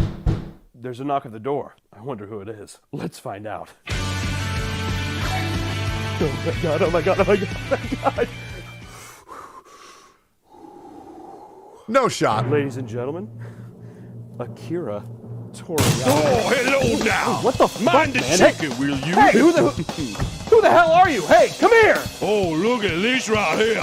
Oh, Yu Yu Hakusho, the Death Note, Naruto, and Dragon Ball Z. You got all the good ones here. Oh, come on, man. Stop. You're getting grease on those books. Oh, God. Don't touch me. Oh, my God. Oh, apologies on my belated arrival. I brought a big old family bucket of fried chicken on occasion of us being bigger boys. Colonel, where is Akira Toriyama? He was supposed to be here, and now you're here. I'm so confused right now. Honestly, guys, I'm so sorry. I promised them. Do you know where he is? Mr. Toriyama couldn't make it due to prior arrangements, but I was more than happy to oblige for an old friend and act upon his replacement now. Is that Are his armpits how they saw me at the Gamer Awards for the OTK Game Awards? Well, I mean, is this I why do people need to hate make this armpits so video, much? and, I mean, I have a chicken.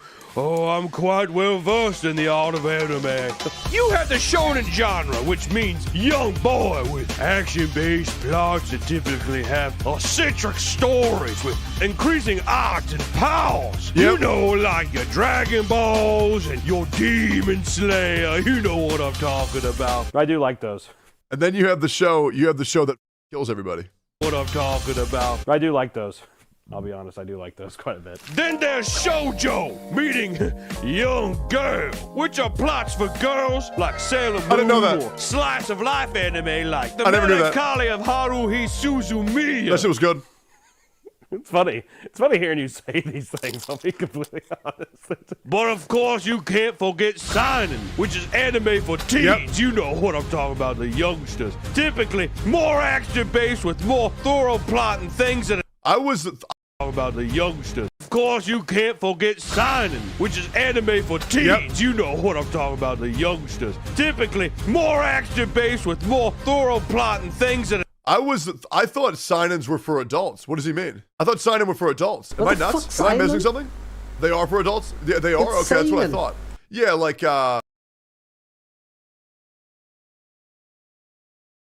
This shit bothering me.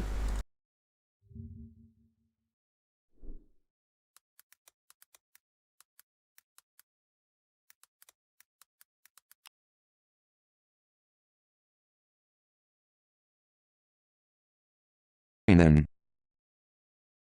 Seinen. Seinen.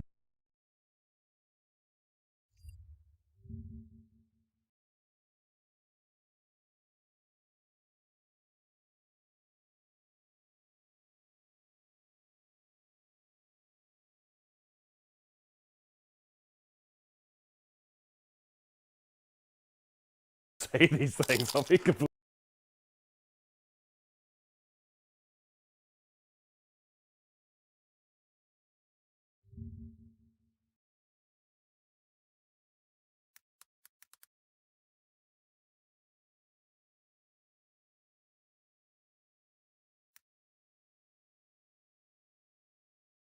Seinen. Seinen. But of course, you can't forget Seinen, which is anime for teens. Yep. You know what I'm talking about, the youngsters. Typically, more Seinen. action-based with more Seinen. thorough plot and things that I thought Seinens were for adults. What does he mean? Seinen. I thought Seinen were for adults. Am I nuts? Seinen. Am I missing something? Seinen. They are for adults? Yeah, they are? Okay, that's what I thought. Yeah, like Berserk. appeal to that kind of audience. You know what I mean? Some of the darker ones, like Berserk.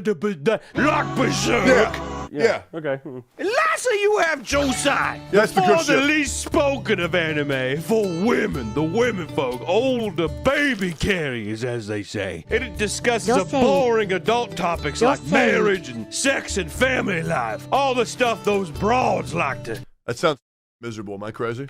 talk about. You know what I'm saying. I really don't like. I've never watched a single one of those, nor have I ever heard of a single. Live in the same delusion as them.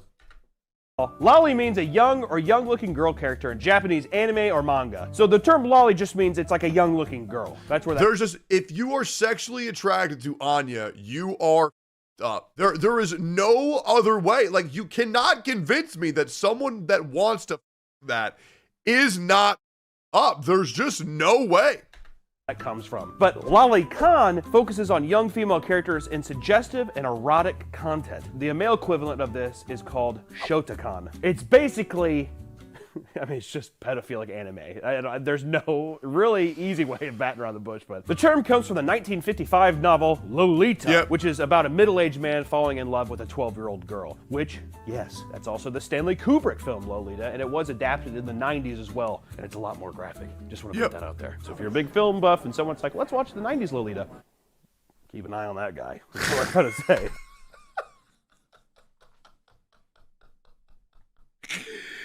Yeah, maybe we look out for that one. Yeah, maybe we keep an eye on that guy, boys. Okay, keep your eyes out, all right? You guys watching? Focus up. But it does have Jeremy Irons. He's the voice of Scar, so. Oh, that's huge. Okay, yo, we'll watch it today on stream. Nothing wrong with cute girls, Mr. Hancock. Nothing wrong with cute girls at all.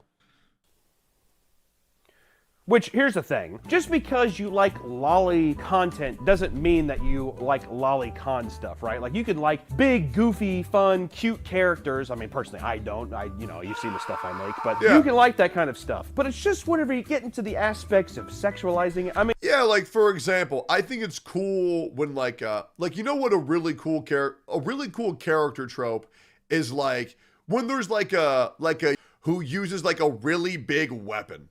Like in characters like an MMO called like Terra. There'll be like smaller characters with big miniguns. I think that trope is fine. I think they look cool, right? Probably a duck, okay? It doesn't matter what age an author calls something, okay? It matters what they look like in an anime. Because the Putaro Kujo, who's 16, isn't a problem because he looks like a adult male, right? And you're not going to a 5-year-old that looks like Jotaro Kujo. So that's my opinion. Being able to get around with little loopholes like that makes it feel like it justifies this very creepy act, which I don't know if it does. Actually, you know what? I'm going to go ahead and say it doesn't.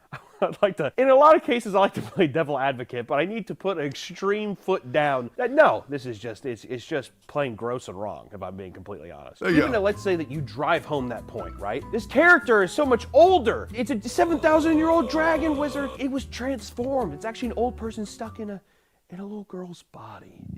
Mushoku Tensei. Doesn't help that I would say 99% of the time in these cases, or if not 100% of the time, these characters act like little children. A good example of that is Miss Kobayashi's dragon. There it is. It will always be brought up. This anime will always... Even though that's just made up for the... I will say, what's her name? Ilya? What is it? Her name's Iluya or something? That's Ilulu? Yeah, I'm gonna be real. I had a different opinion of them because of how huge their tits were. But if you've ever seen that character where their boobs are of normal size, bro, that shit is shocking. I have not been able to look at that character the same way, bro. Their own kind of, desires to justify what they're doing. But she looks like an 8 or 9-year-old child. Miss Kobayashi's Dragon Maid team, just come out and say something. Or, better yet, let's just not make it. Can I get an amen for that? Amen.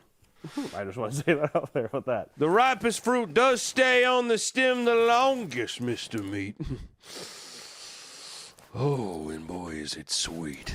What kind of analogy even is that? What are you saying that it's sweeter, that they're younger, or that they're older? What does that even mean? Please leave at any time. I just, seriously. Hey, leave Kono alone, man. I'll just be over here making some of that fried chicken with this giant deep fryer here. Don't bring in the giant deep fryer in my...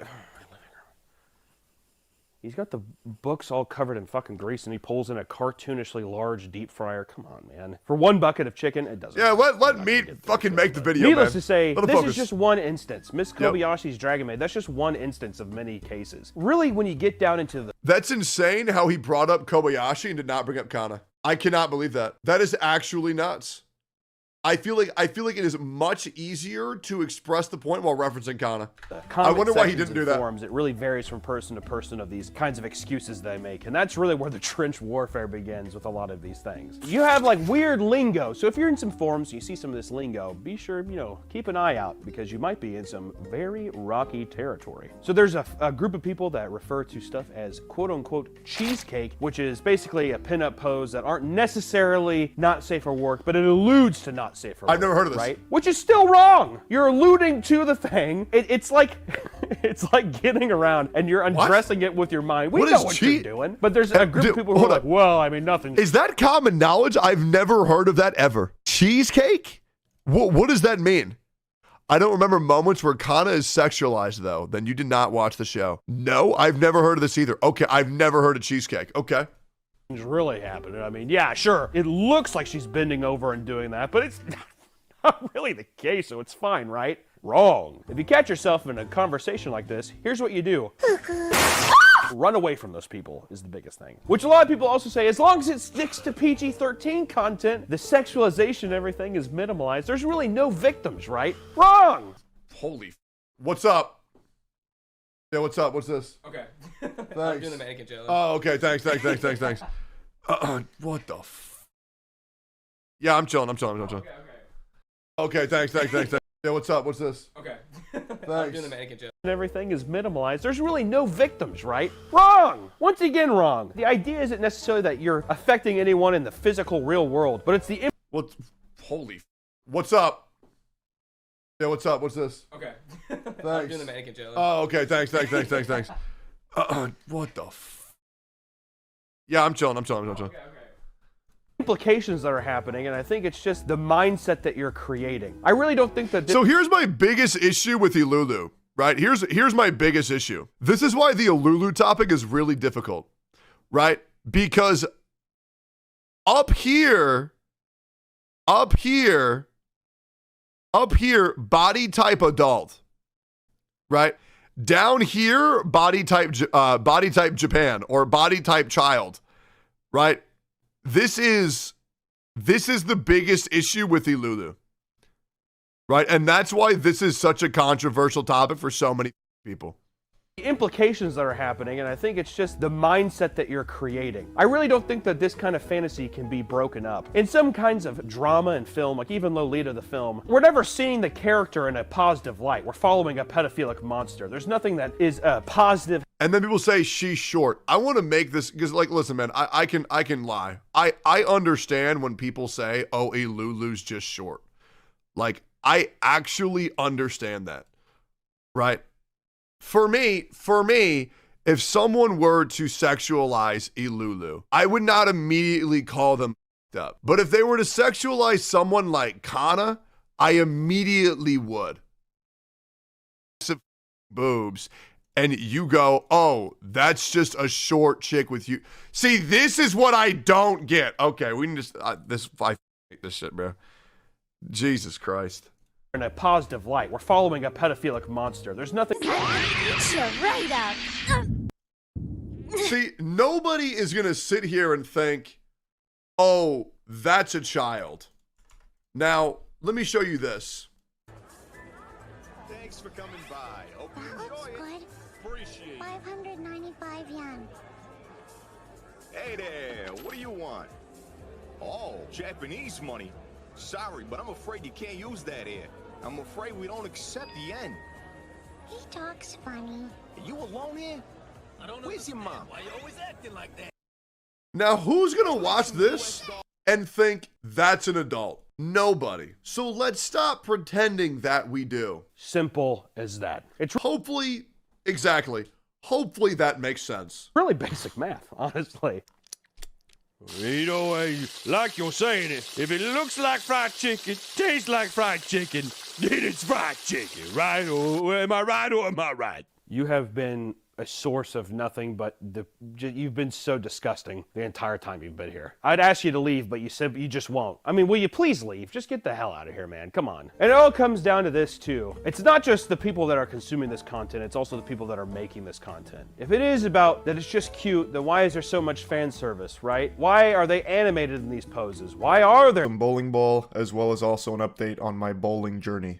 This bowling ball I was really starting to come into my own with. I was developing some forbidden jutsu with it. This fucking bowling ball was like a special grade cursed tool. Let me go ahead and show you some of the footage from yesterday, and this is only my second outing with it, and now it's gone forever. But I want you to see my progress when it comes to consistent bowling. I now very, very rarely go under 200 in a game. I'm like a 200 average bowler for the most part. The Grease Goblin steps up and I'm analyzing the oil here, so I start to really find the pocket that I'm looking for, and I dial in on it. I just start beating it like it owes me money here. I'm tossing that silly little stone down there at fucking Mach speed. I'm surprised I'm not leaving fire trails behind it like the DeLorean traveling back in time. So an easy turkey. This game I started off hot by just launching 50-mile-per-hour fastballs down there with blistering speed at this 15-pound bowling ball, so the turkey was a nice start. Then I got a little stinky in the middle there, but then I used that stink to my advantage and powered myself with the odor and had a really strong finish. I am launching the lumber down there with the precision of a sniper, and I'm hitting the pocket every single time right where I want it. It's textbook. I am also blasting it. I am fucking firing this cannonball down there more effectively than an actual cannon would. So I finish it off with quad strikes, which gives me a 211, which isn't bad, but I'm not super proud of the score. The reason I'm showing that game is actually because I carry this momentum into the next game.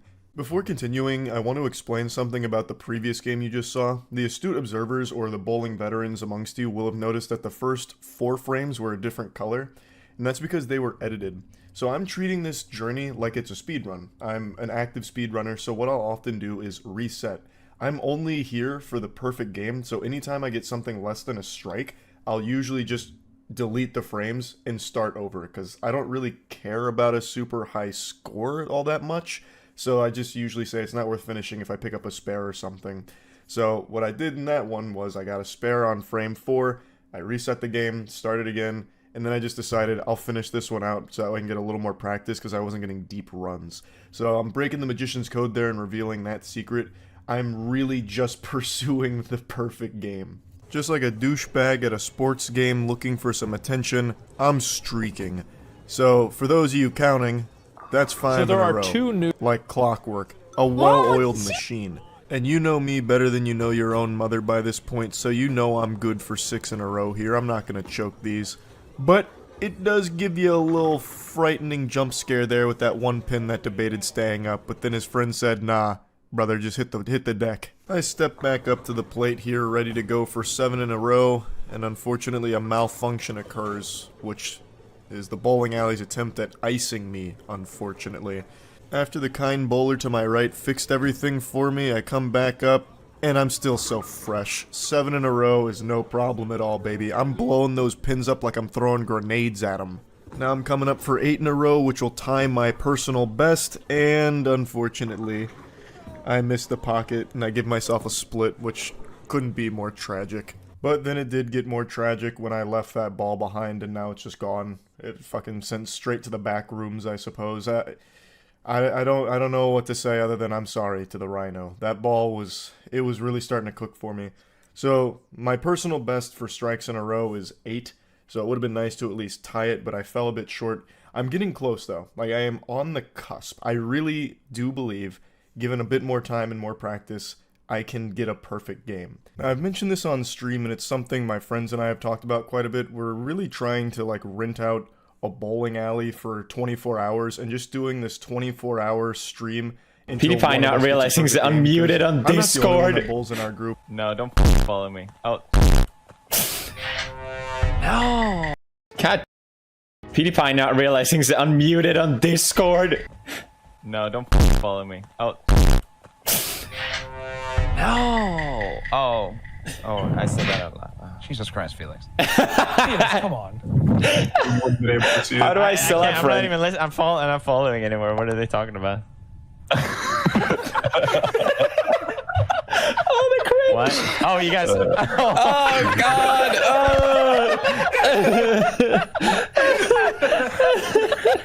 At least I didn't say who he was or something.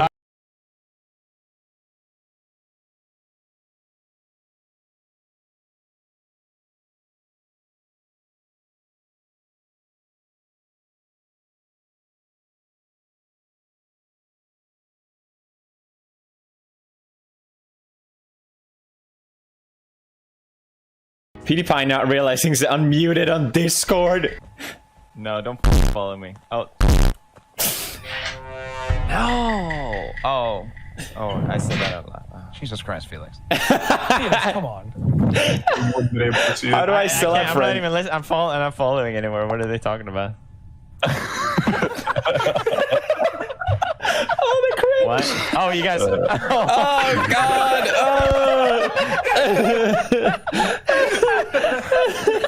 At least I didn't say who he was or something. Alright, continue. I'm dead. Oh, God. I'm done. Yo. Let's go. Felix, you're not muted. Killing time. Oh.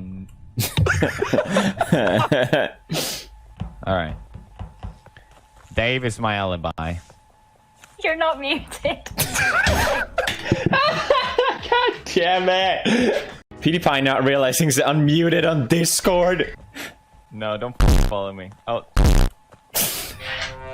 No! Oh.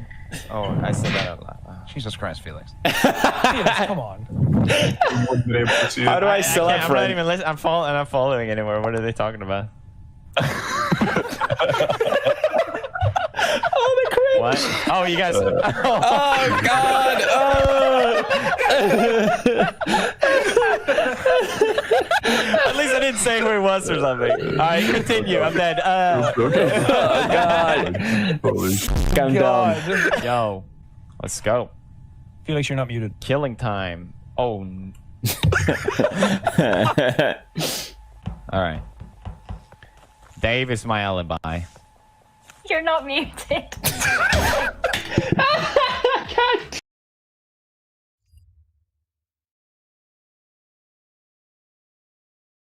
Aaron's very good, Danny's very good, and Matt's really good.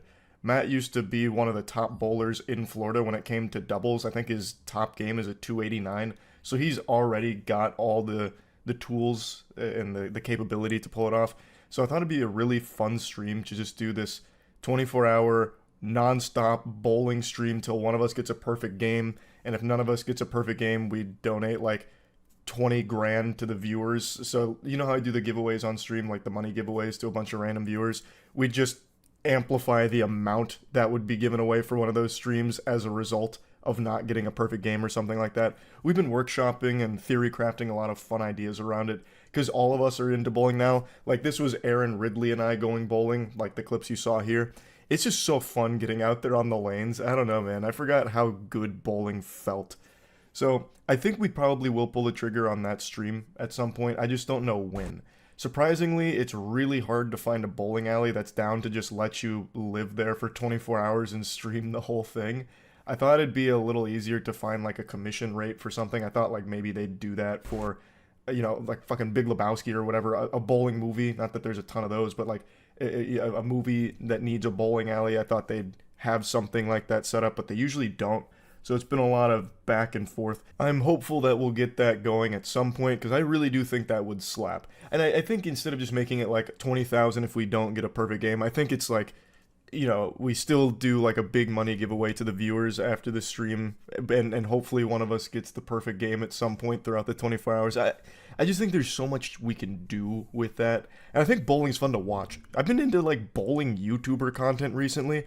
I've been looking up all kinds of fucking mechanisms and shit and trying to figure out like the best techniques, well, not necessarily techniques, because I feel like I have my own technique and I don't want to start disrupting. You know, if it ain't broke, don't fix it. I don't want to start like integrating all of these other ingredients and put too many cooks in the kitchen of my brain here, and then I end up being the worst bowler of all time because I'm confusing myself.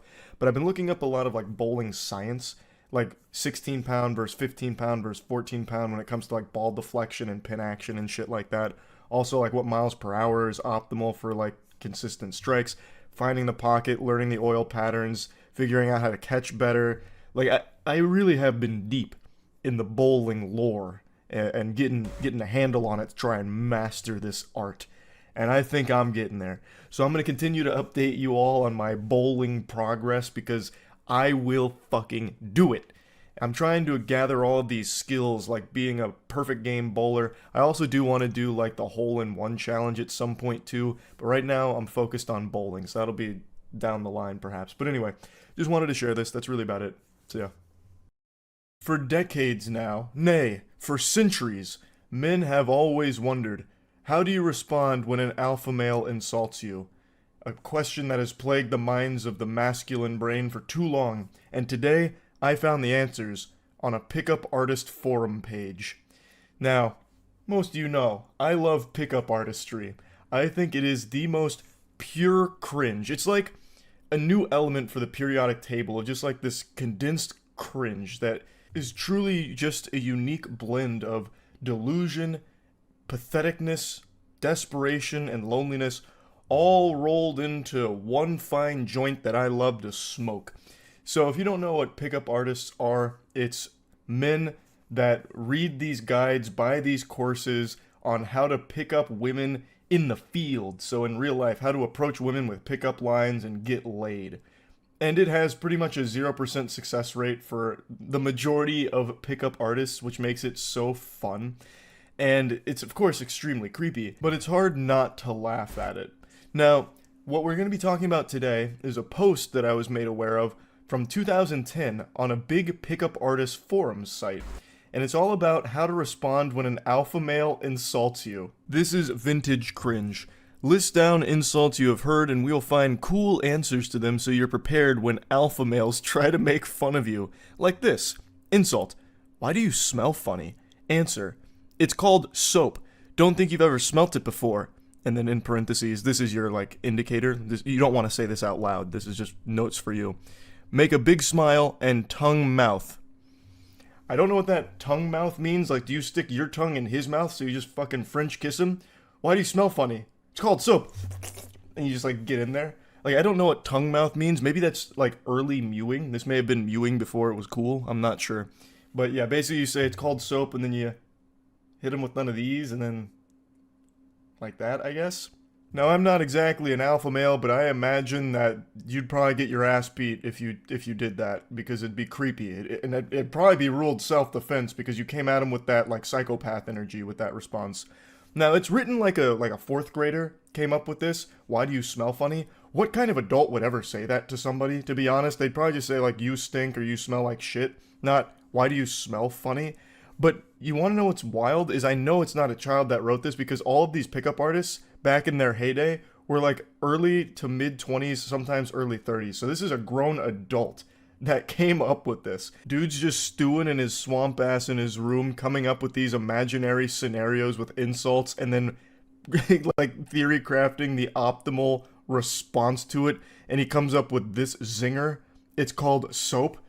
God, that's lame. He was probably one of the lead writers on the new Saints Row game. That's that quality of writing. Continuing forward, insult. Wow, what an ugly t-shirt. Answer. Yeah, that can be fixed, but your face can't. Bang, bang. And then everyone that's in the vicinity just starts clapping, going, ooh. A male tries to make fun of you by saying something like, oh, you're so cool, or you look like insert funny man, creature, whatever. Good answers could be, I wish I could get even half as funny as you one day, and then ignore him. Or, aw, look at him trying to be funny. And now he takes his bow saying, bring him on, welcoming the rest of the pickup artist community to contribute some of their own insults and answers. These are pretty powerful, so I hope you've got your pen and paper out to be taking notes on these in case you ever need to unleash them. I don't know where these insults are coming from. Like, these aren't insults I think anyone has said for the last 50 years to another human being. What kind of alpha male is going to say, wow, what an ugly t-shirt? I can't picture Chad Fuckhammer out of the blue walking down the street, seeing a pickup artist and being like, wow, what an ugly t-shirt. No, who does that? Where? In what fantasy? Like, I just really don't think this is happening. There's not like this secret war between the alpha chads and the pickup artists. But even in this fantasy land, the pickup artists are making themselves the losers there too. with the chads saying your shirt's ugly, or you look like weird creature, or whatever. Like, it is actually sad, and I've said this before. Pickup artistry used to be a huge movement. Luckily, it's died out very much over the last few years. But back in the 2010s, so many young men bought into it, bought courses and all kinds of guides and shit. It was like the early looks maxing, but for getting laid through the worst advice and the creepiest lines you could ever possibly imagine. So I have no doubt that this guy here is one of those individuals that really like bought into it hook, line, and sinker. And hopefully 14 years later, they have realized that that was just a cringy period of their life and they have grown from it. That's what I'm praying for. Now, the rest of the comments don't really play into like, here's an insult, here's an answer. They're mainly saying like, if an alpha male insults you, just brush it off. You're better without that kind of stress anyway. But there are a couple that do give you some kind of insult and comeback like this post. I agree with the others, you shouldn't feel the need to rage/give a comeback. Answer to the others, not him. If you have to, I would playfully correct the "you're fat" response. Again, what I'm reading here feels like it's out of like an old cartoon or something, with like a cartoonishly douchey bully that just all the time is shoving the main character into the locker saying, your shirt's ugly, fatso, or whatever. Get out of the hallway, stupid face.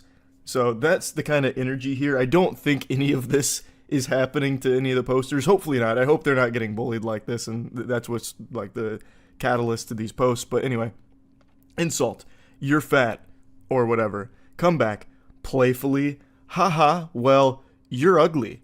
I can lose weight. Small pause where you look serious, then break into a playful smile and loosen up. It's like stage directions in theater class. Maybe they're all like classically trained thespians, perhaps. I'm not really sure, but this is so interesting. Like, imagine you're trying to like recall these steps if someone says you're fat and you're like, you're ugly, I can lose weight. Oh, I forgot the small pause. Okay, then break out into a small, playful smile, loosen up. No, just kidding, dude. You're great. Pat on the shoulder to lower his social value, then turn to the group like nothing happened. How does patting someone on the shoulder lower their social value? Do you have the cheese touch? You just reach over, pat him on the shoulder, and he's like, no! My social value, no! Like, starts melting.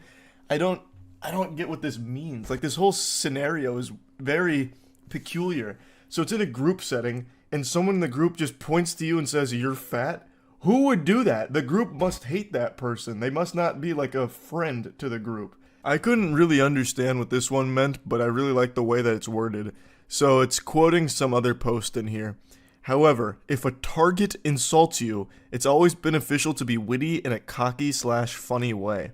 I like how they refer to the alpha male as a target, making it seem like it's an assassination mission or something like this, like you're Agent 47. And this pickup artist quote responds to that message saying, unless it's a shit test, then you win by pretending you didn't hear. Where am I? Pardon? I'm gonna need some more clarification. What does that mean? Unless it's a shit test, then you win by pretending you didn't hear. Is that a euphemism? Like, I don't...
What am I missing out?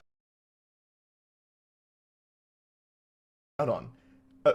A shit test? You're submitting stool samples now? Or maybe like, unless you're in a public restroom and you're shitting, and then the only way you win is by pretending you don't hear the person shitting. What does it mean? Am I overthinking it? I don't understand. I sat here racking my brain for at least 10 minutes trying to figure out what the fuck that could possibly mean, and I've got nothing. So putting this entire riddle together, however, if a target insults you, it's always beneficial to be witty in a cocky slash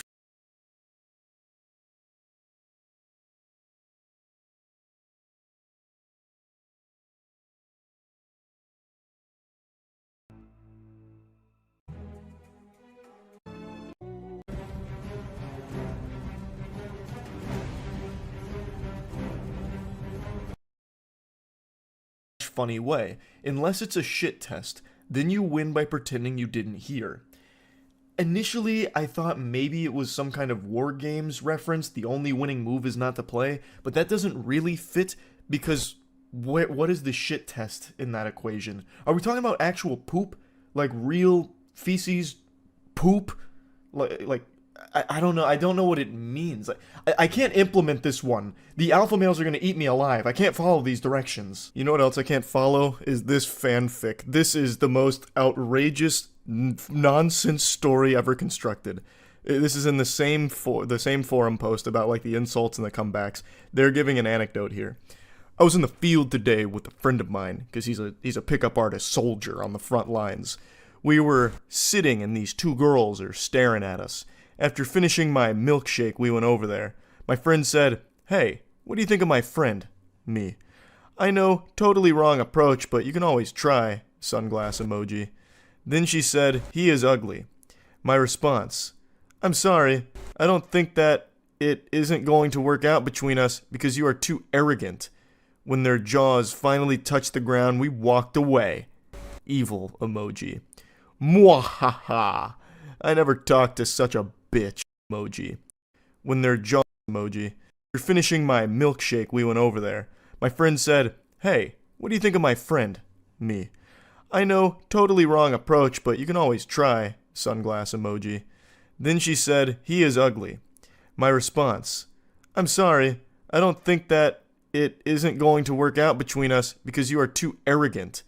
When their jaws finally touched the ground, we walked away. Evil emoji. Mwahaha. I never talked to such a bitch. But I still wonder why they were looking the whole time. Of every story ever told, that's definitely one of them. What a lot to process. So they were drinking milkshakes, and there were some girls staring at them. So they go over and say, "What do you think of my friend?" And they say, "He's ugly." So he says that it won't work out between them because she's too arrogant, and for some reason that put their jaws on the floor in shock. So then they walked away, doing an evil Joker laugh, mwahahaha, like Mandark from Dexter's Lab. Pretty cool story with a very strong positive message buried deep within there somewhere, I'm sure. Hopefully this has been helpful to those of you out there that are being preyed upon by the alpha males. Hopefully this gives you the tools to fight back with witty comebacks. That's about it. See ya.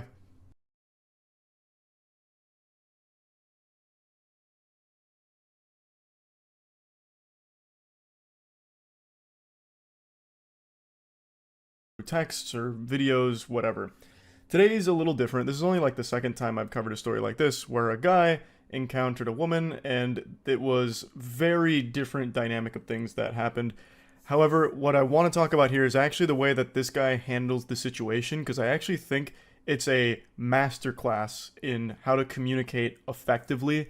I'll bring you up to speed on the lore that lead to these text messages. The original poster here on Reddit is a man who has been talking to a woman for a couple of hours, and then he receives these messages. "Hi. I've been thinking about you all evening and can't get you out of my mind, handsome. I know it's a little early to say this, but I have such a special feeling about you." And he goes, "Oh wow, that's really nice of you to say. I appreciate that so much." She says, "You're welcome. While you've been away, I even told my mom and my friends about you. It truly takes a rare kind of guy for me to be able to say those things so quickly about. I feel so lucky and honored that the stars aligned to have us match when we did. You feel too good to be true, and I want you to know that. And he's blushing here like an anime character. Oh gosh, wow. Gee Willikers, goodness gracious. That's super nice. Thank you. Out of curiosity, what is it about me that stands out to you? So, again, they have only been talking for a couple hours in total, and she's already basically planning their wedding. She's telling all of her friends, her family about this guy, despite not knowing shit about him. Prior to this, they had only talked about their pets. At least that's what he said, mainly their pets. So this is a lot to take in here. She's basically creating this Hallmark movie out of nothing. Off rip. We only started talking a couple hours ago and only shared a few texts back and forth so far. So I'm honestly just curious what caught your attention about me, because that's very, very sweet of you. This may sound crazy, but call it a sixth sense if you will. I can read people like a book, and I already feel like you, I've known you forever. I don't know if you believe in past lives or not, but if stuff like that exists, I had a weird feeling about 30 minutes ago that we knew each other in a past life, and I have to get to the bottom of where and how. Damn, that's really crazy. It really is, though. Thank you for finding your way to me. And he just goes, haha, you're welcome. When asked what about him exactly drew her to feel so strongly about him so quickly, she says that it was a sixth sense. Basically, it's her superpower. She's one of the Avengers, and she has the ability to find her soulmate after only communicating with them for a couple of hours. She's like a vibe sorceress. She's able to pick up on vibes and figure out who's got the best vibes for her, and falls in love very quickly. Nothing here seems malicious, and in a vacuum, it's pretty sweet messages, but these are messages you'd expect from someone that you are actively dating or someone you have known for a long time and are progressing to that stage. This isn't something that you would immediately dump on someone's plate after only knowing them for a couple of hours.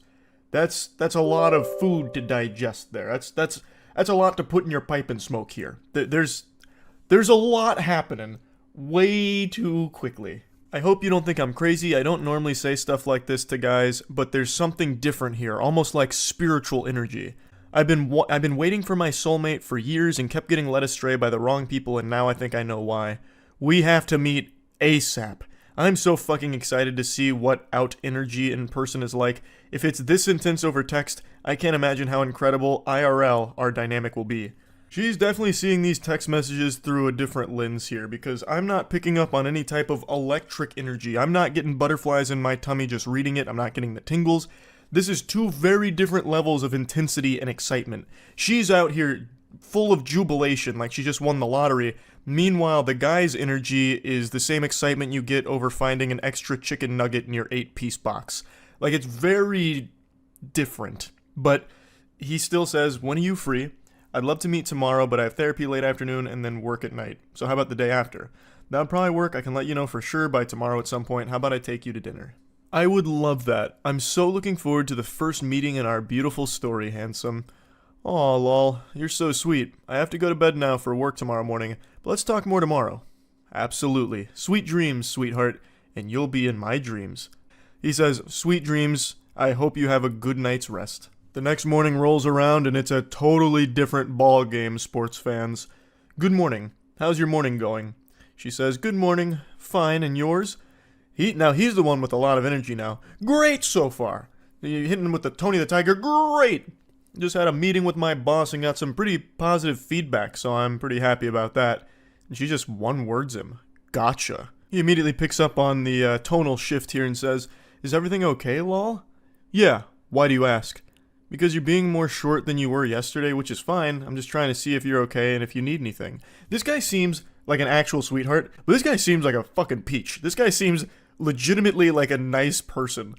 And she goes, I appreciate that. Well, to be honest, I was in my feels this morning when I woke up to no good morning text from you. That's an odd thing to expect from someone who is legitimately still a stranger to you, but even still, he apologizes, saying, oh, I'm sorry, I woke up later and had to rush to work. As soon as I got to work, I had the meeting with my boss and then immediately texted you after the meeting was over. I'm really sorry for the misunderstanding. Yeah, it's cool. I just thought you were perfect for me and then this happens. And he's as confused as every other person on the planet would be. He says, I'm confused. Did I do something wrong? It's still pretty early in the morning. It's not like I went most or even half of the day without texting you. She then says, love is about prioritizing other person and you clearly prioritize your job and your boss over me. I'm going to let that ruminate for a moment. I'm going to let you go ahead and marinate in that text for a second, and now we'll proceed. He says, you could have sent a good morning text to me too, you know. Let's just pause there. Love is about prioritizing other person, and you clearly prioritize your job and your boss over me. Yes, as he should. You are a stranger. What do you expect him to do? March in there up to his boss, spit in his face, and be like, I quit. I'm going to go travel the world with this girl I talked to last night. We're going to go around the world in a hot air balloon, damn it. And you can't stop me anymore. I don't need this job. I'm out. What an extraordinarily selfish and downright evil thing to ask of a partner. Especially one that's not even your partner. This is, again, a mysterious stranger to you. They haven't even met yet. I hopped on Apex Legends on stream the other night and ended up queuing with a random squad mate in 3 consecutive games. I knew more about that motherfucker through him just on the open mic than these two know about each other. And it's not like I'd send him a good morning text, but like she's making this huge issue about not receiving a good morning text in a timely enough fashion for her expectations. He still sent a good morning text, mind you, when he didn't need to, since again, they're not dating and they really don't even know each other at all, but he still sent one. It just wasn't fast enough for her, and that right now is a massive problem to her. That is shocking. Why does it automatically have to be me going first? Plus, to be honest, we barely know one another. I don't think it's fair that there are already these expectations. Super reasonable from him. And he's right. If it really is a huge deal to her, she could have been the one to send the good morning text, and then he would have known and been able to respond when he could. She then says, dude, you are the man here. You're supposed to be winning my heart. That's your role. I don't want to chase someone. I deserve someone who will romance me and win me over. Waiting to text me until you get to the office shows your priorities are not what I thought they were. What the fuck? What are you talking about? He's already won your heart over by just existing, it seems like, since you... Oh, I'm farting. Yeah, that's how much I think of that statement. I rest my case. I'll let my asshole do the talking on that one. Not much more needs to be said there. He then responds, I'm sorry, but this is crazy. We are practically strangers and you're already making demands. I do romance whoever I'm pursuing. I'm a very romantic guy. I did text you early this morning, but because it wasn't done exactly the way you think it should be, I'm a bad guy. She then goes on to explain that she doesn't think he's a bad guy, but just doesn't like that he doesn't feel the same way about her as she does to him. She then also explains that the therapist she sees is for her borderline personality disorder, and she explains how that relates to what they've been talking through. And that made a lot of sense when I read that with the way she was acting throughout these text messages. And that is a very real struggle that I always have a lot of sympathy for, and I'm always wishing the best for people going through BPD. It's great that she's trying to get help through therapy, and I'm wishing the absolute best for her with that. What I want to talk about here, though, is how he handles this whole situation. Even before knowing about her BPD, which obviously he didn't since they are completely strangers to each other, he was still being very respectful and communicating effectively. He wasn't being combative or aggressive. He was being a very wholesome individual, and this is just an unfortunate set of circumstances. He responds by saying that he appreciates her sharing her vulnerability, and then says, do you mind if I share something that's bothering me a little bit? And she says, yes, please do. I want to know how you feel so badly. Please open up to me. Well, I'm a little scared that you're already using the word love in regards to us. We are still basically strangers and have been texting for less than 24 hours. And she just says, Kay, should have known you weren't special after all. You're a normie, a basic bitch if you will. Normies don't understand or appreciate love. They will never know what we do. He says, who is we? She says, empaths. I am an empath and feel things more strongly and deeply than regular people, something you clearly don't appreciate and take for granted. One day someone will see my gift and cherish it. He says, I mean, I wanted to take you on a date. If it went well and we were compatible after a while, I was definitely interested in a serious committed relationship, but I do have to meet someone first to know that and hang out a bit first before I make that commitment, which again is a totally understandable thing. And she says, fuck off, bro. You're disgusting. I can't believe I ever saw something in you. You are not the one. You're just another schmuck in a long string of disappointments. Schmuck is a word I haven't heard since the Stone Ages, and I really appreciate that she dusted it off for this message. Schmuck is something that used to make me giggle every time I heard it when I was a kid. I deserve better. Fuck you. You thought I loved you, but I don't, bitch. Don't ever contact me again. We are over. I never loved you. You lost the best girl. You'll never meet someone like me again because you're a normie who can't see or identify a gym. We are not the same. Love is not a lie. You were. You're the problem. Don't contact me again, basic bitch.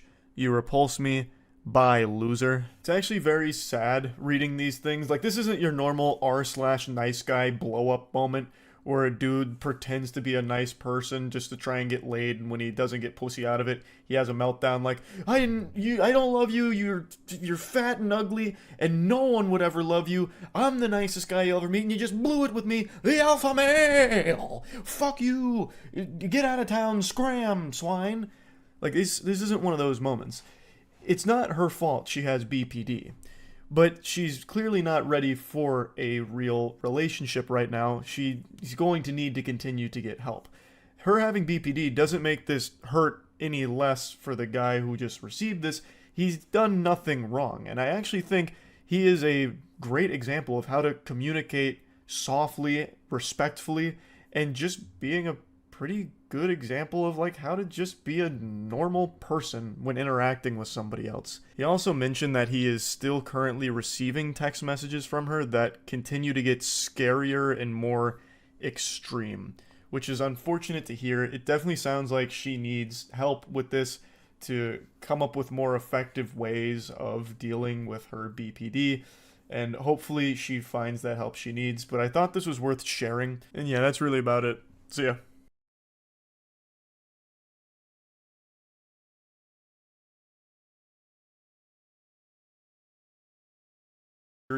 I'm not going to blow smoke up your tuchus. You all know that I was not optimistic that this would turn out. There's almost no areas I'd be considered an expert in. When it comes to intelligence, I rank just barely above Patrick Starr, but there is one field in particular I really think I'm a connoisseur of and would be considered one of the preeminent experts in that domain. Dumb things on stream. I have this all-seeing eye. I've got my feelers everywhere in order to stay finger on the pulse and up to date with every awful stream moment that happens. Usually it's a bunch of harmless cringe material that's not serious, but today I've got something dangerously stupid to share with you. This is probably the dumbest recorded broadcast with a firearm I've seen since that Twitch streamer did a desk pop and blew a hole through his wall and executed his cup by shooting his gun while live, and then he made like a Mr. Beast thumbnail face in response to it because he couldn't believe he just fucking shot around in his house. He got banned for that, rightfully so. You can't just be cosplaying Yosemite Sam and start fucking blasting around. It's called a negligent discharge when you recklessly fire it and it poses a threat of injury or death to someone around you, which is what happened there. He accidentally fired off around his own home. It could have easily struck someone innocent and killed them. It's a bad thing. And that, to me, was still the dumbest moment I have ever seen on stream until it was beaten today by this. Where? Oh my god! What the hell was that? He shot it! Jeezer! Yo, y'all living the life, bro. What the fuck? I just got shot at. Apparently that's a Marine. I don't know if it's a current or former Marine. If it's a current one, I hope he's ready to be a former one. Someone around you, which is what happened there. He accidentally fired off around his own home. It could have easily struck someone innocent and killed them. It's a bad thing. And that, the dumbest day by this. Where? Oh my god! What the hell was that? Oh my god! What the hell was that? He shot it! Where? Oh my god! Where? Oh my god! Where? Oh my god! What the hell was that? He shot it! Jeezer! Yo, y'all living the life, bro. What the fuck? I just got shot at. Apparently that's a Marine. I don't know if it's a current or former Marine. If it's a current one, I hope he's ready to be a former one. He just got caught on camera committing a crime. It's a negligent discharge. That's a textbook showcase of what a negligent discharge looks like. You can hear him flip off the safety and then fire those 2 rounds just to play a joke on Aiden Ross. but that joke could have easily resulted in him blowing his fucking foot off with that. You would have had Aiden Ross streaming with a goddamn peg leg like a pirate here from this stunt. I couldn't believe what I watched. In fact, I was in disbelief and trying to debunk this myself, thinking that perhaps he was using blanks and this was a staged stunt. But I watched it back, and it doesn't seem like blanks. It blows up a sufficient amount of dirt. Now, there's a misconception about blanks in general where people believe that it basically turns a gun into a toy, where it's 100% safe, nothing can go wrong really, when that's just not true. Bruce Lee's son was actually killed by being shot close range with a blank round. Sometimes shit happens. There's accidents. There is a lot of danger that can still be posed when using blanks. So even if it is blanks that he's using, it's still reckless to shoot it like that close to Aiden Ross next to a human being. But, like I said, I don't think it's blanks. I'm pretty sure these are live rounds that he used for that. Where? Here's another angle that showcases the proximity of the shots relative to Aiden's feet.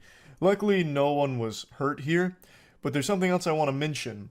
He just fired this weapon when nobody around in this video has eyes and ears on, meaning no one has eye protection or ear protection on. Guns are really fucking loud, and if you're firing a gun without ear protection, that can cause some actual hearing damage. Which is why whenever you go to a firing range or anything that's even remotely professional, you'll see everybody is wearing ears and eyes. They have protection on. No one here does, meaning I'm sure some people had their ears wrung from that one in a pretty severe way. All just because Goofball wanted to play a practical prank on Aiden. The haha, I almost blew your foot off prank. A timeless classic, I guess. There's only like a couple of rounds that you can fire without ear protection comfortably, and those are subsonic rounds mainly. Like that you can fire without ear protection and not have your ears bleed. But those are not subsonic rounds that he's using, I don't think. It certainly doesn't sound like it. I've fired quite a few subsonic rounds of my own. I know what they sound like. I don't think that was an example of it at all, unless he's using some really special Marine exclusive prototypes or something. There is just so much wrong with this 20-second clip here. I still am in disbelief that a Marine apparently did this. I don't know what he thought would happen as a result of it. This isn't something that normal people just brush off as like a silly moment or like, just a joke. That is something that just put the entire life of Aiden Ross in jeopardy with that one simple decision right there. Again, firearms are not a toy. Like, there was so much that could have gone wrong there. Like, after firing the first shot, maybe it kicks a little too much and it throws his wrist off a little bit, and then it aims more at Aiden, and he fires the second shot, and just fucking splits his leg in half right from the shin. There is so much that could have gone wrong. It's a miracle it didn't. Now, I have to imagine, with how viral this clip has gone, that Marine is probably going to face punishment. Again, it's a crime. It's a negligent discharge. Like, there's no way of arguing otherwise. So yeah, I just wanted to show this because I was baffled by that clip. Again, even if it's blanks, it's still reckless and a dangerous thing to do. So yeah, this is probably the dumbest stream moment I've seen now, beating the previous negligent discharge of a firearm from a streamer. New big MMOs that are coming out, and they're coming out quite soon. Blue Protocol and Throne and Liberty. Throne and Liberty and Blue Protocol has already released in Japan, and Throne and Liberty has already released in Korea. And they are already dying, already failing. NCSoft Q4 2023. Guild Wars 2 is a bright spot for NCSoft as Throne and Liberty stumble. Guild Wars 2? Didn't that shit come out like 10 years ago? Oh my god. Which means it's up to 12 Amazon years ago. to save the game. Bandai Namco reports year-over-year sales drop, admitting Blue Protocol JP significantly fell short, which means it's up to Amazon to save the game. And taking a look at...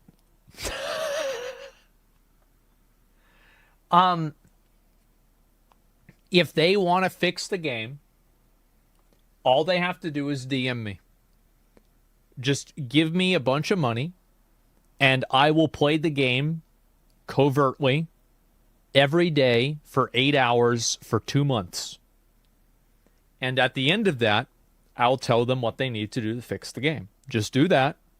That's all they need to do. It'll solve the problem. They'll make millions of dollars. The other games that Amazon own or operate, New World with 9,924 players in game right now with a 14,669 player peak. To be fair, New World has had no new content for a long time, but yes, it is not necessarily a very good game. In a very good state. 48,461 players I like online New World, right now, though. and a 61,246 player peak. Maybe betting on Amazon was not the right choice. Now, I have been... And it's sad to see, because do you remember whenever they said they expected to have 200,000 concurrent players as a foundation of like what they thought would be successful for Lost Ark? Gold River said that whenever he was on stage. I think it was like the day that that Lost Ark came out. And talking very positively about Blue Protocol ever since it was announced. I think all the way back in 2019, so 5 years ago. I've also been talking very highly of Project TL, which was what Throne and Liberty was before it rebranded into Throne and Liberty. Both games I was very excited for. I'm still kind of excited for Blue Protocol, given I'm totally excited for it, and I'm going to play both of them on release. And if they suck, then I'm just going to stop playing them. Problem solved. Enjoy the... You guys capped Last Epoch, too. You shut up. Japanese beta test and the Japanese launch. I just felt like there wasn't really like an abundance of things to do. Guild Wars 2 has always done exceptionally well, I think, for NC. I don't know how the fuck people keep playing that game. Like, that's the one game I don't get it with. I don't. And you know what I'm worried about? I didn't understand Monster Hunter either. And it's like, what if I started playing Guild Wars 2 and I really liked it? I would be so mad. I watched my friend play the game for like 4 years, and not for a single day did I think it was anything less than fucking garbage and boring. So... I think the Lineage MMOs have always done moderately well. Ion is always, or at least for the last several years, has underperformed. Blade and Soul has underperformed. Throne and Liberty was supposed to be their next big MMO, the next big moneymaker for them. But according to... What they need to make is a game like Tower of Fantasy that's good. That's what they need to do. Because like that style of graphics and that style of design is so popular. It's like crazy fucking popular. And nobody can make a good game that way. Like, I don't know why can't they figure this the fuck out? Wuthering Waves? That's not an MMO. It's just Genshin, but it's a little bit darker. Massively OP, who actually sourced the NCSoft IRN really web. Q4 NAEU sales grew by 15% quarter over quarter due to strong sales of Guild Wars 2. What they need to do is they need to watch the first 10 episodes of Sword Art Online. And then they need to put every part of that experience into a video game and make it look similar to Sword Art Online. Then, that's about all they need to do, and just put the game out. Then it'll be great. Problem solved. I don't get it. Like, why is this so hard? It seems like such an easy fucking thing to do. Why can't you, like, what? It's so easy. Shangri-La Frontier. Oh, maybe I should watch that. I did say I was going to watch that. I didn't. Grand Blue Relink is a good anime-style game. It is. It's a great anime-style game. Oh, fuck. I need to go actually queue up for another mission. But yeah, it is. But it's not a fucking MMO. It's a lobby game. It's a hunting game. Sure, almost nobody ever thought they would hear. So that's a welcome tidbit. During the investor call, NCSoft was taken to task for masking those per-game revenues as well as for revealing no revenue data for Throne and Liberty. For whatever reason, they have chosen to hide the revenue for Throne and Liberty. I'm pretty sure... If you're publishing an MMO, if an MMO that is doing... I think that that is the one market that is not currently being... like, how the fuck is it that you can have Overlord, Sword Art Online, Log Horizon, things like Goblin Slayer that are basically like that? How is it that you can have every one of these fucking animes? They're the most popular anime out there, solo leveling, massively fucking popular, but not a single game can figure this shit out? Not a single game can do it? Why not? What the fuck is wrong with you guys? It's like you literally have it. It's on the screen. You just put it in the game. What is the problem? How are you struggling with this? Yes, if a developer came to me, they said, we're going to make a game like that, I would say, absolutely, I will help you. I will invest into this. This is a good idea. I don't understand. This is so fucking... It's so easy, and they don't understand it. I don't fucking get it. People like you and me like to break the systems. That's good. Maybe it's because we're thinking about the story and not the concept. The concept makes the story. Think about how boring Sword Art Online would be if you didn't die in real life. That's what it's all about. That's a game system. We can all guess why that is the case, which launched in Korea in the middle of the quarter. NCSoft told investors that Throne and Liberty, and this is the most important part of the entire investor call, the entirety of the revenue report. Throne and Liberty had underperformed, and that they are working on sorting out the game's rocky launch. However, it's a pay-to-win bullshit game. It's always going to be a pay-to-win bullshit game. Like, it's okay to have a game that has cosmetics in it. But if you make a game that's pay to win, you cannot have an MMO and pay to win and have the game be successful, because it is antithetical to why people play MMOs. Grinding has to be respected. It has to be. And if it's not, the game is just gonna fucking die. Like, MMOs are for people that want to waste their fucking life grinding something that's super easy and then lord it over people that actually have a fucking job. That's the reason why people play MMOs. So if you're not doing that, if you're not focusing on that, if you can pay money to skip the grind, you are no longer serving the purpose that you are intended for. I don't know why. Would you consider Black Desert successful? No, I fucking wouldn't. It has 20,000 players. It's a niche game, and it's not a big deal. The fact is that a game like Lost Ark, like, how the fuck is Lost Ark has some of the best boss fights in any MMO ever, and it's fucking dead. The reason why, they're way too fucking punishing, the game is super grindy, and it's pay to win. Come on, what is this? I don't get this. This is so fucking... The value talk? Yeah, players lose value when it's pay to win. Yes. There's no value. There's no meaning. People want to play MMOs. They want to waste their fucking life on it. And they want to go to bed and think that they did something that mattered. Whenever somebody can just pay $35 and skip what you had to spend your time doing, then suddenly your life is irrelevant. Everything you worked for doesn't matter because people can just buy it. No, I understand the black pill is that it never did.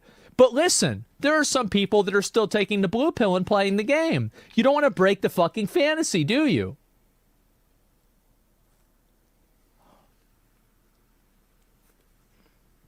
And the store can't be in the game.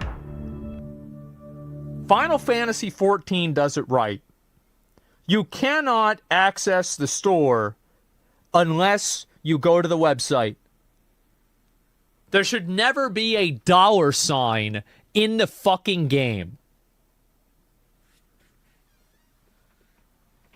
They just don't get it, man. They just don't fucking understand. It looks as if NCSoft is banking more on Amazon's global release to save the game. So I just this is going to be a really great solution. Yeah. Well, there's these guys, and so they made their own game, and it was not very well received. And then there was Lost Ark that went down to shitter. But this time, it's going to be better. This time, hey guys, this time it's going to be different.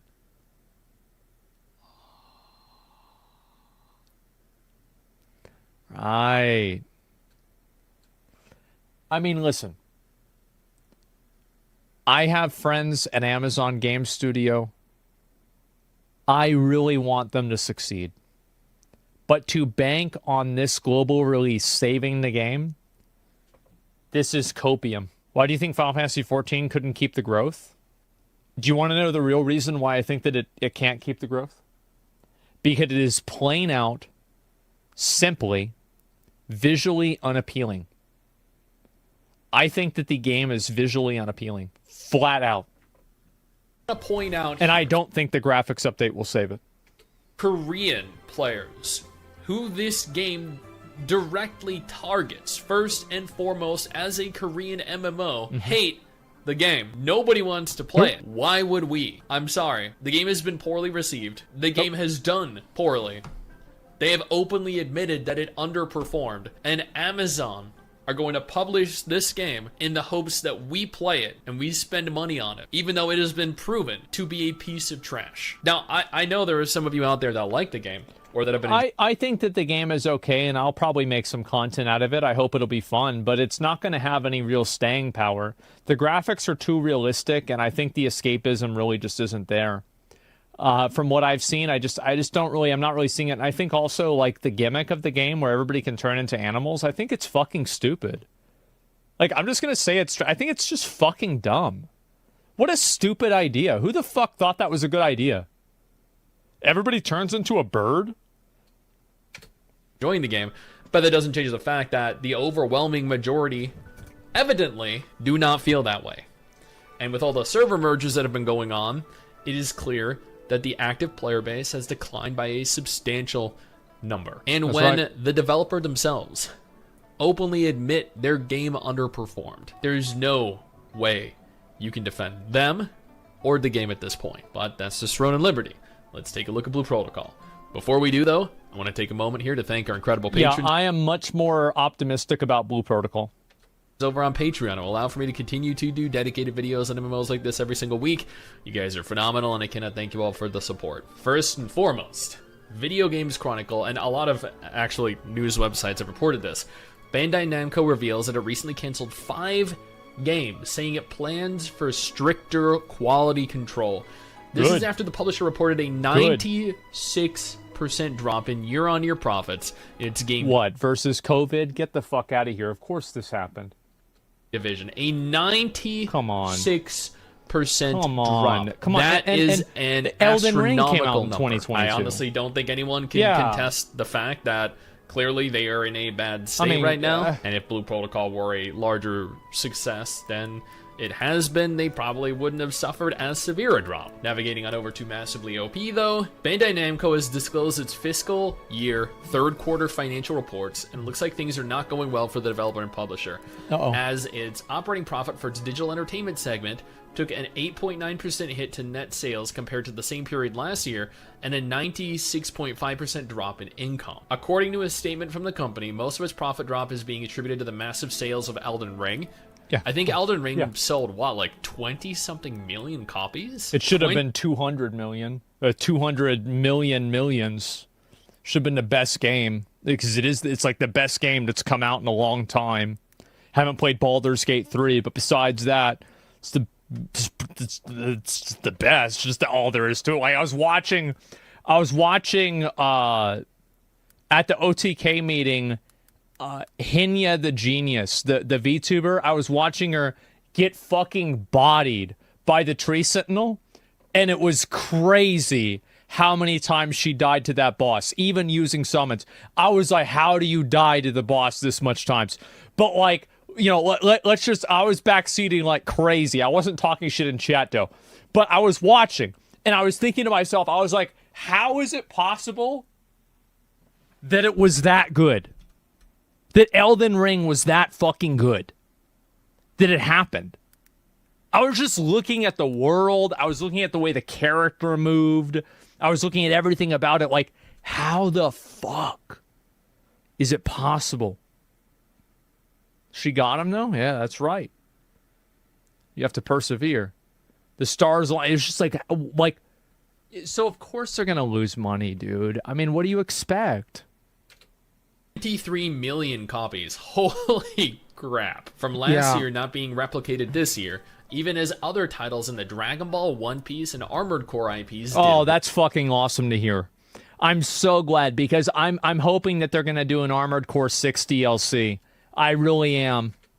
well. The income It deficit seems like they is also will. causing Bamco to review its development processes, which has resulted in 5 in-development titles being canceled. Or according to 7, a I mean, follow-up fuck. Q&A session That's- with whatever. investors, chalking the canceled development up to a loss on They said no? disposal. Oh, really? I mean, Fiscal make report another has one, also then. caused Bandai Namco to make some financial projection revisions. Uh-huh. Naturally, this makes us wonder what is happening with Bandai Namco's anime MMORPG Blue Protocol. A related quarterly presentation from the Japanese site does make reference to the game, which said, and this is once again the most important part of the entire financial report, the new online game significantly fell short of plan, according to a fan translation on Reddit. Significantly fell short. Underperformed, significantly fell short.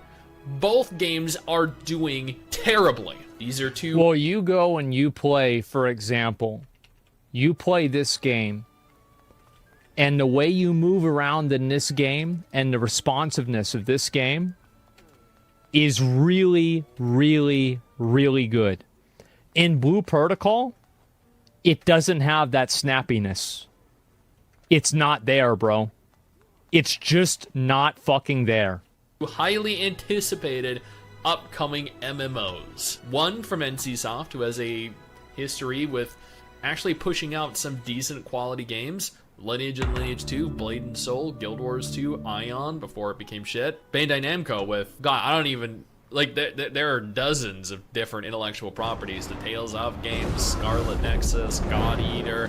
They published Elden Ring. Like, they have a lot of very high quality games as well. But both their MMOs are underperforming, or in the case of Blue Protocol, significantly underperforming. However, the game is still getting updated in Japan, and its executive producer is trying to project a rosy 2024 as he talked up the game's cross-platform release to Xbox and PS5 in Wasn't December. there like a fucking what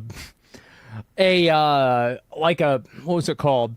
A live stream that they did about the new class that Blue Protocol was adding, and nobody in the live stream knew what the class was called or something? Or nobody knew how to play it? Like, what was that? Like, that was...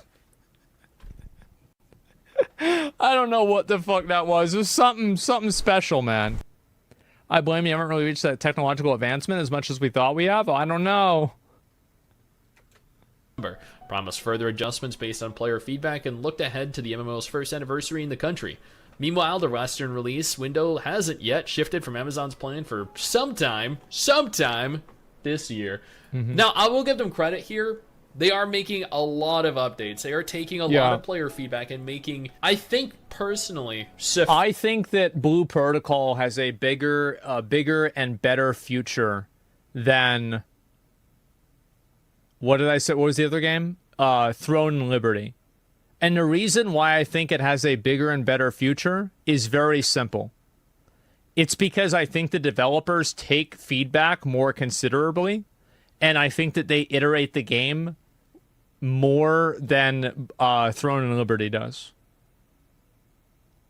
I think it's the other way around. I think the only reason that happened with Throne and Liberty is because they had a massive stock drop, and I don't think that they really did enough. Not true at all. Yeah, Wuthering Waves did so good with the player feedback. It did. Efficient alterations to the game to improve it. I think this is another case of PSO2, and that is that the game Phantasy Star released with Online. not enough content to really retain player interest long term.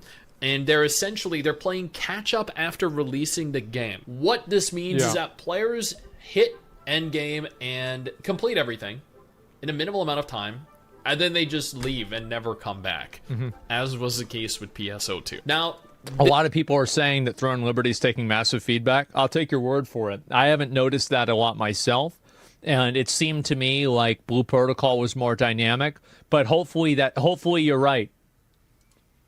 This does I haven't bode seen it. poorly for Global, both games, actually. But at least with regards to Blue Protocol, it was confirmed we'll be getting a lot of the content that Japan has when the game officially launches in English. So we might not necessarily have as big of a problem in terms of the rate at which we consume the content at, because there might be a lot more of it to ultimately consume. It is definitely a little bit foreboding, seeing both games severely underperform to this magnitude. And honestly, after seeing... Keep in mind, I have watched gameplay from both of these games, and the gameplay is not great.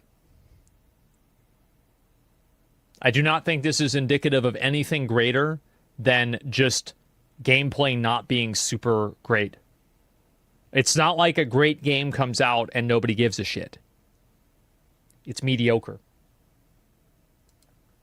Them both underperform after seeing the absolute silence from Amazon as well. I do not think either game is necessarily going to do that well. Now, I really hope they do. I truly do, because every time an MMO dies, that's one less game I get to cover for my channel. Yeah, thus, one less the more games game that die, drama the less that I can videos I can farm. push out. I don't want any MMO to fail. I would love something new, innovative, and fun to play. Except for Tower I of mean, at the end Fantasy. of the He day, wants to neither kill of that these game. games might He already be did, the actually. game that I'm after. Ashes probably won't. The Riot MMO might not be. Arc Age 2, who knows? All we do know is, in each game's respective country of origin, they have done very poorly, and we still don't have a projected release date for global. Now, if you're not interested in either of these games, absolutely no problem. I got you covered with two videos on screen right now. That might be more up your alley. I'm not optimistic, man. I'm really just not that optimistic. Like, I will invest into both of the games. Like, I'm going to play them a lot and get really far into the game. But I'm not really expecting these games to be, like, super amazing or being really good. I think Blue Protocol might have the chance to be good. I think Throne and Liberty... I don't like a lot of the premises of Throne and Liberty. I don't know. It's just, like... It's okay. But but Blue Protocol has, like, so many other problems, too, right? There's, like, loading screens inside of singular zones. Like, it's just so many... MMO is just a dead genre now. It's not a dead genre. MMO is not dead, guys. Please, it's not dead. I'm going to tell you why nobody is playing MMOs right now. It's because all of the MMOs that are out right now don't value your time. That's the reason why nobody's playing them. And also, they don't play well. That's the problem. There's the video. Give it a like. Yeah. And so, Dad, yes, they value your wallet. Yes, like, a lot of these MMOs are just kind of shitty, man. I think that's really all it comes down to. They are just kind of shitty. I'm trying to see, like, where are where's the any MMOs that are out? Like, anything interesting? Does anybody give it? WoW Classic. Oh, good. There we go. Is there anything else besides that? No. Albion Online. Black Desert. Final Fantasy. This is a lot of viewers in Final Fantasy. I'm going to be real. This is a lot of them.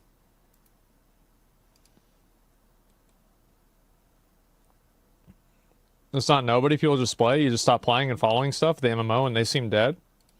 You don't make me bring out Google Trends. I will bring out Google Trends on you, and I will shut that shit down so quick. I will remind you about reality, okay? Like, I don't want to have people going to, oh no, it's not dead. It's actually they're like hibernate. It's in hibernation. No, bro, like, it's fucking dead. Like, these games are dead. I'm sorry to say, but like, nobody is playing them. Nobody has any sort of like real what's the word for it? Like, nobody has any enthusiasm for these games. I think that's what the problem is. Like, the enthusiasm is just totally fucking gone. And I feel like that's what the biggest issue is more than anything, is that there's just simply no enthusiasm for MMOs in the same way that there used to be. And I don't think this is a problem that, like, somehow, like, the developers, you know, like, or sorry, like, the player base has done. I think that the reason why this happened is very simple. I think it's because the games aren't very good. They don't respect your time. And that is the real problem more than anything else. Is that the games straight up do not respect your time. Also, nobody has any time. I work 12 hours a day, 5 days a week. No, bro, like, I completely disagree with you. I think the idea that like, oh, well, the reason why MMOs are dying is because like kids don't want to play MMOs anymore. I guarantee you that if you make a really, really good anime MMO, you will have dozens of 12-year-old weebs wanting to waste their entire life over it. The neckbeards that play MMOs haven't gone away. They're just waiting for a game that's worth wasting your life over. And right now, there isn't that game. There is no game right now that is worth wasting your life. I wish there was. We're dormant. Yeah, it's like they're just sitting there. They're hibernating. And like they like if you release this game in 10 years, they'll all be like 50 years old and they'll all play the game. It's not like, oh, life will get in the way. No, this game will get in the way of their life and they will somehow make things work anyway. They will 100% keep doing it. I want to waste my late 80s playing an MMO? Yeah, I mean, who the fuck wouldn't? Why don't you make it? If a good team wanted to work with Mad Mushroom and develop an MMO in the style that I think is important, I think that I would be willing to invest a lot of time into doing that. I would.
Your turn to ban.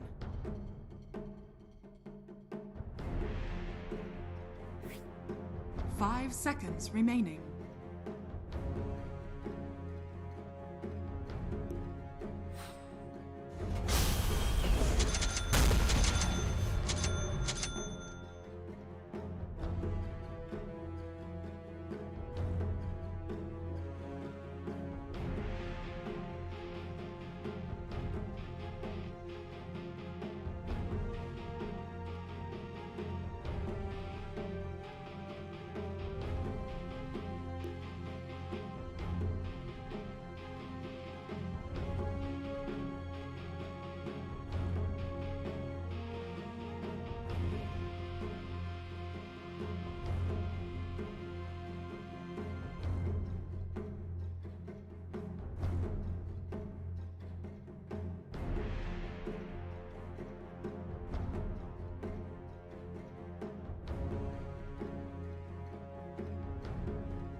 Pixeles. Thought you Time to never put this asked. thing in the bag and drown it in the river.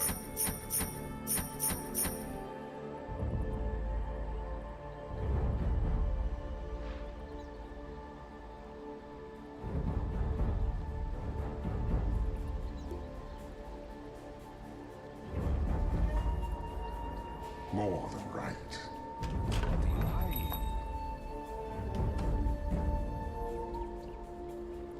Yes.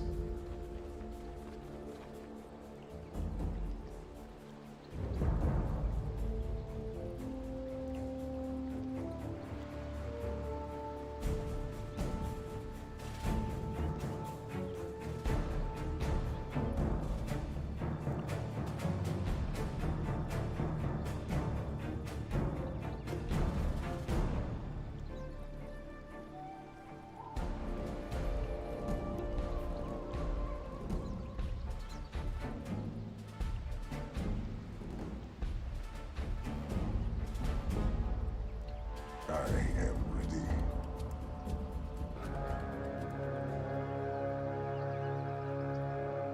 To battle.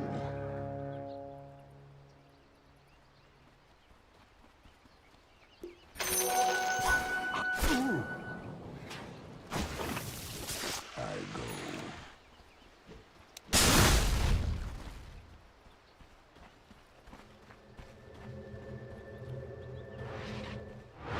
Good.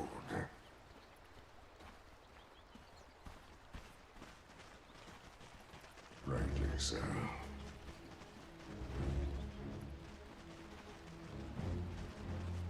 Onward.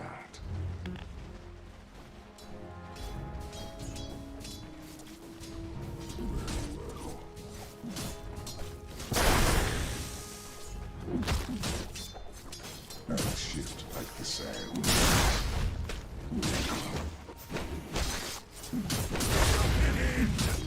As I thought. I'm under attack. So you say.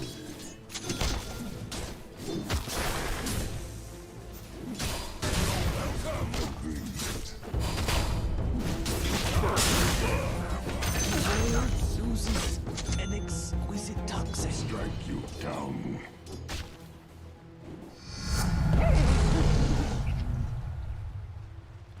Yes, indeed.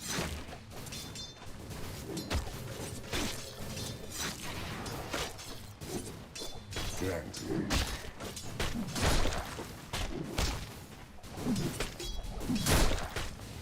My sand is quick.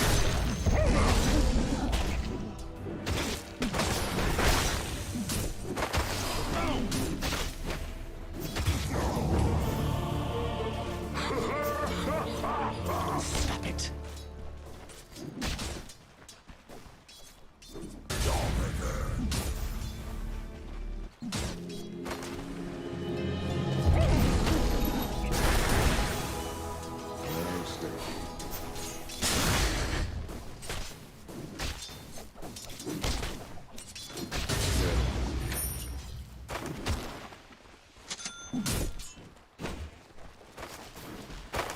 Already moving.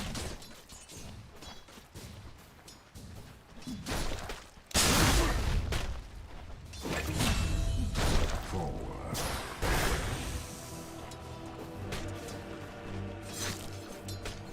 Sand KG cometh.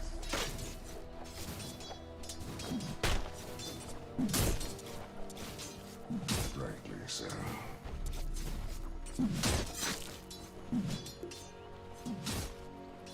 Onward.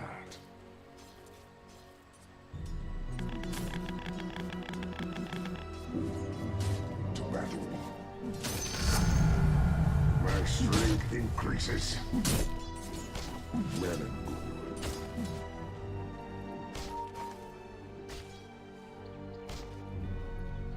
Yes.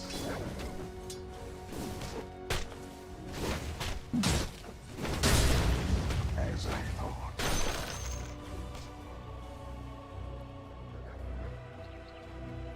I shift like the sands. I'll take your tribute.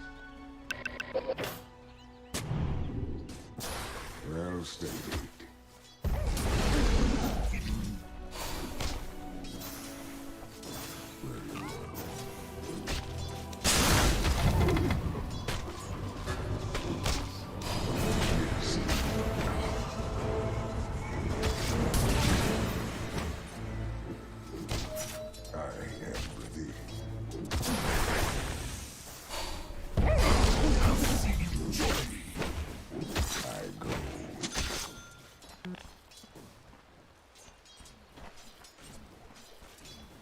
Sand King cometh.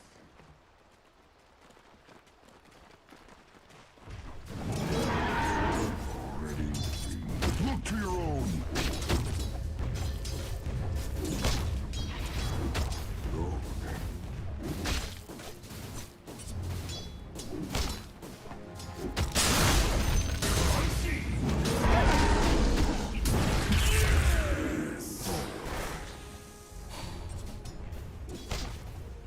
Radiant structures are fortified.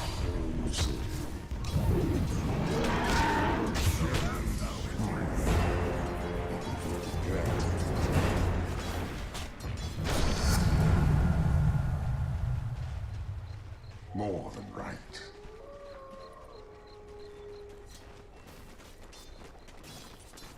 Of course.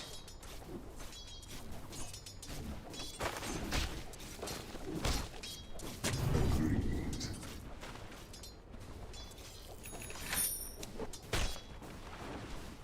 Of course. Ours, not yours. More.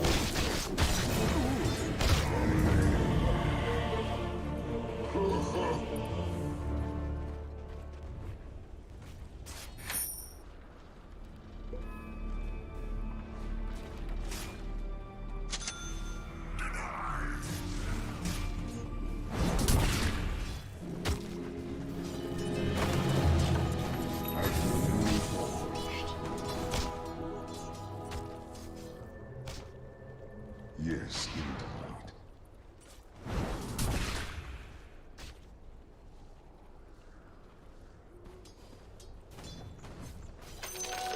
Sand King cometh.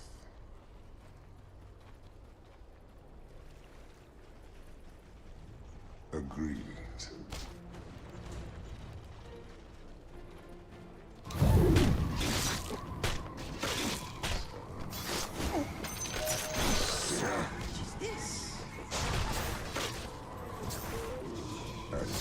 I'm under attack. Your middle tower is under attack.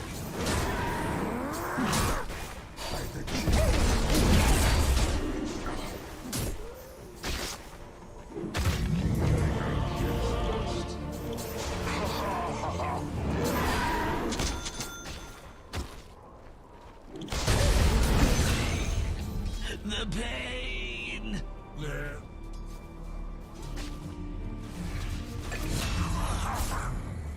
Face your death.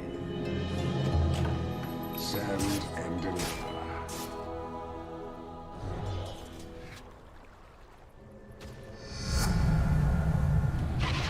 Well and good. No! Yes.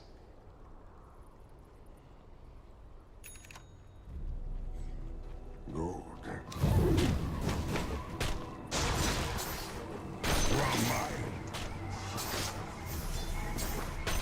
Run if you can. Dogs. I am.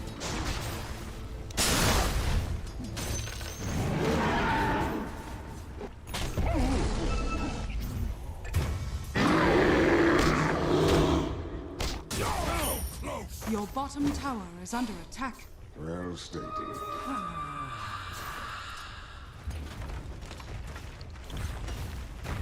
As I thought. Double kill.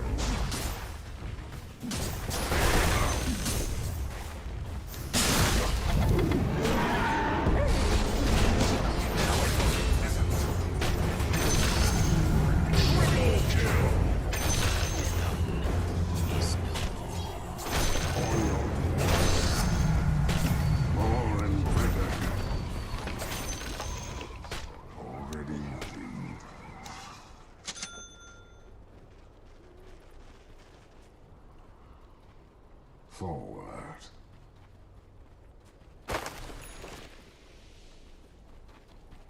So you say. I'll take your tribute. That's all right. Rightly so.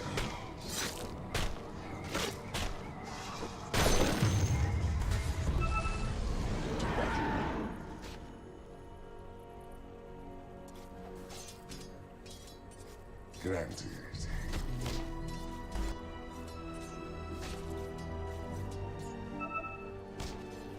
As I thought.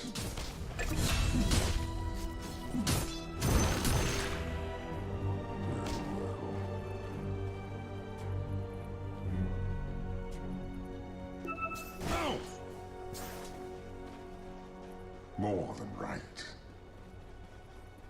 Your middle tower is under attack.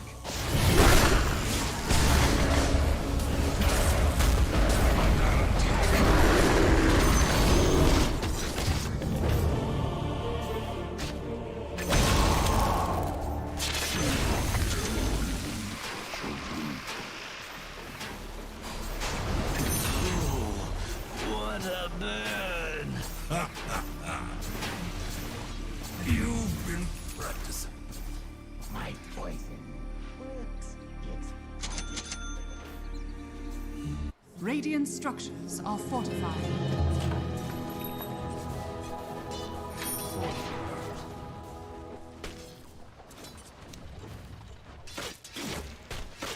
I'll set you down to nothing.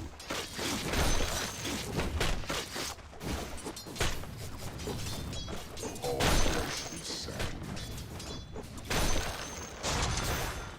Your middle tower is under attack.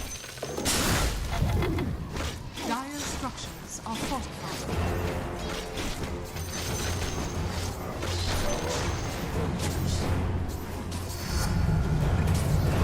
Rain never time. Granted. Invisibility. Agreed.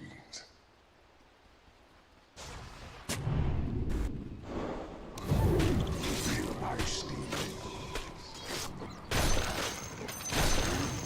Noted. Your middle tower is under attack.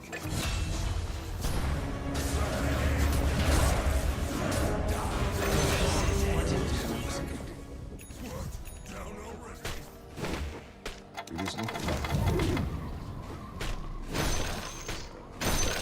so.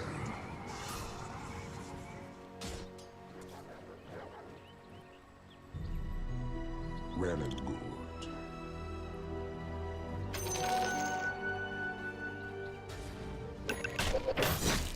By the secret waste.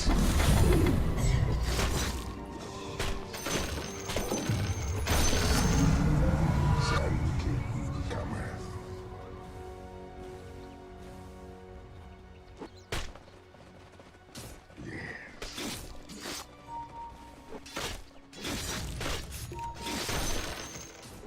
Of course.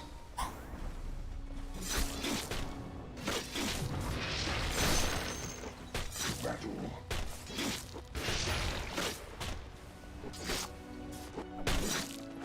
Go.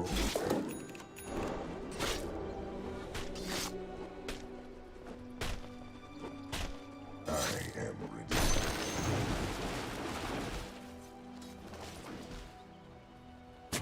At last. Your middle tower is under attack. I go.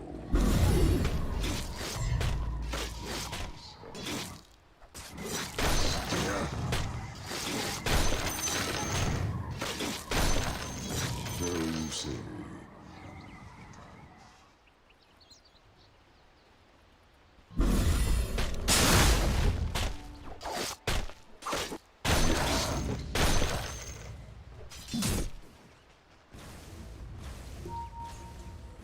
I shift like the sands.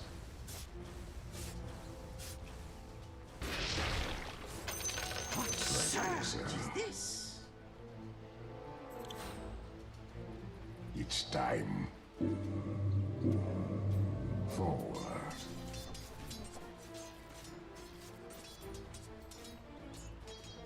Already moving. Your middle tower is under attack.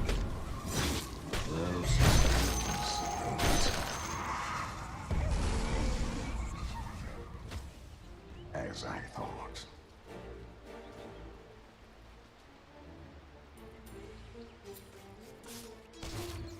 I am ready.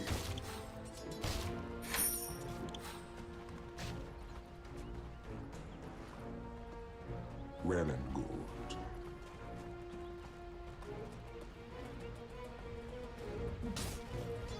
Yes.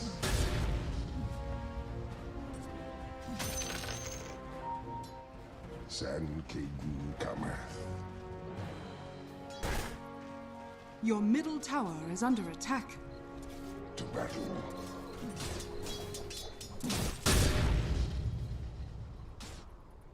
I shift like the sands. Your top tower is under attack.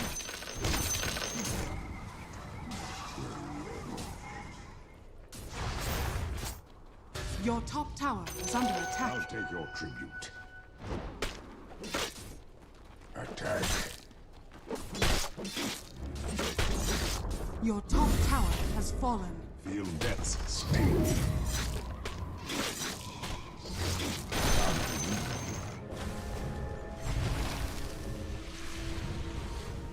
Of course. The enemy's bottom tower has fallen. Good.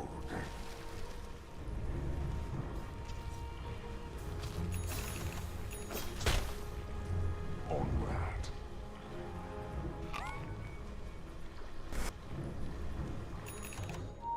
I go.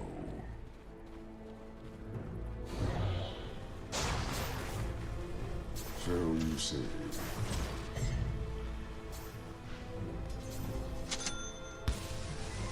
Granted.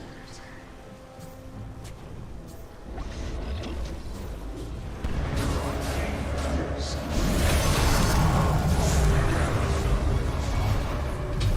Radiant structures are fortified.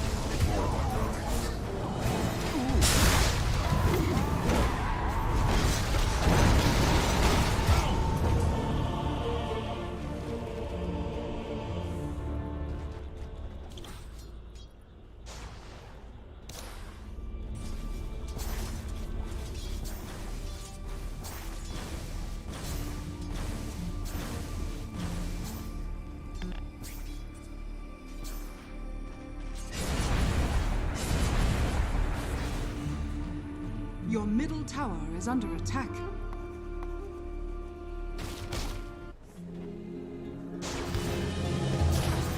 Your king is alive.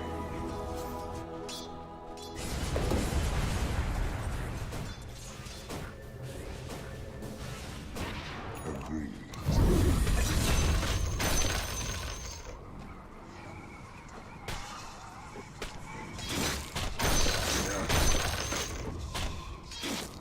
Of course.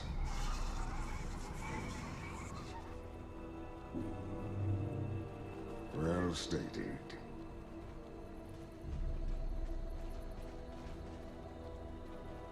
Onward.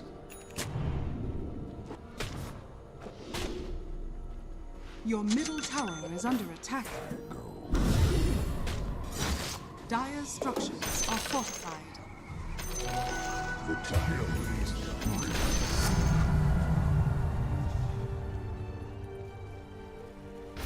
Forward.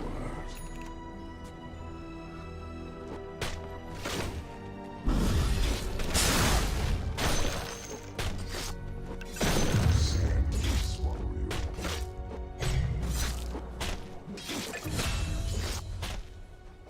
So you say.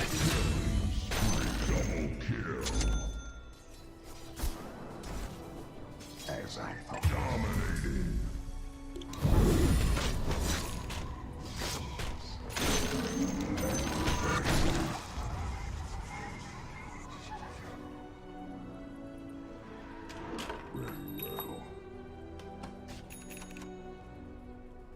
Your middle tower is under attack. Granted. Your middle tower has fallen. Sand King cometh.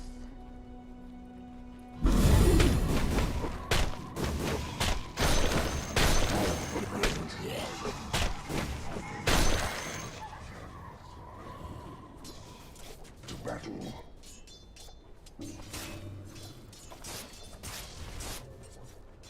Well and good.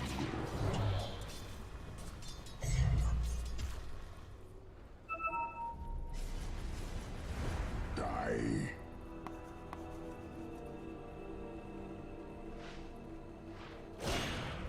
Agree.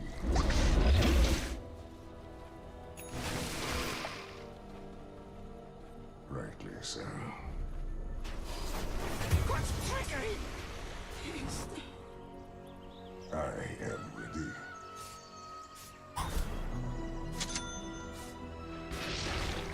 Yes, indeed.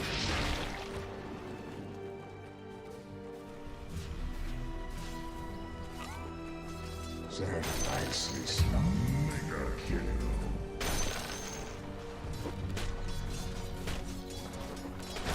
I'll send you down to nothing. I grow a grain at a time. Already moving. Your bottom tower is under attack. Good. Your bottom tower has fallen. Yes.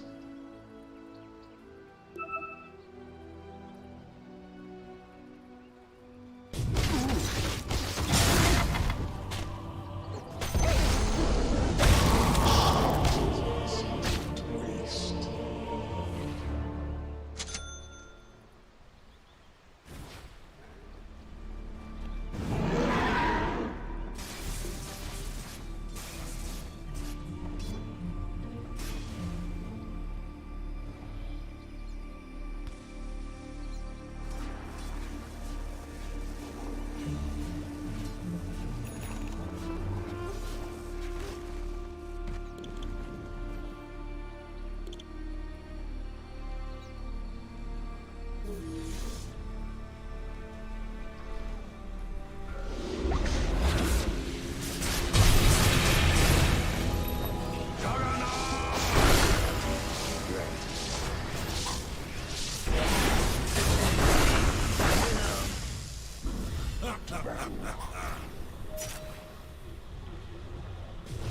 Your top tower is under attack. Yes.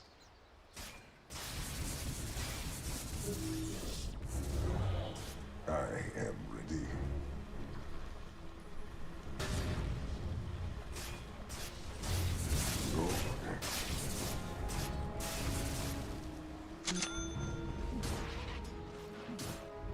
Well stated. I'll take that. More light.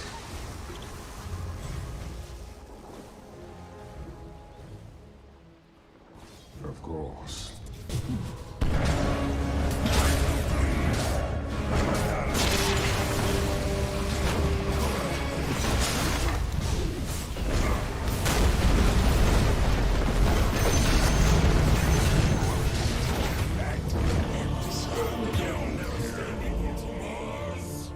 Mars, what the fuck are you doing? It's too deep, mate. The tower, not even. Oh my god.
shift like the sands.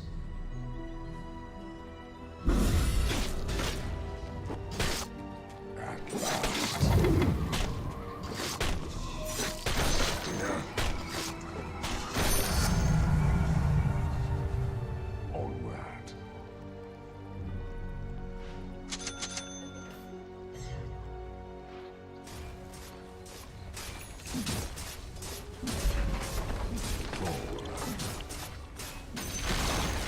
The enemy's top tower has fallen.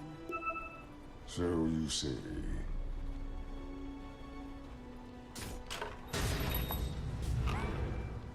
Rightly so. Radiant structures are fortified.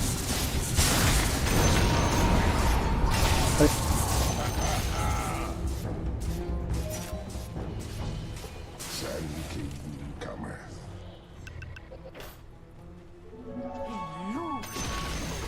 The enemy's middle tower has fallen.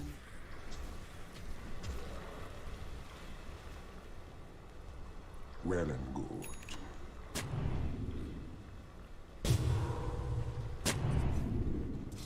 Sand swallow.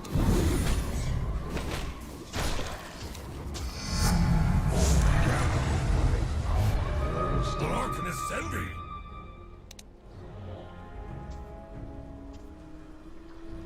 Rightly so.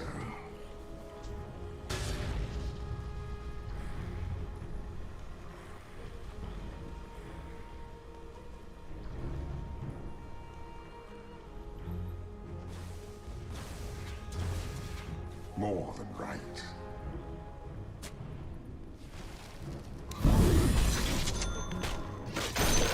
Right. Your top tower is under attack. Of course.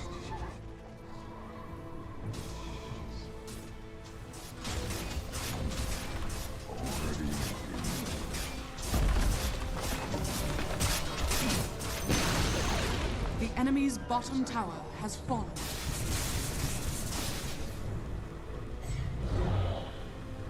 Onward.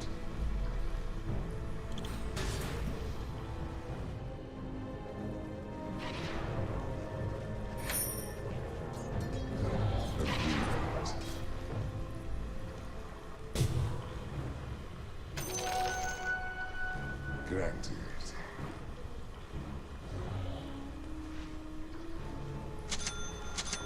Forward.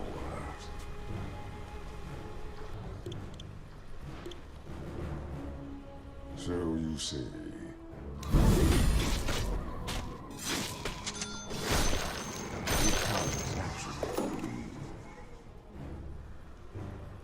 Yes.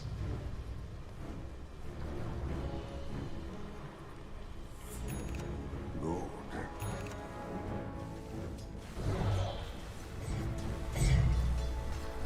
I go.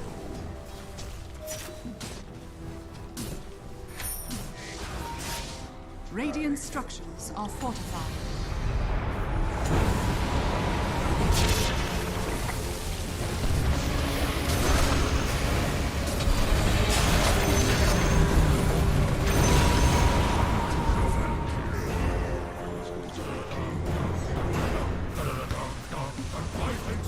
And shift like the sands.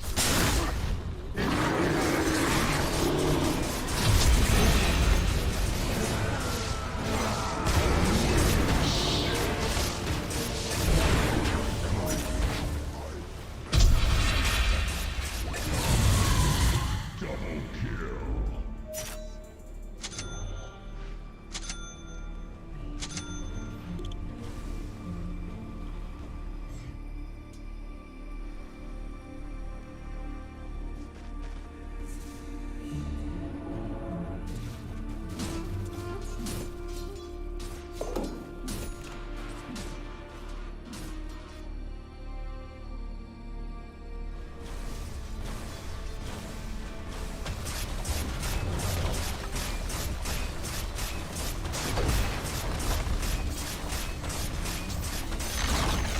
The enemy's top tower has fallen.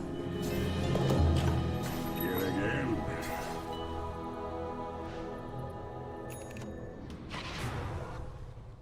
Sand Your King. middle tower is under attack.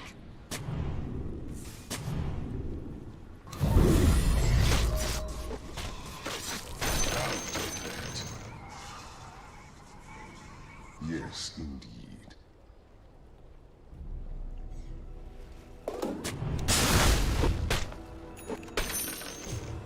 Invisibility.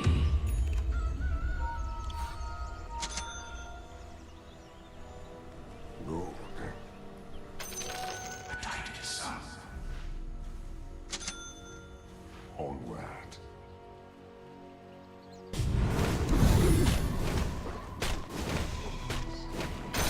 Attack. It's time. So you say.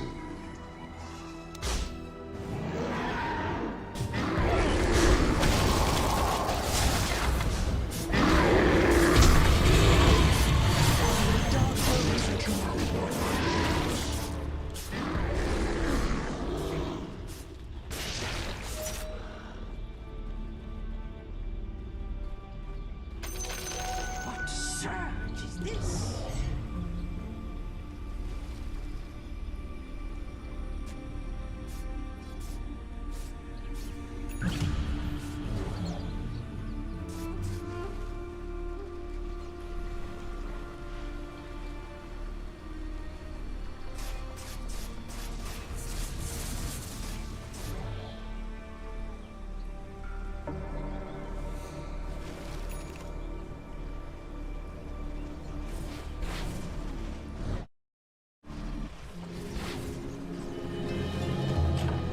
Jesus, how do you put this body well?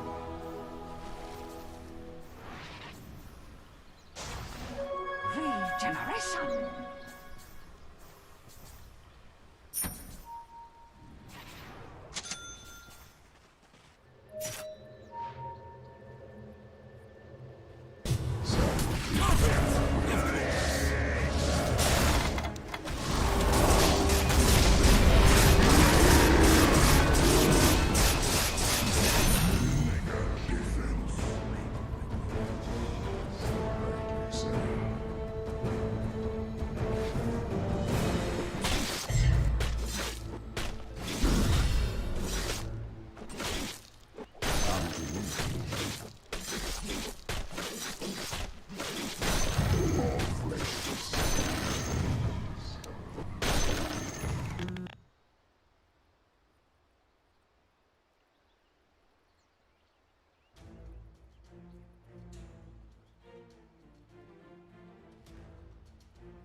Your bottom tower is under attack. Yes, indeed. Thought you'd never ask. As I thought.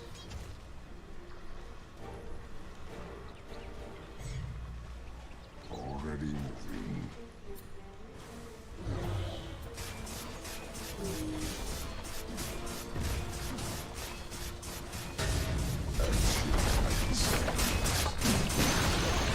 The enemy's middle tower has fallen. Granted.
Well stated.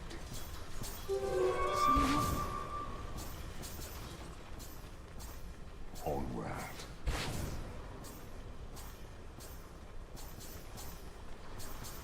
To battle.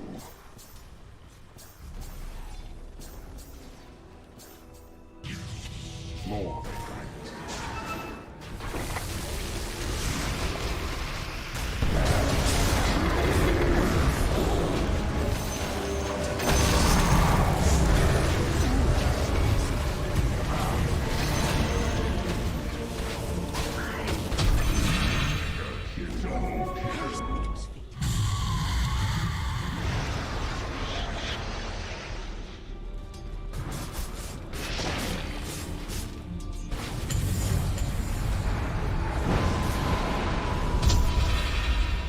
Wow.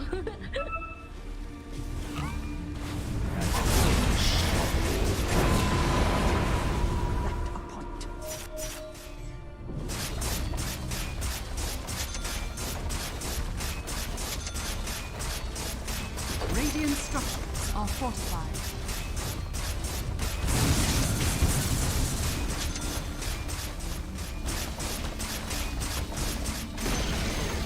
The enemy's middle tower has fallen. Radiant structures are fortified.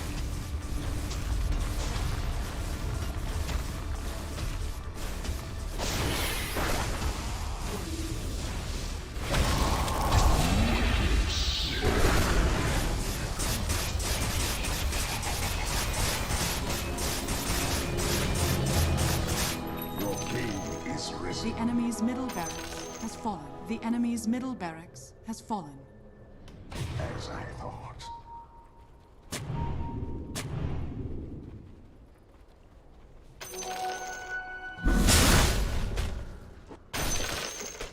My silence is quick.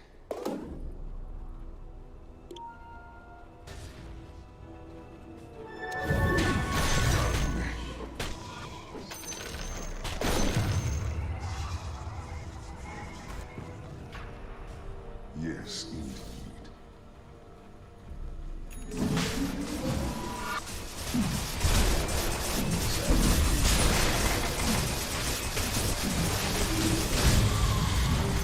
Roshan has fallen to the ground.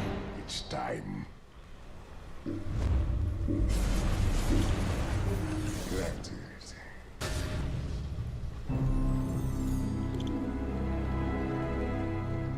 I know.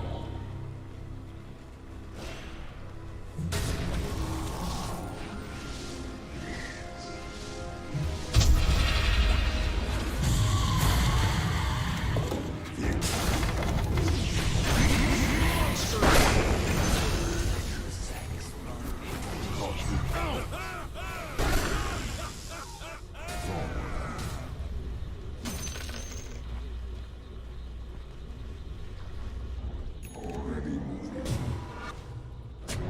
Your middle tower is under attack. Tribute.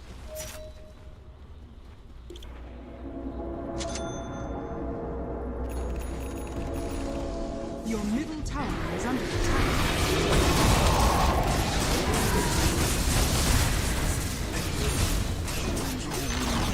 Your middle tower is under attack. The enemy's top barracks has fallen. The enemy's top barracks has fallen. Wow. Well and good.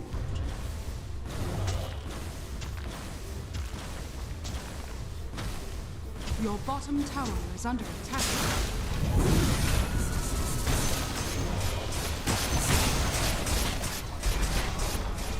Your bottom tower is under attack. The enemy's bottom tower has fallen. The enemy's bottom barracks has fallen. Your bottom tower is under attack. You now have mega creeps. Agreed.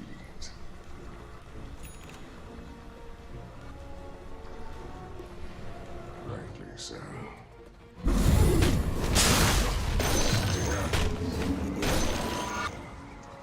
I shift like the sands.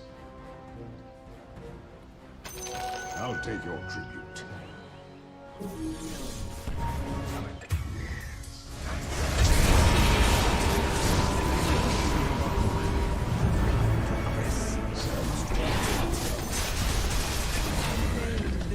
Double kill. Rightly so. My strength increases.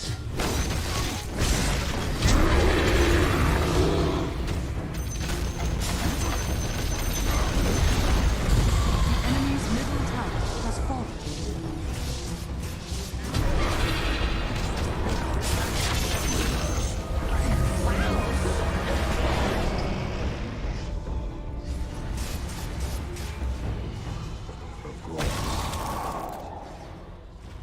Dire victory.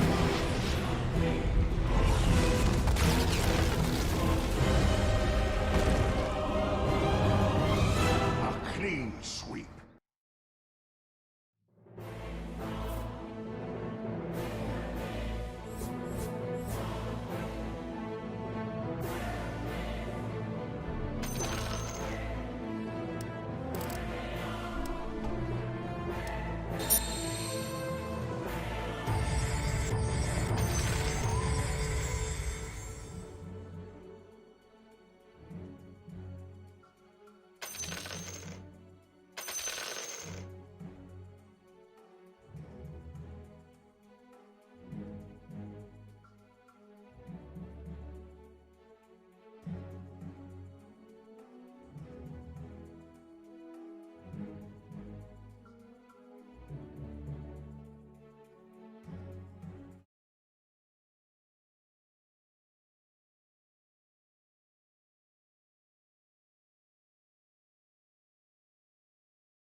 Your turn to ban.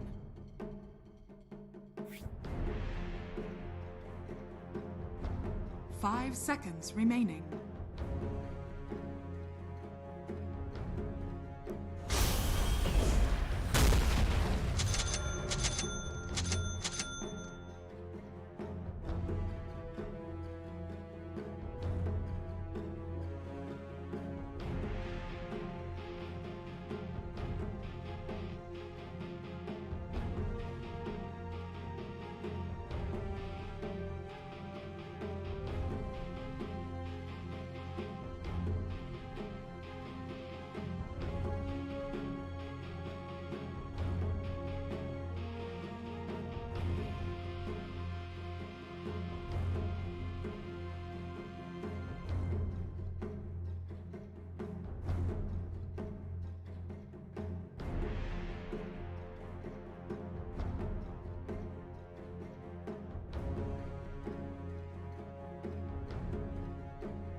I am Sand King.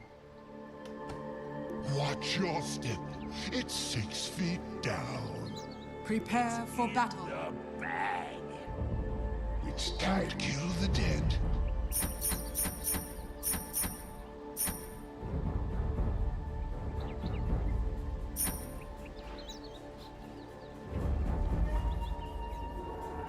So you say.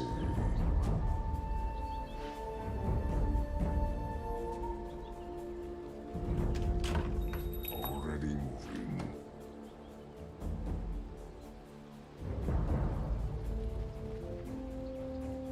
Well and good.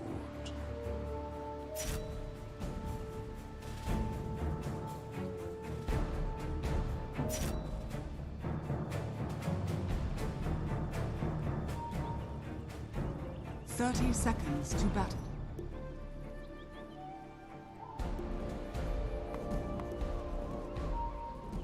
Forward.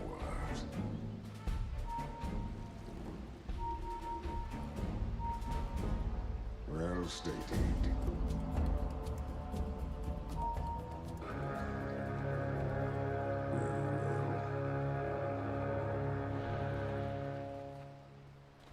The battle begins. I am king now of all I survey.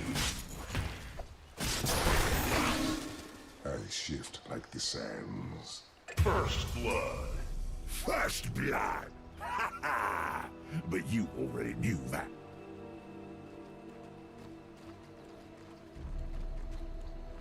Onward.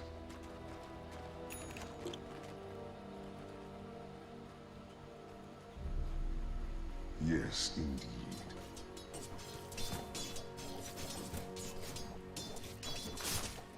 Agreed.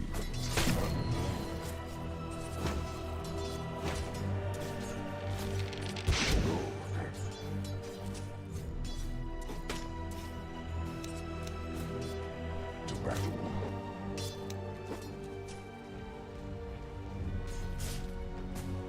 I go.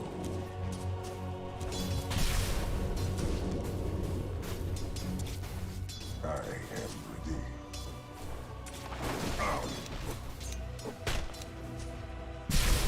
As I thought.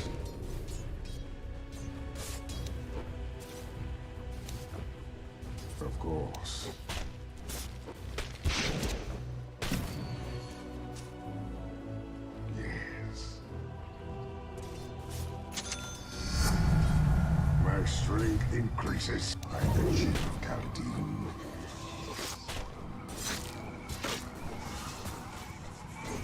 Yes. I go. Over my dead body.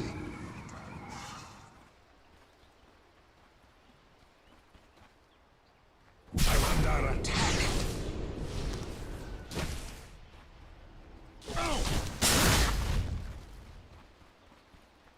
More than right.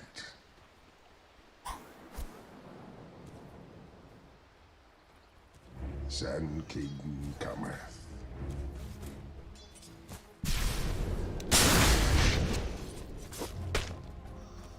On.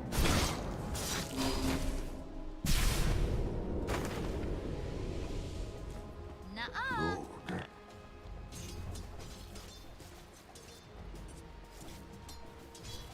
Agreed. Your middle tower is under attack. I am ready.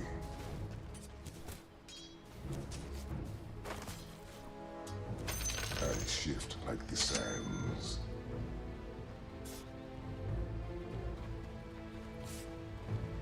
As I thought.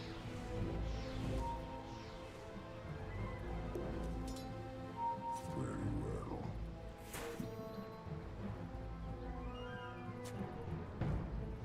Granted.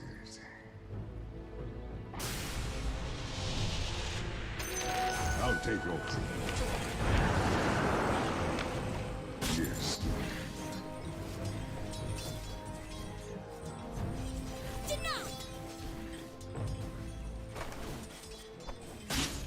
Already moving.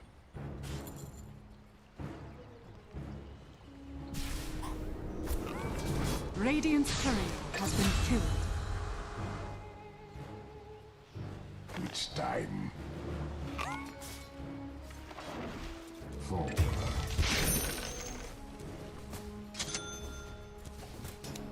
Denied. Ooh. Well studied.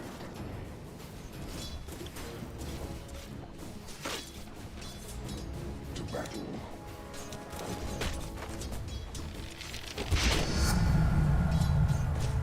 Already moving.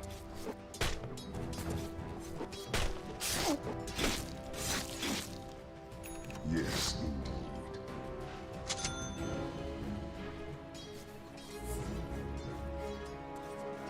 Onward. Money changes hands. Rightly so. Right thing. I go.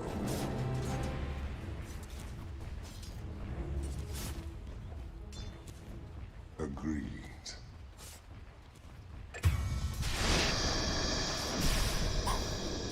Of course.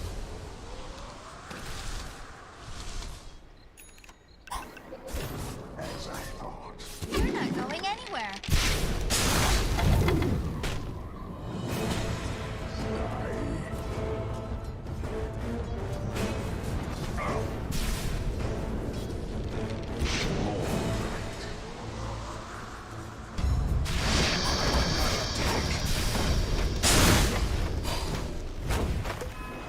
I shift like the sands.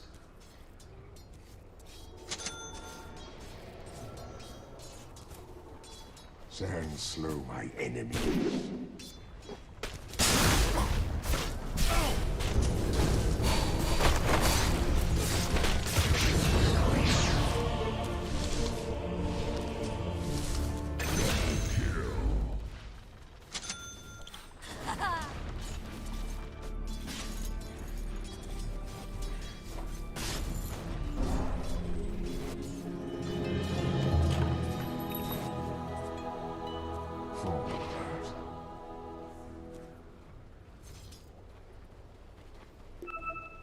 Well and good.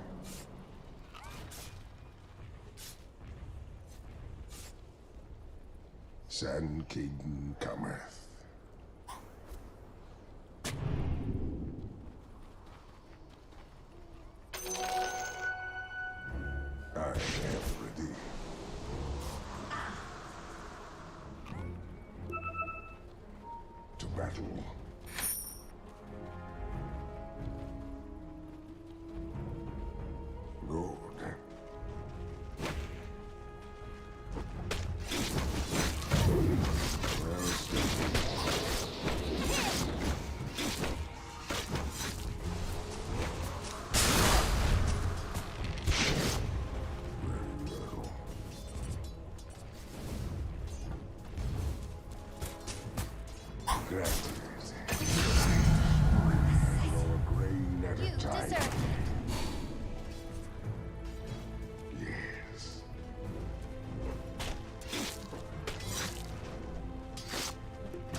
Granted.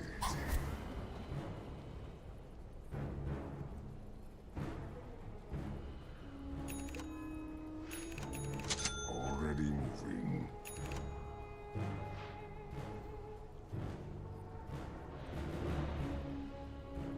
I shift like the sands.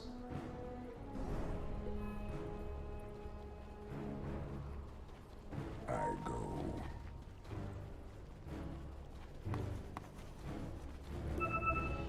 Sand Caden cometh.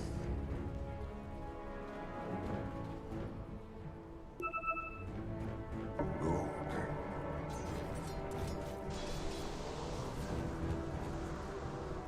Very well.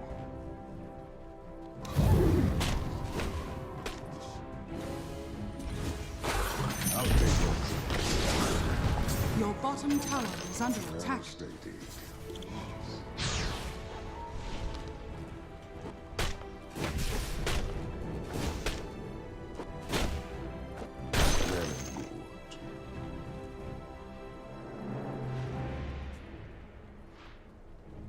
I am ready. I'll take your tribute. Yes, indeed.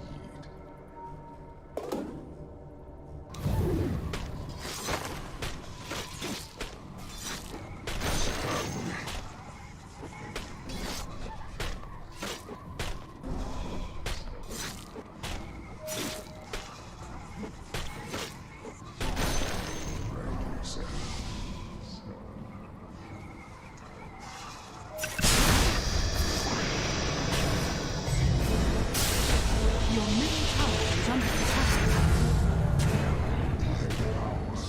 Radiant structures are fortified. Dire structures are fortified.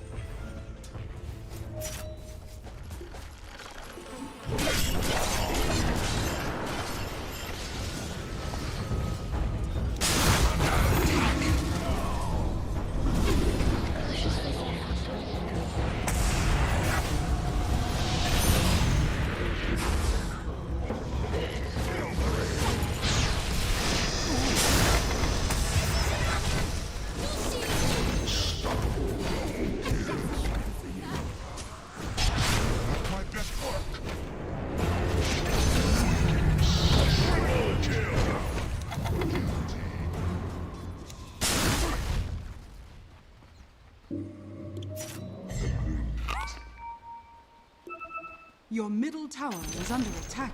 The enemy's top tower has fallen.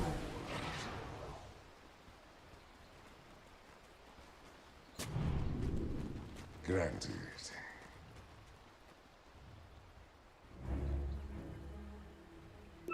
I shift like the sands.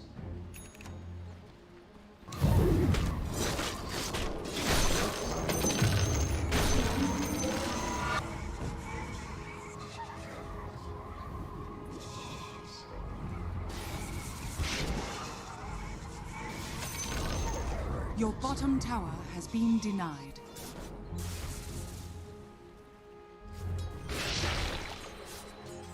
To battle.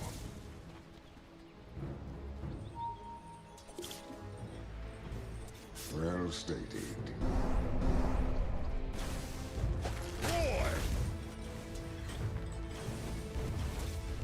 Onward.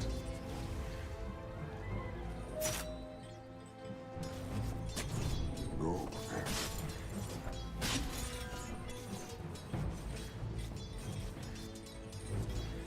Sand Caden cometh. Attack!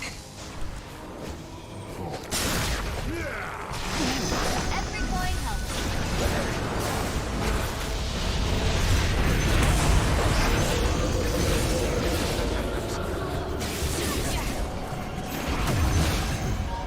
Triple kill!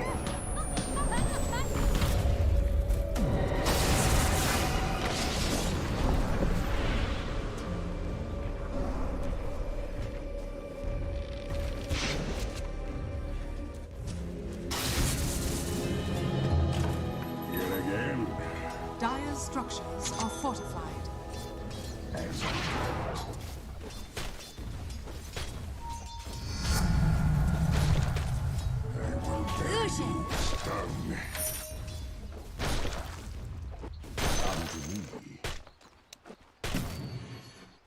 Mates on the table.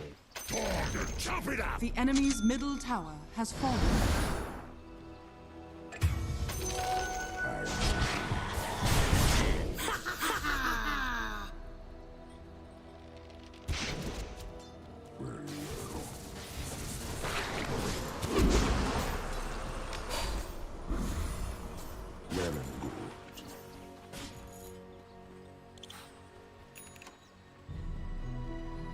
Yes, indeed.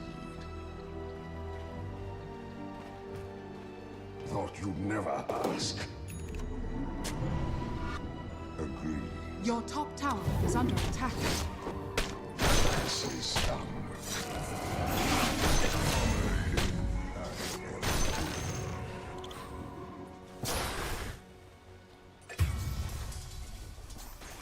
More than right.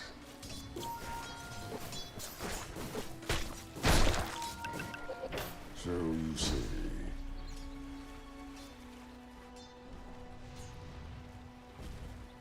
Yes. Your top tower is under attack.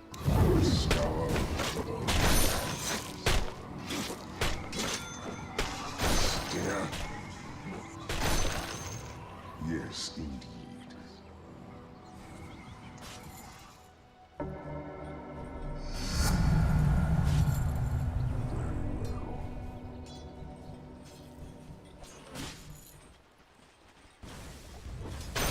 Shift like the sand.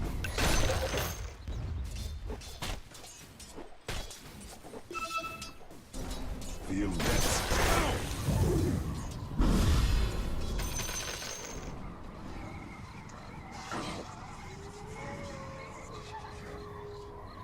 Rightly so.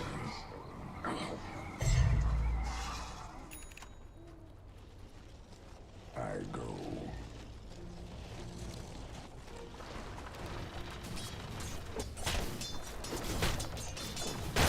The time has come.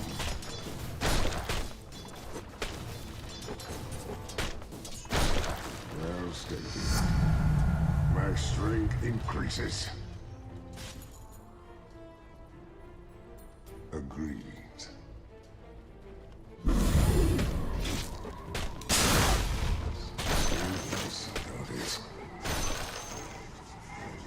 Good.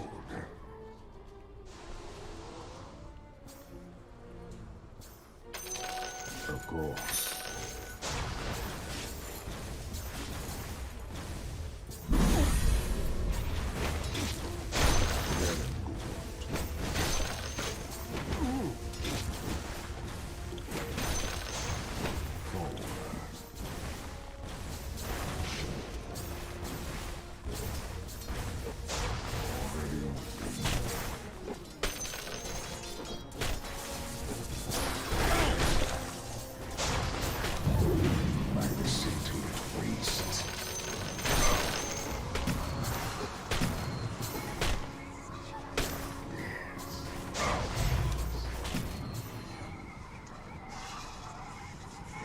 Granted.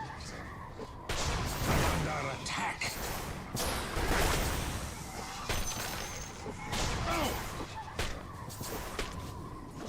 You are mine.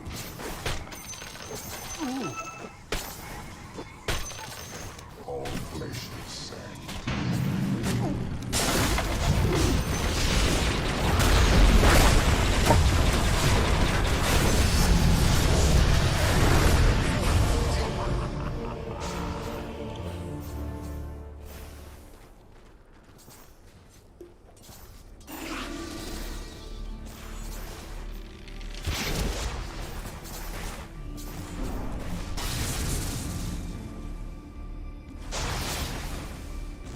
Radiant structures are fortified.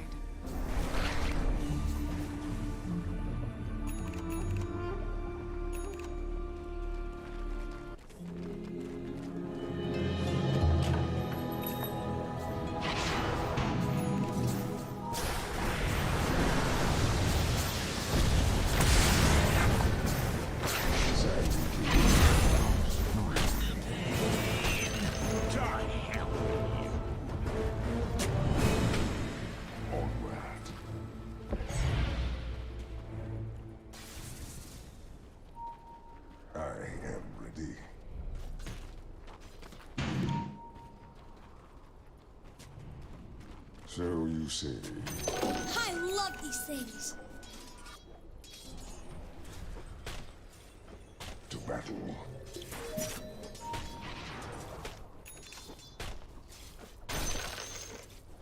Us stun.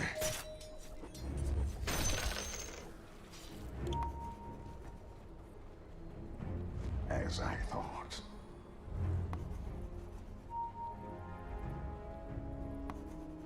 More than right.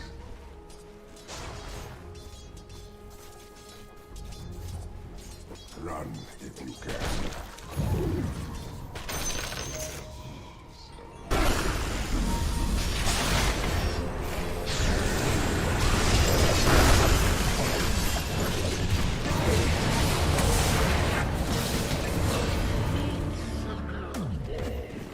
If you were still alive, I'd still be shooting.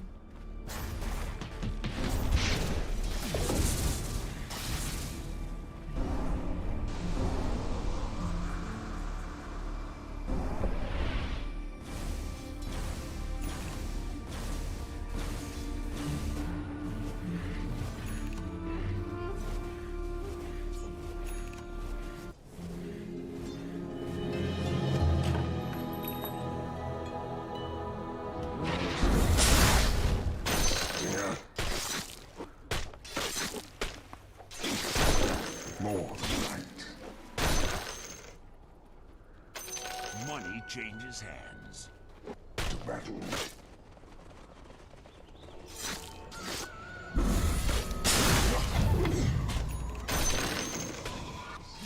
Forward.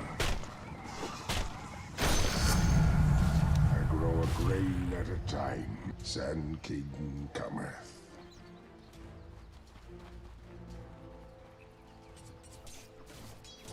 Well and good.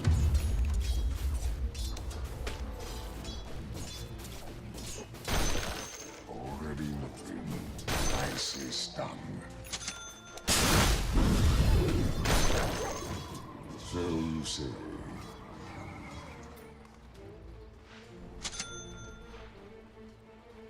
I will bury you.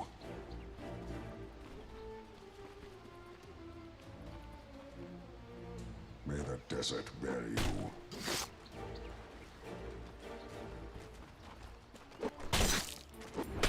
Good. I'll take your tribute.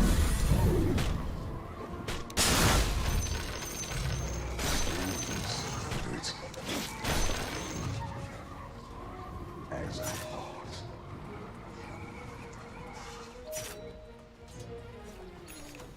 Yes, indeed.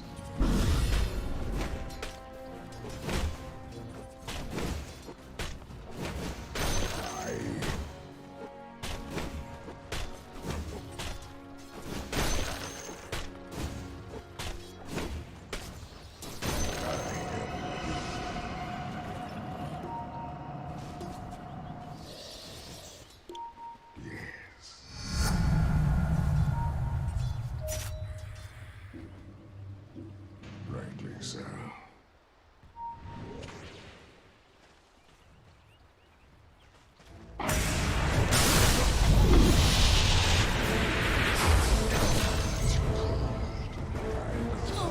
Your middle tower is under attack.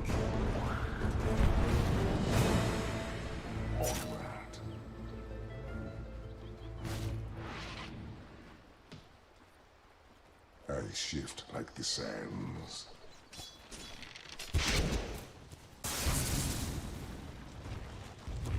Agreed.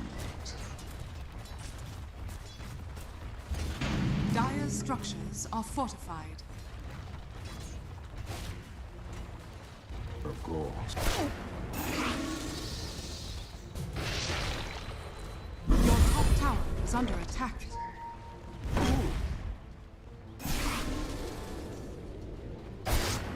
Rightly so.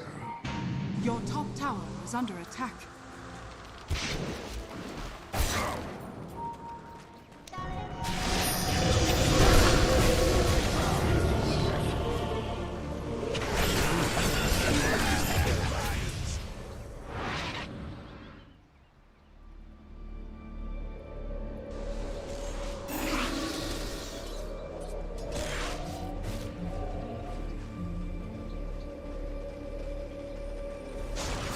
bottom tower is under attack.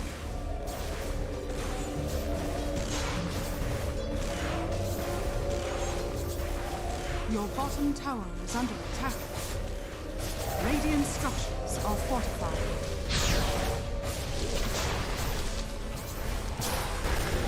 Your bottom tower is under attack. Sands and Your bottom tower is under attack. of course. Your bottom tower is under attack. The enemy's middle tower has fallen. Well stated.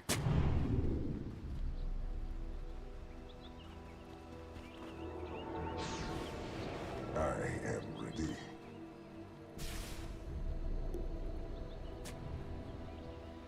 Forward.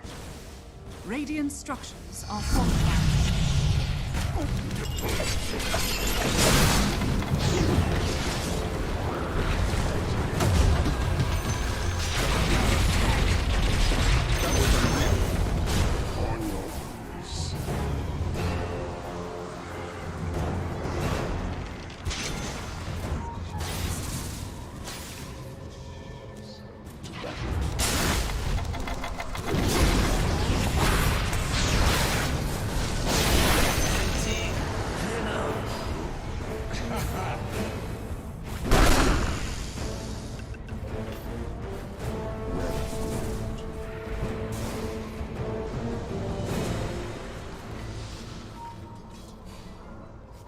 Already moving.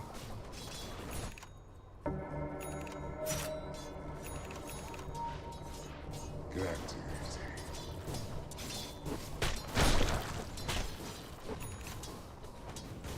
Build a stinger.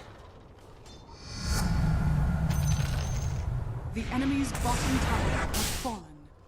I shift like the sun.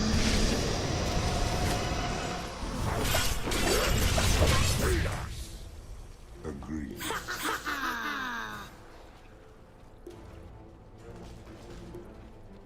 Very well.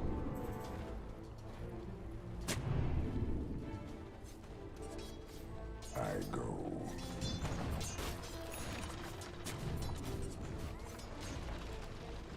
Sand King cometh.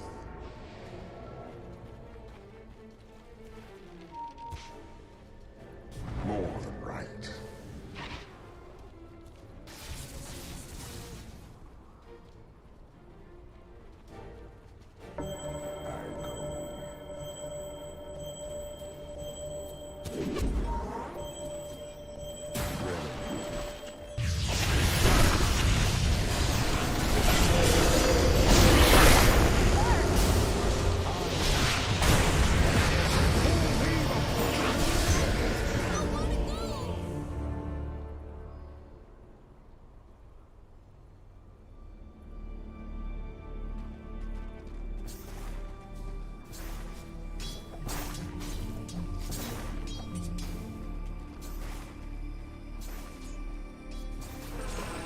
Your middle tower is under attack.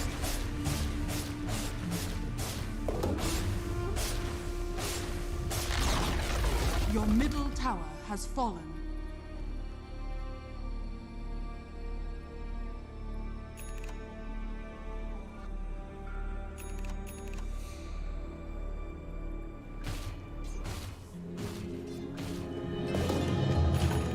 I feel new forged.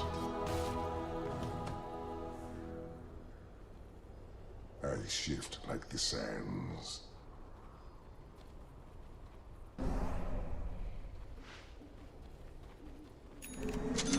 Granted.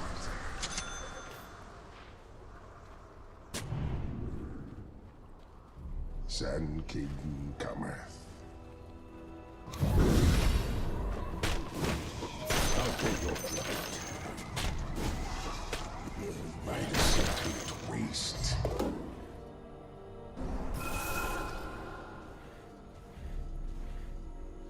As I thought.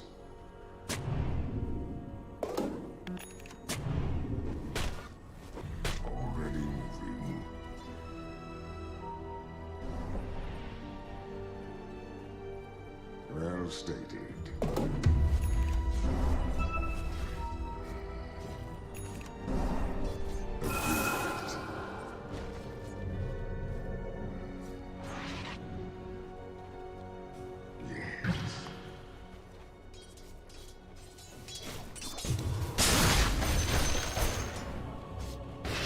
Yes, indeed.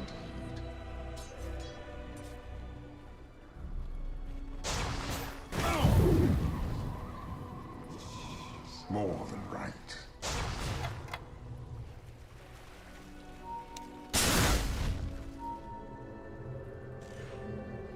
So you say.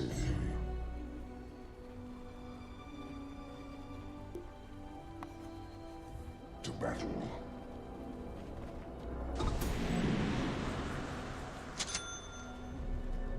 I am ready.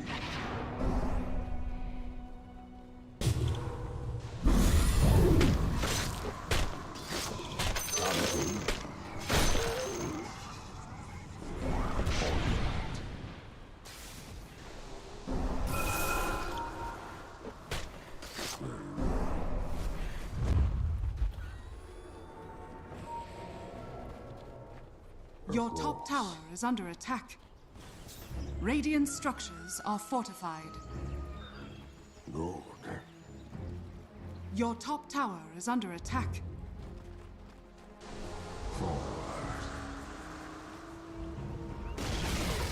Your top tower has fallen.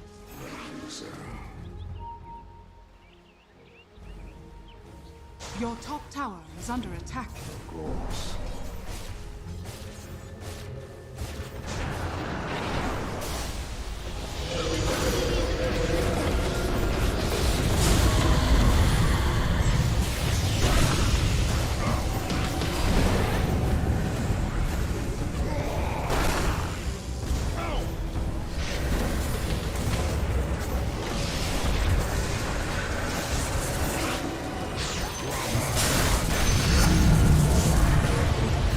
Your top tower has fallen.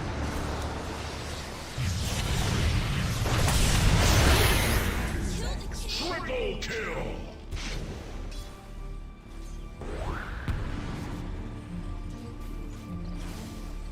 Your top tower is under attack.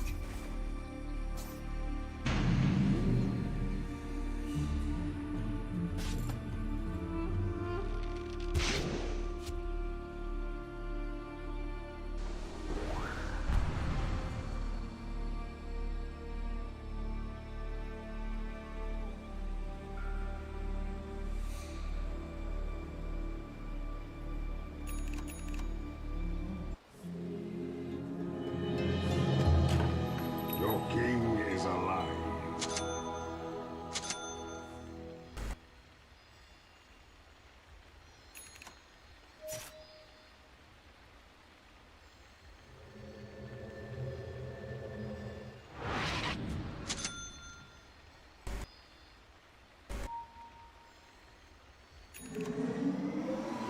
Already moving.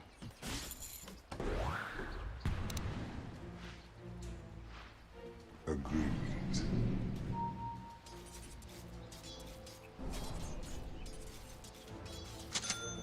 Very well.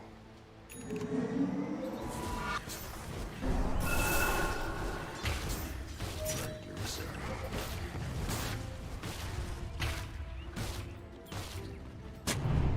My sand is quick.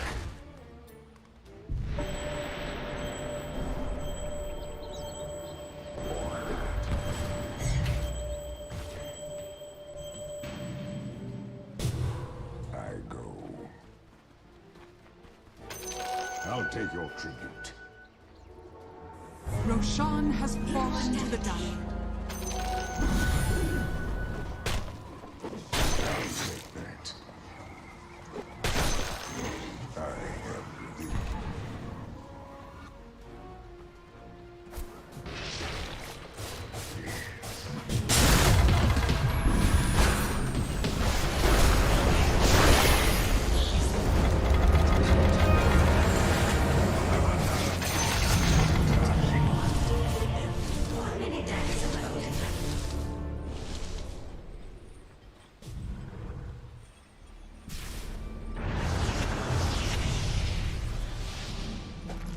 Who's counting?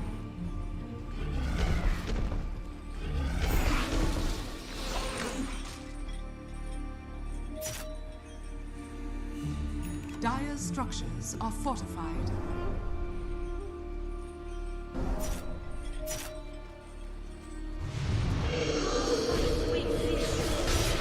Your top tower is under attack.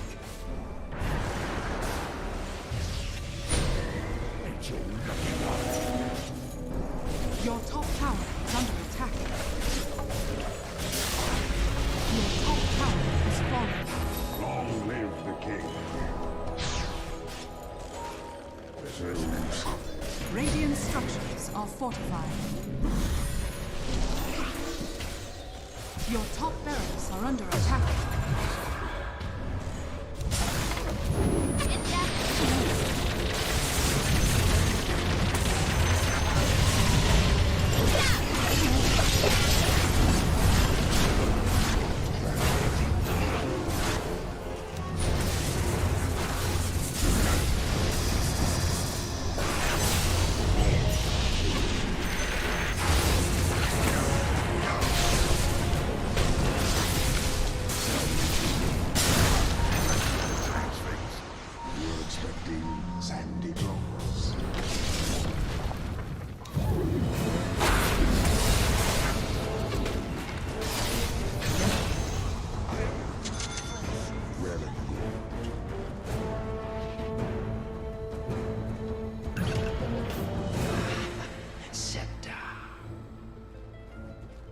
Granted.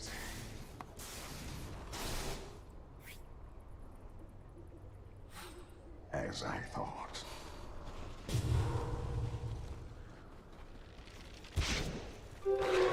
Invisibility. Forward.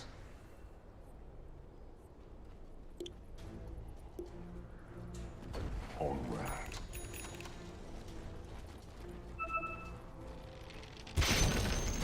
The enemy's bottom tower has fallen.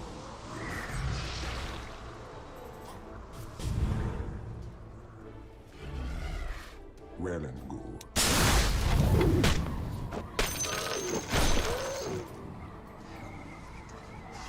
Well stated.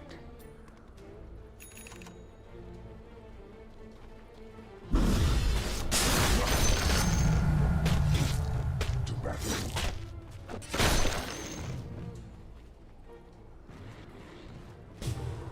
Sand King cometh.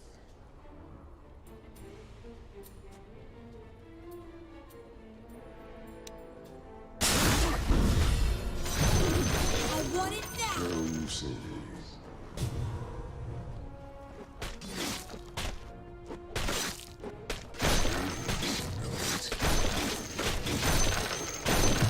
More and better. Agreed.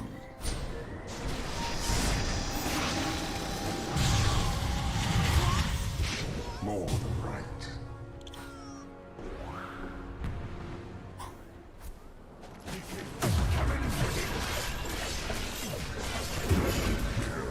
Your middle tower is under attack. Granted.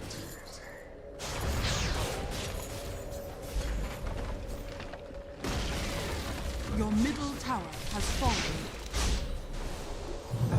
I meant to do that. Your middle tower is under attack.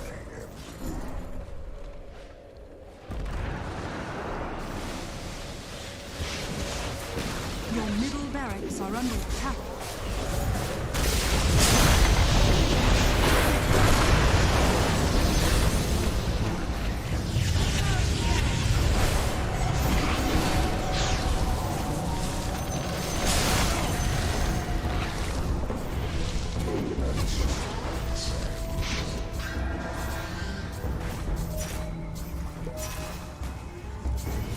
Of course.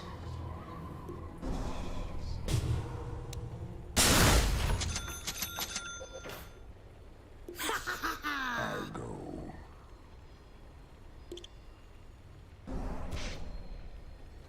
Already moving.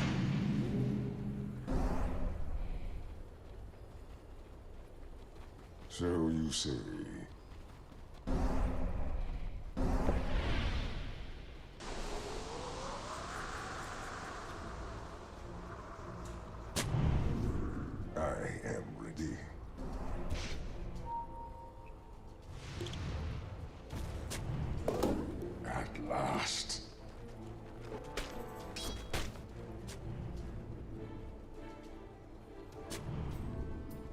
shift like the sands.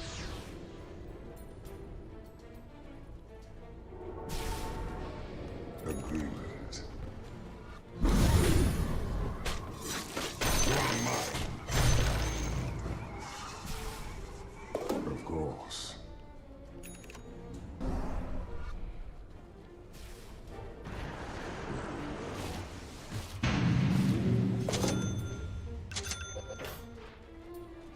I go.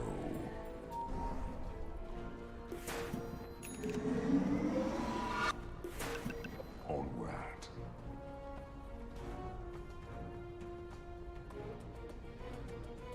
Forward.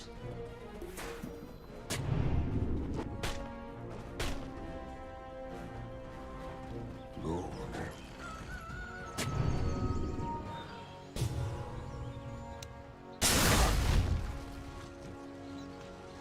Well stated.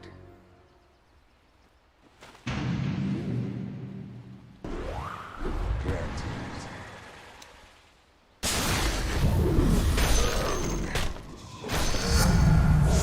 Your brain and time.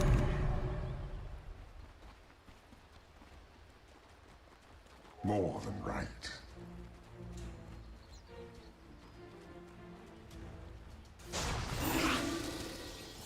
Already moving.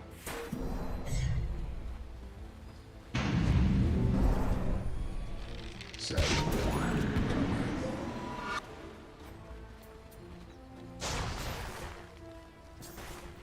To battle.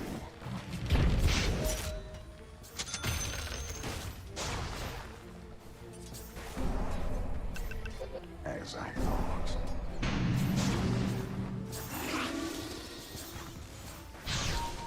Yes, indeed.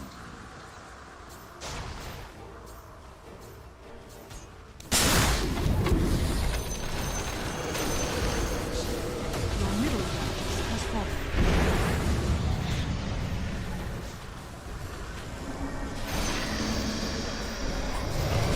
Your top towers are under attack.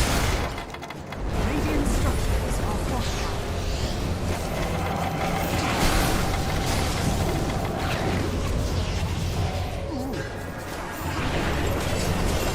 Has fallen. Your bottom tower is under attack. Has fallen.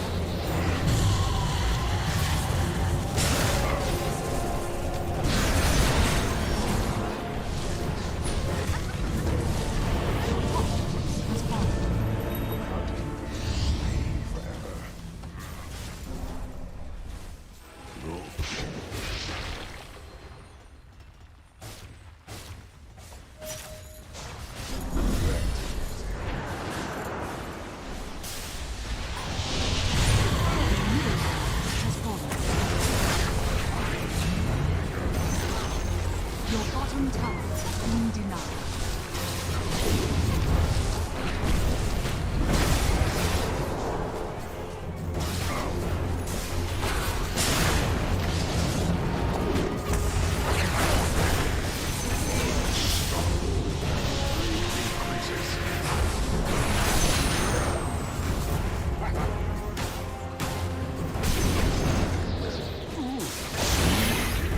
Your middle tower is under attack.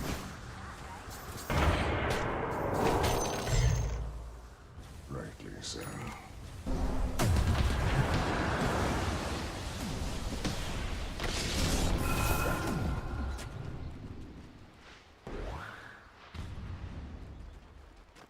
Of course.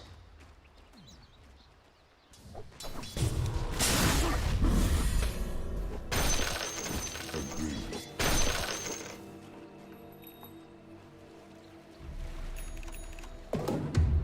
Already moving.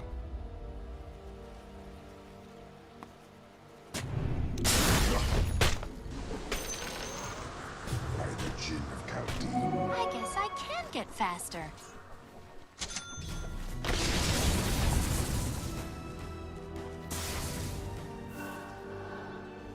Onward.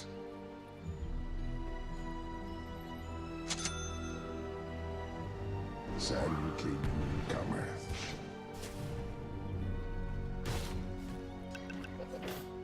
next time.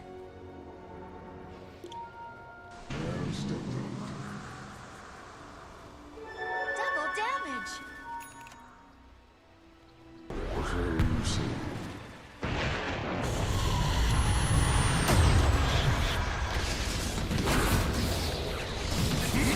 Monster kill!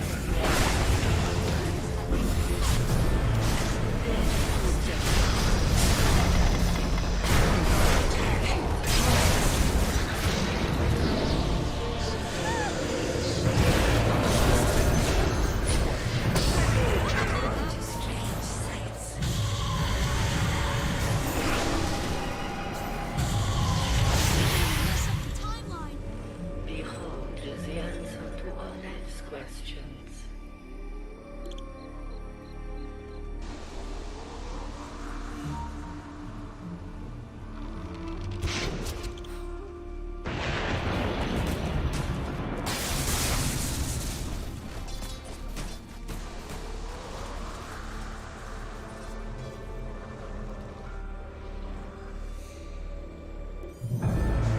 I don't fear hell. Your Hell bottom fears barracks has me. fallen. Your bottom barracks are under attack. Your bottom barracks has fallen. The enemy now has mega creeps. Your middle tower is under attack.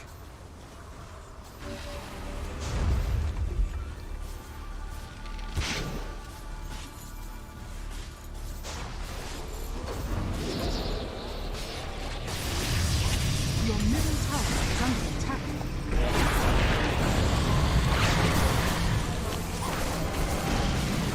Your middle tower has fallen. Your middle tower is under attack. Your middle tower has fallen.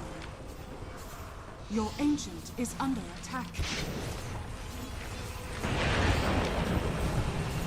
Your ancient is under attack.